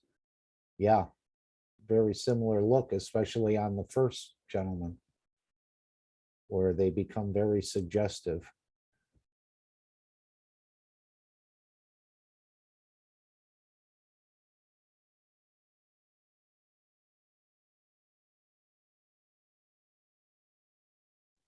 Yes, it looks like programming. Hypnosis. But I don't think It- it's a hypnosis. It just looks like a hypnosis of type. And it looks like this gentleman is trying to, He as is. Mark said, he's trying to fight it. He's moving he's- his left knee. If Alex plays Yes. the video, you can see his left knee going forward like he wants to take a He step. wants to, yes. Yep. Look, he's moving a little bit. He's trying, it looks like he's fighting against it or something.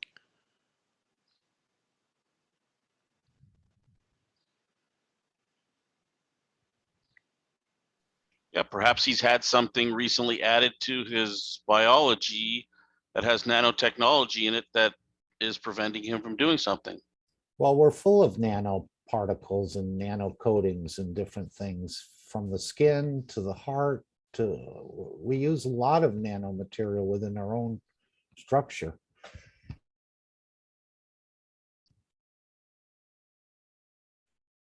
Well, then, so in comes the definition between an elemental nanomaterial and a biological. Can you confuse the two? I don't Where have one enough is a knowledge. where one would be a transitional plasma, something that's living, that has a soul, that has, but then you say perhaps the elements also have a soul. So where's at one point does the particle become the GANs? Why did Mr. Where Kesh say this is child's play? Does that mean for the solution, like he said with the situation we're facing now. It's child's play if you know how to handle it. This is He was just training. he was comparing it to those viruses that we will Yes, will approach us in deep space yes, in the universe that would bring back this particular virus, COVID, if you can really call it a virus, is child's play to take care of versus some that we will encounter in the future. right. I understand that. But why was he saying when we saw this video, this is child's play? Because of our ability to handle Okay, these things. okay. It looks to me like there's no choice, you know, like it separates your physical choice to do something, separating the soul from physicality almost. Yeah, almost the sleep paralysis type of thing where you're fully conscious, but the signal hasn't connected or something. We were talking about that, I think, last week, or Selena was mentioning that as well, I think.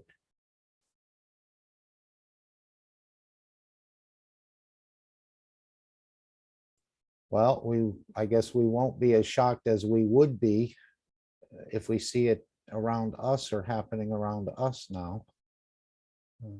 We can just communicate that this is happening in the same way in other countries. It probably should be stated whether or not these folks have had the Chinese vaccinations from their different pharmaceuticals there versus those that have been created elsewhere in the world. And there's so many variations. Which ones cause you to restructure your brain so that you're actually no longer who you were? So if there such a videos we see that do not encourage us to do something more than what we are doing. If if our soul is strong enough, I think we can fight this. It seems is like true. it's affecting the motor skills part of the brain.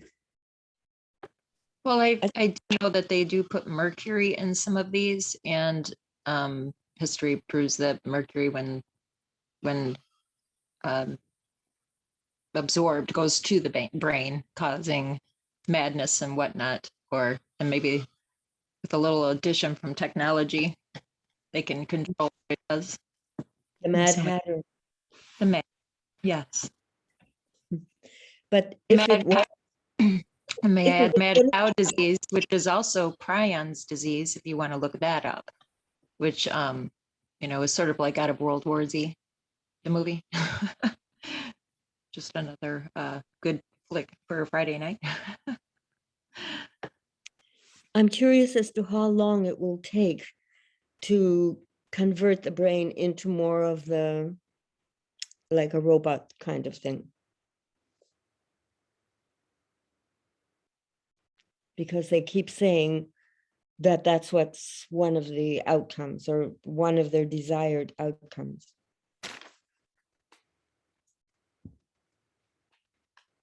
Depend which boss is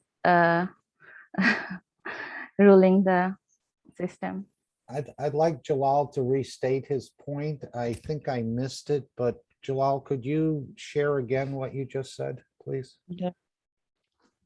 What I'm saying, we have the knowledge to increase all the goodies what we have. So we know this is coming.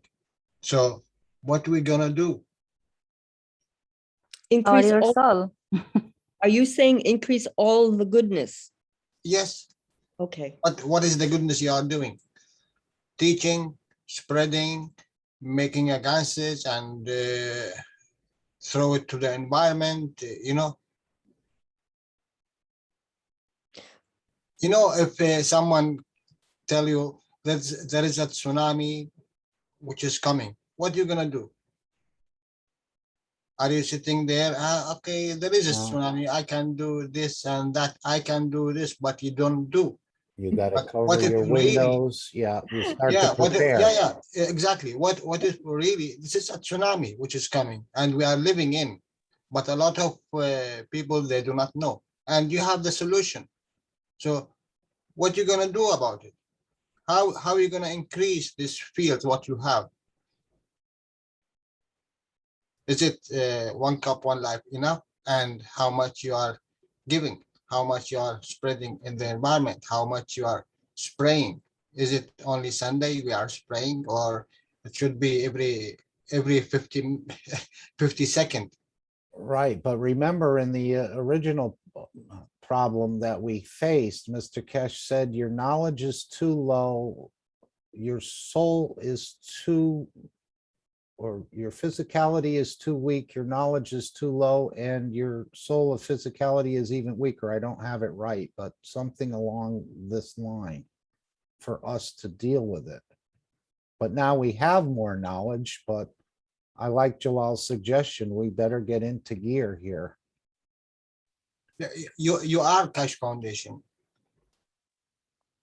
If you have the knowledge from the Cash Foundation and you can do the Ganses, whatever Ganses, this is Cash Foundation. So what gonna Cash Foundation do? I happened to have an emergency situation where we had a gas leak underground from one of the tanks that led to our sewer systems, and 1,100 homes had to be removed.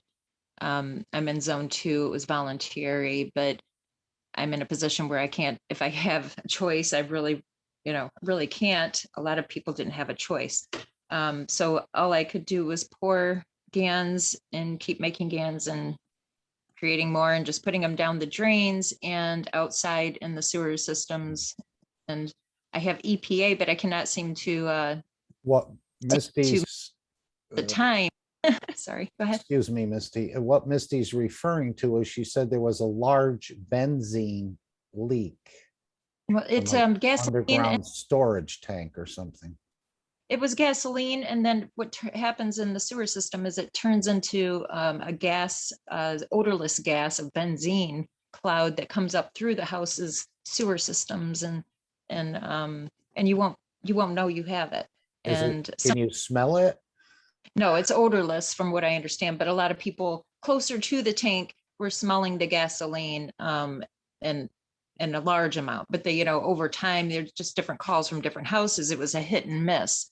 And I have a sewer system. They just fixed the manhole in the backyard of my, it goes under my garage, and I have it out front here too. Or the separate system, I just keep pouring them down the drains because, that's all I really know what to do right now.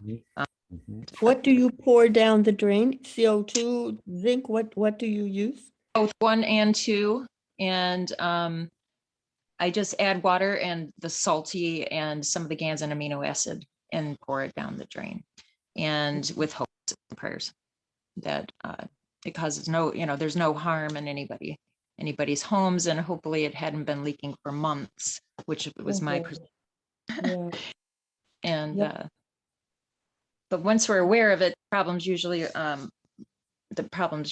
done its damage, and I'm just fortunate enough I had a choice, but there's a lot of people that haven't. And I wonder if our GANs can tell us when there's a problem. They're supposed to be censored, and they didn't go off, and there was no proof of it until it hit the neighborhoods. Yeah, how interesting, right? Just like with Diana in the Place d'Alma tunnel, there was no videotape in the cameras that night. How convenient is that?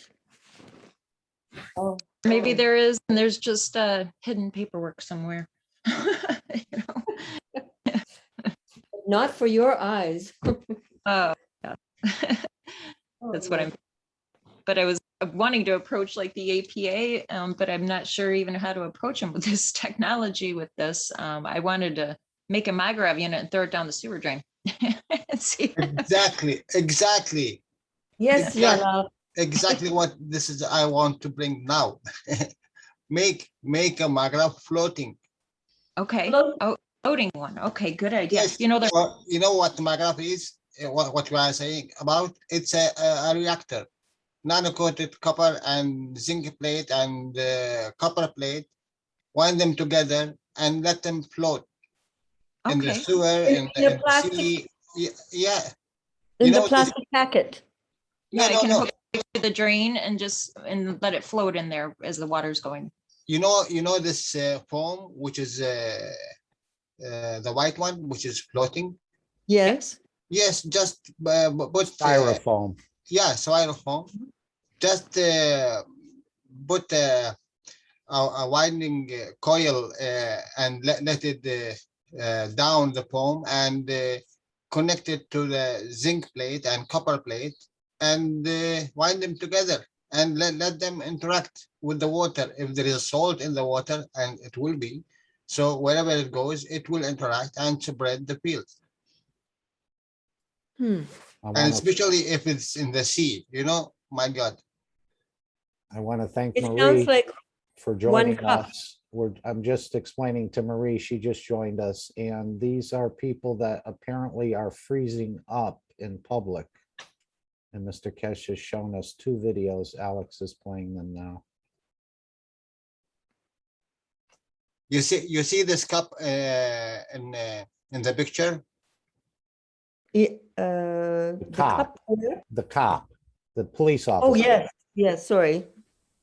No, I'm speaking about the picture here, not the video. The second image. Oh, on the Oh, right-hand you mean, side. yeah, the Yes. cups 1 and 2. So, yes. so if you say this is the top of the cup, just cut it from the top and let it flow.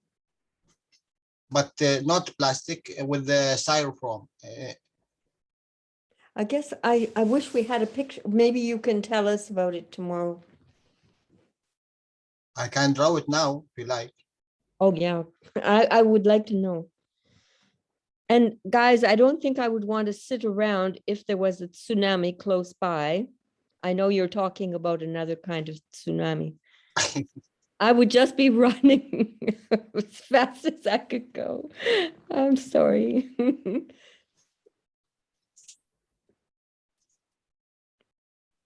So Jalal, is there anything in physicality that still triggers the emotion of fear in you?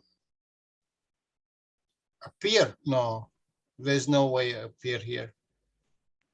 So no imagery from China, no anything like that causes you any fear? No, absolutely not. Look, there is one thing you will face in the future. If you go to space, there is something called, and Mr. Cash always telling us about it. It is the energy soup, the soup of energy. You know what is that? Well, energy is getting together. What do you mean? Yeah, it is energies getting together, and it's happened that soup of energies there, and it happens. No one take from it. Why? Are we talking the primordial soup? This is a later. Okay, let me just draw this one. It is very easy a device. It's not really complicated. Let's say this is a styrofoam in this shape. You hang nano coated in beneath, and is going out from it like this. And let's say this is the nano coated copper, sorry, a copper, or even nano coated, why not? Are they And both? this coming from it, and also a zinc plate. Okay. So Two nano-coated copper and a zinc plate? if nano-coated all of them, if you like, or nano-coated only one, it's no different. All will make the same. interactions. And So- and let it flow. It's hang in the opposite, you know. This one will in the water or in the sewer, wherever. Make it 2 centimeter, not more, 1 centimeter. If is it you think the sewers is so small, so it will not hang, and even if hang in any case anywhere, it will. There is interaction here, so this will spread. You do not need to spread any gases, just reactors. Yes, So and you with- say you can make them small, very small. Yes, yes. or as Leanna did in Hawaii, where they put the magrev or a coil, a spring, inside a plastic bag and allowed it to float in the catchment tank. Liana, yeah. Whatever you can do, you do. But at least you do, you know. And this is your how much you can do from these. I think is equal for someone who throw or give the environment from this gases what we are doing every day. So you can if you have 10 or 15, you are making every week. So let it be every day. You will throw one of these gases in the sewers. So and fill it up again. And when it's come to every day, so after maybe 7 days or 8 days, it's have already have made its own gases and you throw it again. So you have every day, you can every day throw these gases in the sewers wherever you go. And you see you start, you know, when we are asking for a peace, it must be started with you.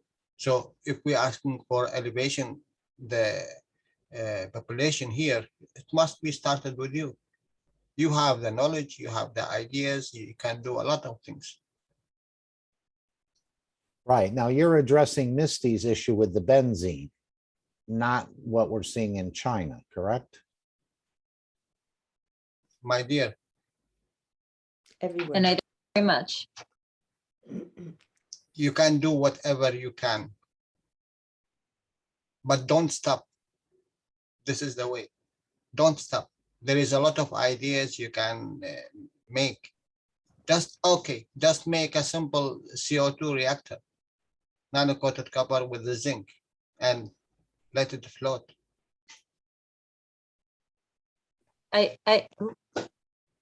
Oh, sorry about that. I have the materials, so I will be doing that. Thank you. Thank you.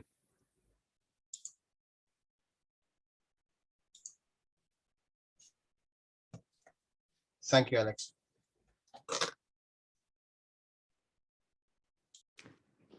And Jalal, if you're still there. Yes, I'm here. This business of shaking hands with the left hand, it's gravitational in relation to my hand is taking from the environment and giving to me, right? Yeah. Okay, so if I'm shaking somebody's hand with my left hand and their left hand. I think I got it wrong. I think it's the left hand to the right hand of the other person. That makes sense, yeah. Let her continue. You're going to trick me, I can tell. No, not trying to trick you, no. No, absolutely not. But I It's want the to left to understand the right, yeah. what you have, yes. Yeah, okay, so then the right is the giving and the in relation to, okay, to myself, my left hand is going to take from the environment. But if somebody's going to hold my hand and it's their right hand, then they're already wanting to give because the right is giving. But isn't it giving? Oh, no, that's correct. You're connecting, So, yes. you're yeah, connecting. they're giving and I'm taking. So instead of the environment, they are the environment. Okay, that makes more sense because I was getting a little dizzy trying to figure out about the left and the left. I just recalled it wrong. Yeah, it's left to right. Yeah. Wait. Or right to left. Wait, if you have the knowledge that you can go above this physicality, and we all knows, and we all, when we speak, Mr. Cash, about wishing, what is really wishing? It is above the physicality. That means you are working with your emotion and you are working with your soul. So why you need to shake a hands? This will be the handshake of the future, Mr. Keshe mentioned. But here. I have a question. Yeah, I have a you're going to question. fight over it. If anybody doesn't have any hand, what's he gonna do? So exactly. Right, but most people do have hands, and But the that's one field, of no, the. no, Doesn't matter. wait, Doesn't matter wait, for wait. everybody. Doesn't No, matter. it's just one of the greetings, the The colloquial fields, greetings. wait, Mark. The fields of the hands is already there. It's not Yes. necessary you do not you do not see it in physicality. The What field of about the soul hand. to soul? Yes, well, what we are doing, look, all these ganses, all these magraphs, all these reactors, this is a tool for us to go higher and working with the fields. What is the fields in your knowledge? A field which is you do not see, a field which is not connected to the physicality. So what is the field in your mind which is not connected to physicality? So I can shake hands without shaking really hands. I can hear without ears. I can see without eyes. I can speak without mouth. So this is the fields which we are speaking about. So you can increase it. You can increase it. Yeah, And there is a teaching.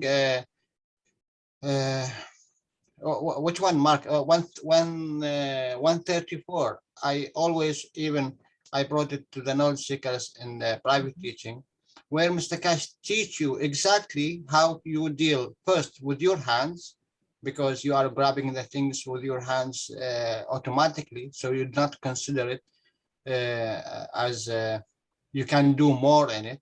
So there is a teaching about how you are using hands in the level which is attaching to your emotion, and then from there, from your emotion, you go to the thoughts, and you can move things with your thoughts, and you can do a lot of things with your thought. But this is need a practice, and you start with the hands, and you need to start with the hands, and it is a process, and after that you go above the hands. It's Right. like dances. You Just need using the do matter dance. state to reach the level of understanding of the soul. And many people Exactly. are physical and they'll have to work through it. Now, Dan put in a comment here. What is more price, to listen to the teacher? And this may be an invitation for Mr. Kesh to come back in. What is more price, to listen to the teacher or to listen to the students who discuss with each other what they understand from the teacher? Of which joy is greater, of the teacher listening or of the student speaking? You need both. But don't be surprised that you will be the teacher in the future. So We already are. We already are. Yeah. So you need to practice to be a Still teacher listen. from now on. Still listen. Yeah. Yeah. I like to hear Mr. Kesh's words because there's something special going on there between his soul and the soul of the listener, even for the universal community. He said, for those who hear the soul of me. Now, most of them are not probably at the workshop, but somehow they're hearing his soul. And I think that's the way of the teaching in the future, once we graduate, as Jalal said, past this matter state. Even Mr. Kesh said these ganses and all, this is just a gimmick. It's not really a gimmick, but it's a way to get us to understand a deeper knowledge. Let me tell you something. Let me tell you Yes, something. please. Because he is not here now. Just He before, is here. No, he's not. He's not. Just let me finish before he comes. Before this session, I was looking for his name in the Zoom. I want to send him a message, huh? And I just click in the names, and he was there. So I didn't put anything, but my wife called me, and something happened there in the house. And I came back after maybe 5-6 minutes, and I saw a message from him. I said, my God. I was thinking about him, and I was thinking to message him a message, and he messaged me a message Yeah, after 5 minutes. we've never been alone. So We've never never. been alone on this planet. We think we are, but we've never been alone. And as he said, you can reach the soul of me anytime. You just can't take all of it, but you can take as much as you need. This is absolutely right, Mark. Absolutely. And I am experienced that every time and still not believe in it. We'll get there. We're getting there.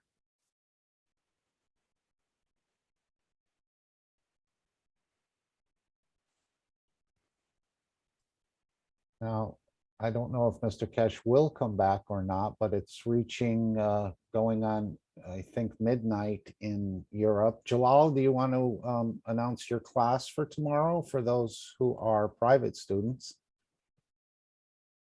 Yeah, the private student know about the classes. It's still on, deciphering in 9 o'clock in CST time zone. Very well. Until we start the new semester, we will see what happened there.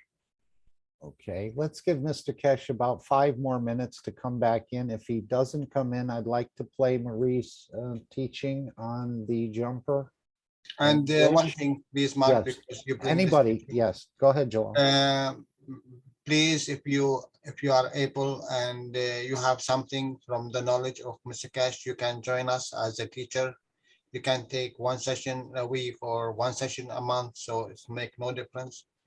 I hope we are not shortage of teachers, but it is very beautiful if we have a diversity of teachers. Everyone bring his thought, his knowledge to the platform, and he will add 100%. He I will add. am teaching. It's just not through as much with the physicality as with the soul. So Why not? You can bring this also. yeah, I do. Yeah, it's no problem. So thank you, Mark. Yes. Thank you, Alex. We're all And teachers, everyone. we're all students, and we're all teachers. So you just share what you think you understand. Even if you're wrong, you're sharing what you think you understand. But we're always wrong. No, we're not. Don't expose the secret, my dear. This is a private. Okay. And of course, we have a new platform that will be introduced to us, I think, in January, of some teaching out of the university in Tehran. So there's a whole platform being developed now, and I think it'll be in many languages simultaneously. So these classes, these platforms are going to grow exponentially in the very near future. Elias, if you hear, there is a message for you from me. Please check the chat. Thank you.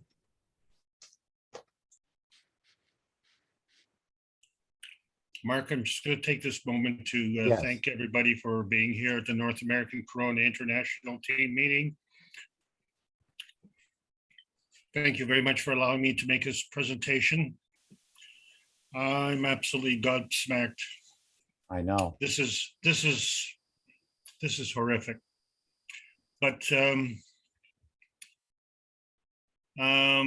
will be. It'll show the knowledge. It'll show the knowledge and the technology of the Kesh Foundation. So this is just another way that people will be relieved, I think, of this problem, and maybe not all of them, but hopefully another technology that can reverse these sorts of conditions, which I think, as Mr. Kesh said, introducing a magnetic field to the RNA and the DNA can reposition many things if you know how to play. which we know Mr. Kesh knows how to play. Well, I think you see why I have been insisting on including the cups of life in every single class. This is not something that we can stop. It's not something that's going to be over in the near term. This is going to be ongoing for quite a while. So make it with good intentions, be good, do good, think good, and we'll see you next week. Over to and you, out. Mark. Over and out. Okay, so as we heard from 2017, which is 4 years ago in November, from the workshop I played from the 197, Mr. Kesh has given us a tool, which is this wish, which is very powerful, as we see between, and we'll see now, between the child and the mother. So if you're in touch with your own soul, you can touch someone else's soul. So let's start working in that way, especially with the world leaders, but also in your daily lives, you can work with it. And again, the wish is not so much for yourself usually, but for elevation of other souls. So I think Mr. Kesh may have just dropped these 2 short videos and went somewhere else for right now. But it was a pleasure to have him with us. We thank you, Mr. Kesh, and I'm sure your soul can hear our gratitude as a group for your presence. Mark, when you were speaking about, our soul and giving from the soul, to me, I think our wish should be including ourselves, but we're doing it in a way that elevates everyone or every soul. Yes, you take from the knowledge what you can take from it and use how you can use it. I'm not going to tell you exactly how to do it and what you need to do or anything else. I think the knowledge is clearly there in thousands of hours of teaching and plus all what's in the archives. So it's an interaction with you and the creator, let's say. Your soul and the soul of the creator, which you're carrying with you. We're all carrying the soul of the creator with us. And you're going to co-create, you're going to think like the creator, you're going to act like the creator, you're going to do like the creator, you're going to feel like the creator. I mean, sense like the creator senses. So these are all things that are coming, and we all want it sooner than later, but again, timing is critical and it will all appear right on time. So no worries.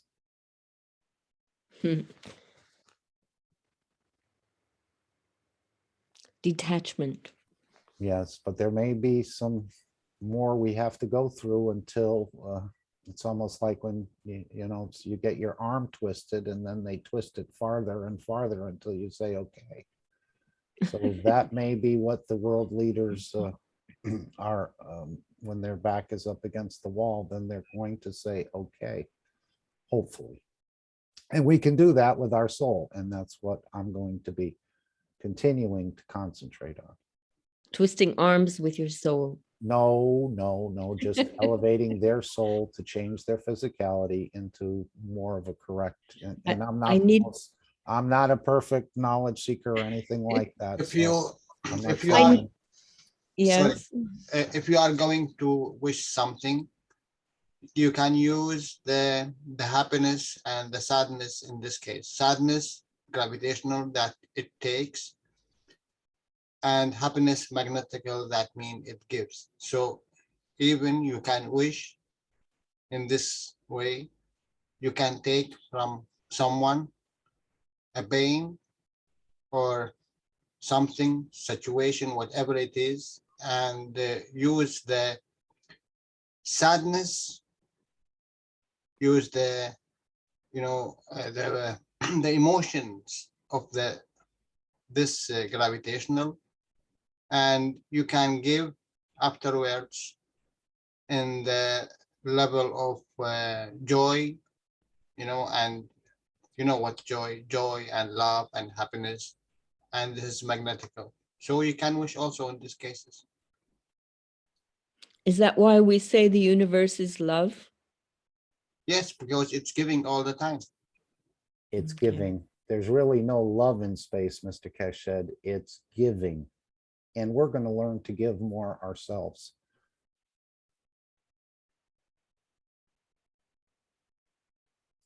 Okay, I'm going to go to this now. If Mr. Kesh comes back in, great.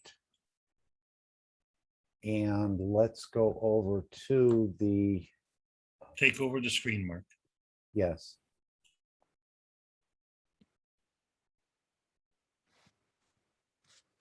No. Just a minute.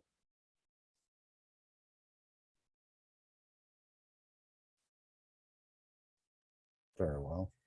Okay. Actually, I would like to back this up slightly, and you will see. Yeah, I think this is good. I think I did. I wanted to include Shweta as well as Marie in something here. I'm gonna, it doesn't always start on right away for some reason. Ever since I upgraded this to a new program, it doesn't seem to cooperate as well in playing the audio, but let's try.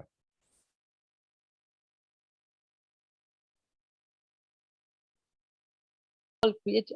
This is the ability we have always, is, and will be. So welcome, my dear ones, to this beautiful energy, and join from wherever you are. If you are not joined, we are joining with you. Thank you so much. Salam, namaste, salute. So swagatam. Thank you, my Derek.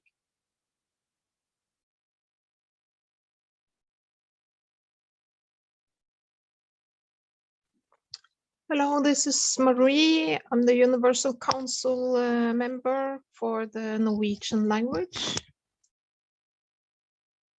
Sorry, I stopped that. I want to back it up. Again, this is about a 20-minute clip. So if you have to leave, you can always see the rest of this in the Telegram, which will be posted in an hour, just to let you know, okay?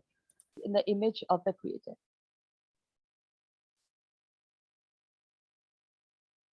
And thank you, Shweta. Thank you, my dear. Every being is in charge of its own conduct, will, and wish. So I will say, in the services of yourself and with the services of others, be in charge, choose the right way always. The right way, the way you should be in the service for all. So this is the interaction of every soul to each other. And the nature is we create and co-create with each other. So this is how in dynamic plasma we say energy in charge. So I will read the words, beautiful words.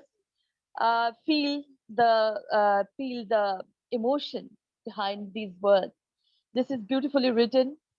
Through the beauty of the soul of diversity of the languages spoken on planet Earth, all souls are as equal and all are as creators as they are created in the image of the Creator. This is so beautiful, as we are all creators. This is the ability we have always, is, and will be. So welcome, my dear ones, to this beautiful energy, and join from wherever you are. If you are not joined, we are joining with you. Thank you so much. Salam, namaste, salute. So swagatam. Thank you, my Derek.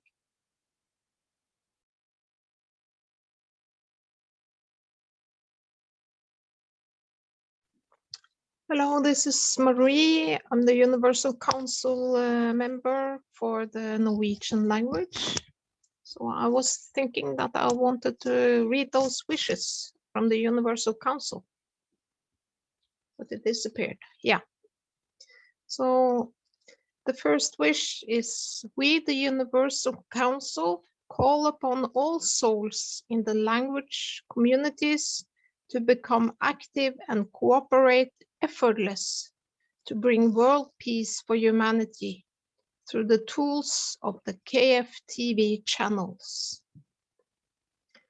And the next one, we, the Universal Council, wish for all the world leaders to sign the peace treaty on behalf of their nations, live on Kish TV. Beautiful, dear Marie. Thank you. I am present. I am present too. Yeah.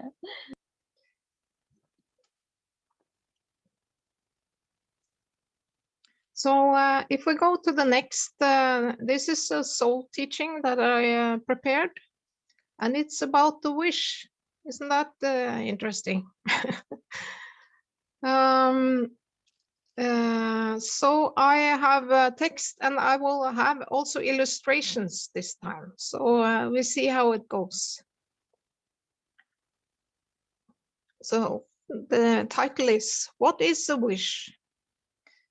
And this is from the Knowledge Seekers Workshop 197.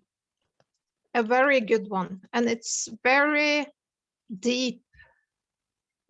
You think that the wish is something shallow, it's not.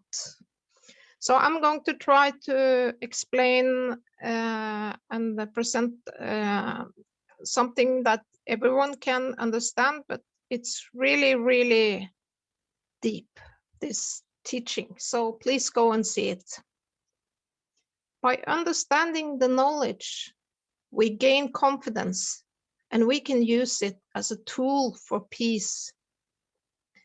Our understanding and intention will be part of our wish for peace for the whole humanity. The wish has to come what it gives to the others. Otherwise, it will not come true. And the wish must be unconditional always. So that is very interesting, that to make your wish come true, it has to be good for the others. The wish will happen when it's of the strength of reality of what it needs to be to happen, which means I can wish what I like, but in me giving from my soul, other souls must be happy to be in that position. So the wish must accommodate everyone to be elevated. A wish comes from the soul of physicality. Think about that. The soul of the man cannot do wishes, has not and does not have a wish in the physical direction, but it enforces its demand. And my interpretation of that is like the soul of the man has like a desire. So it enforces its demand. And the soul of the man can give unconditionally to elevate other souls and never look to have a feedback. So there is a difference between how the soul of physicality operates with the wish and the soul of the man, which enforces its demand. So what does it mean wishing for peace? Listen to this. This is what Mr. Kesh says. My wish is peace, but unconditionally. My wish for peace is to bring comfort to so many mothers who loses their children with war, to so many children who never see their father coming through the front door, to stop the mayhem that allows the damage to the human race for generations. Because it's not that the child lost its father.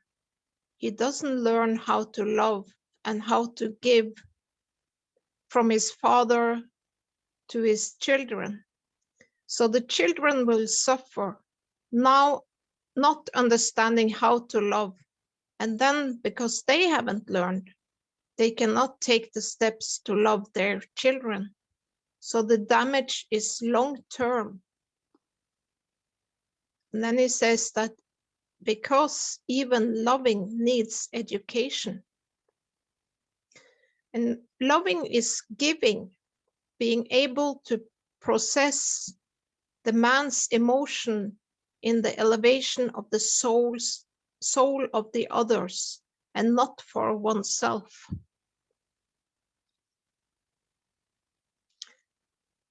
So how come we wish for something sincerely and it happens? Like you probably did when you were a child, because children are very sincere. My desire to be pleasured by it was so high that my mother, through my soul, received the message, understood, and knowingly or unknowingly brought what I wanted, that it gave me pleasure to be alive. And with it, I give unconditionally back love to the mother. It's not the gift you wished for and the mother gave you. It's the cuddle, it's the kiss, it's the emotion which you give back to the mother which counts. Not the gift you received to satisfy your emotion. We always look at what we received out of the wish. But if we go one step further, the one who brought our wish to reality receives more back, because the gift satisfies the giver so that she could give more.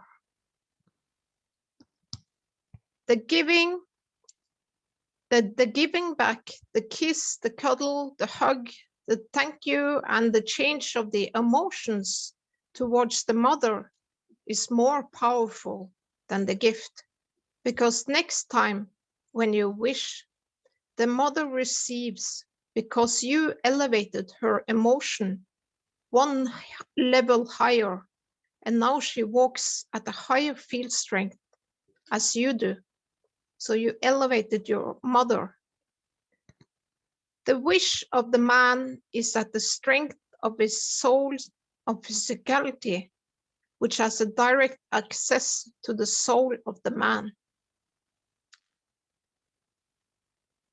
Every cell of the man has a soul. So when collectively we would like to see a warm jumper in the winter, and our wish is like, I wish my mother will buy me that jumper that I can stay warm. And then the mother walks in, see what I found in the market for you, which means you wished it and it was delivered. It should have taught you I'm in touch with my own soul, because it's my soul which has the contact with my mother's soul. And my mother's soul transfers the knowledge into physical action. The mother never thinks, I'm going to get a kiss and a cuddle. The mother thinks, this gives him warmth and pleasure. In so many ways, for human race to understand the true understanding of a wish, we all have to become mothers, because she has established the link with the soul of the child which she gave life to. The wish now has a strength, as pain has strength, as joy has strength, as everything else has a strength. A wish has access to our soul of the man.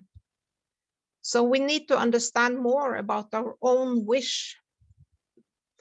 I wish to have a jumper, and then the mother knowingly buys the jumper,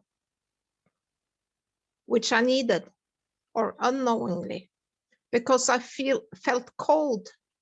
I didn't even wish through. So he didn't even make the wish like I wish for. He just didn't like to suffer in the cold, and the wish came true. This means that we have found a language. We have found a new line of communication. So why don't we strengthen it?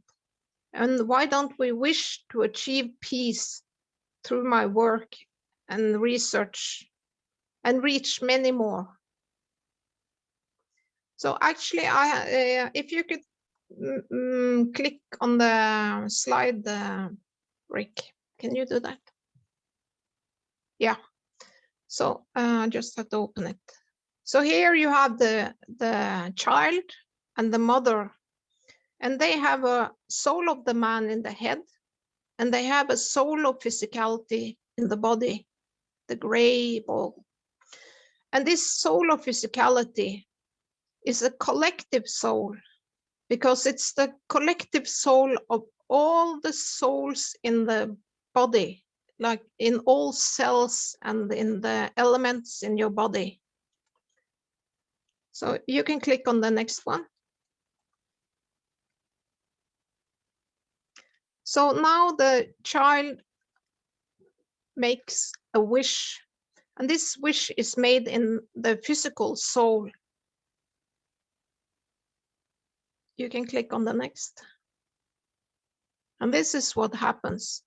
So the physical soul makes a wish, and it goes, the connection is, it's connected to the soul of the man, his own soul of the man. And his soul of the man is connected to his mother's soul of the man. So that is that red, long red line. And the mother receives this, the wish in her soul of the man. And then she can make this wish come true through this, her soul of physicality.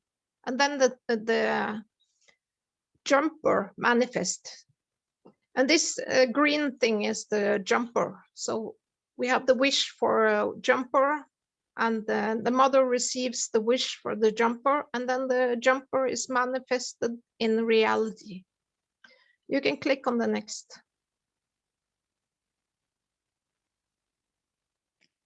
But this is what actually is happening, because the child has this connection from his soul of the man to the mother's soul of the man, and the wish is transferred. And when the mother is receiving this wish and making all this happen in physicality and giving her child back, then she is receiving much more. So she is elevated. Her soul of the man is elevated. So that was, I just have to check something on my drawing. Okay, so I continue with the text because there is more. So in science, we know about the division of a neutron into a proton and an electron, where we make what is known as a hydrogen atom. You can actually click on the next slide. Yeah. So you have the neutron, and it's divided into the proton and the electron, which is an atom. And it's an atom of hydrogen at the simplest form. Let me read more.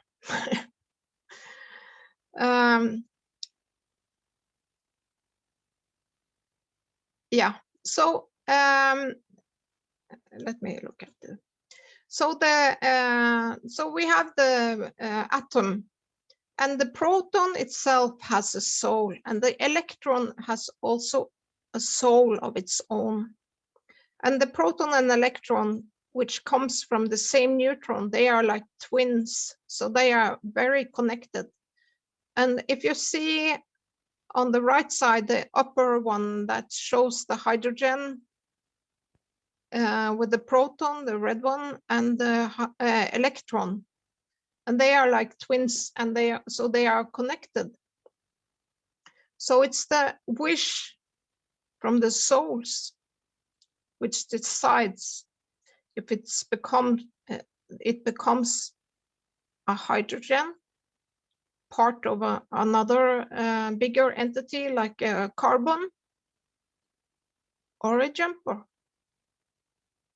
And it has to interact with all these other souls in a way.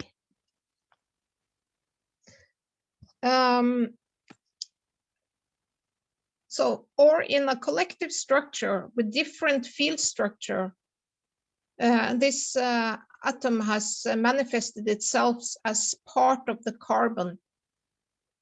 And the soul of the man, and in different points, it delivers itself as a physical manifestation of hydrogen, or a carbon, or a jumper in this example. It's the soul of the man who decides where and how to manifest itself and position itself. So if you understood your wish, which has given you the jumper in physicality, has access or a connection to your soul, because the soul has to move to become part of something else, because it wants to give the other souls a condition to live, and it manifests itself as a hydrogen or a carbon or a jumper. The proton needs an electron not only to confirm its existence, but to confirm it has a connection to the soul. And it's the same with the sun and the earth too, because through the confirmation of the rotation of the earth around the sun, we confirm the existence of the sun, but it still has a soul of the planet and has a connection with the soul of the sun. So the physicality of the man with the soul of the man, so is the physicality of the man with the soul of the man, and it cannot be any different. So our soul of physicality, which is located in the chest, has a connection with the soul of the man. So, and every cell has a soul, and every cell has emotion. And now we understand my wish of the physical appearance is my command, Mr. Keshe says. Because with the wish, I have access to the soul of the man. I can change the position of myself to become part of a jumper, to manifest myself as a jumper that allows other entities of souls to have life. The soul of this atom gives the pleasure to the soul of the others to create the molecule of whatever you want. So is the soul of physicality in every cell, collectively having a need, transfer its information to the soul of the man. So for instance, when this child is freezing, that is a lot of souls who is freezing in his body. That the soul of the man collectively in touch with the soul of the mother. So so this is the transfer I showed. Okay, so I read it again. So the soul of physicality has in every cell collectively had a need, for instance, that it's cold, and transfers this information to the soul of the man. And that the soul of the man, which is in connection with the soul of the man of the mother, that the soul of the mother receives and confirms and transfer it into the physicality, and you get the jumper. There is another very interesting aspect that I want to tell about, which is the wish as gravity and inertia. It's like the gravity and the inertia. The wish is like the gravity and the inertia. Gravity comes from the center of the earth, and the inertia comes from the essence of the gravitational magnetic fields of the matters of the earth. But the two interact, and existence of one which has transferred into physicality confirms the boundary and existence of the planet. So is the body of the man and the gravity of the man. You call the soul of the man the gravity. You call the soul of the physical part of the man the inertia. The planet has both, and the totality interaction between them both gives the physical dimension of the planet. So is the man. And in totality, the wish of the inertia confirms the existence and the positioning of the planet in the solar system. So now you understand, Mr. Geshe says. So next time you wish and it comes true, you don't say, oh, what a coincidence. You say, I know the path to my soul to get what is just and correct for me, that the others allow me to receive. My soul has a faster connection than me with the others. And then I want you to go to the next slide, Rick. Because how can we see this? So these three figures on the side is humanity in a way. And we have our soul in our head, soul of the man, and we have the soul of physicality in our body. And we have a common wish for peace. And this mother is not the mother, it's the world leader or a king or a religious leader. And we send our wish to this through the soul. So this world leader is receiving the wish for peace through his soul of the man. Can you click on the next, please? So now the soul of the man has received this wish for peace. And then you go to the next, please. And the soul of the man of the world leader will, in a way, demand or enforce the soul of physicality of this world leader to bring peace. And you can click on the next. And so then that's how we get the world peace. Through our soul. That's how we use our wish for peace to bring peace on planet Earth and the lasting world peace. Thank you.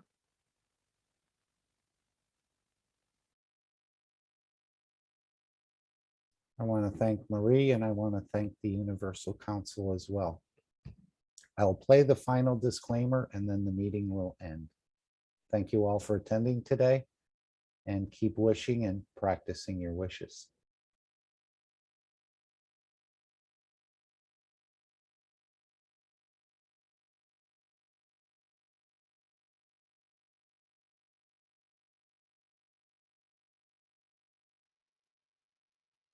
Disclaimer. The information and education material contained herein is meant to promote the general understanding and dialogue of GANs processing.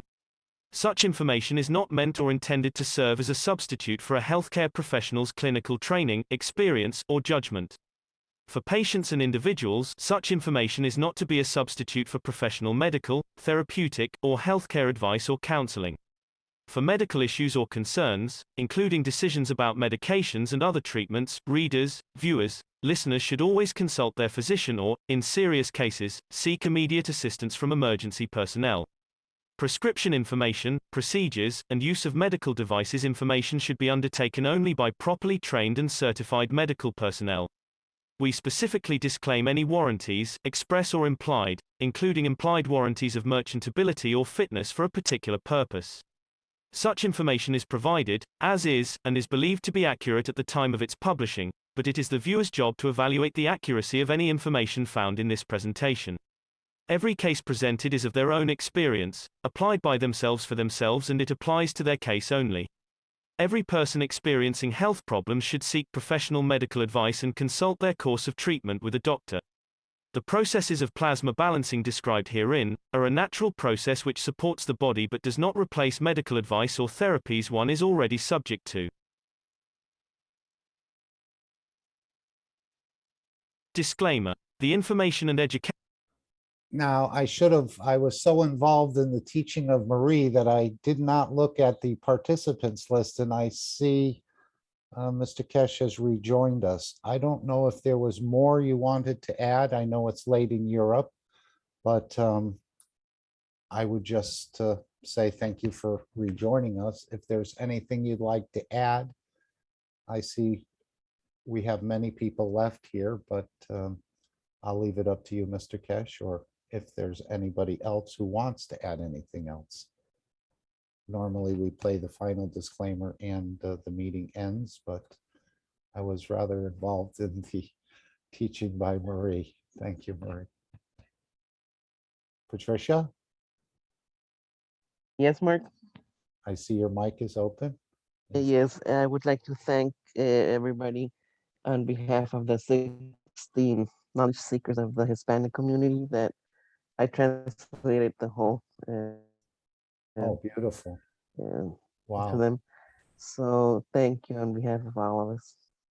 And I think it was a really touching afternoon. Yes. Lots of knowledge, lots of Yes. emotional things, beautiful things. And thank you very much, Alex, Mr. Cash, And- Maria, and thanks to you. And you're going to work on that orphanage paperwork and forwarding Yes, I'll get that for video, next week. forwarding that video to Rick. Yes. Mhm. Thank you. Thank you, Patricia. Anyone else?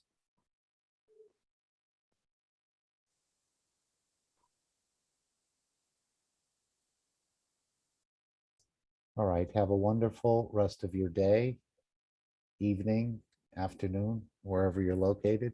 Thank you for joining and sharing knowledge with us today. And hopefully we'll see you all again very soon.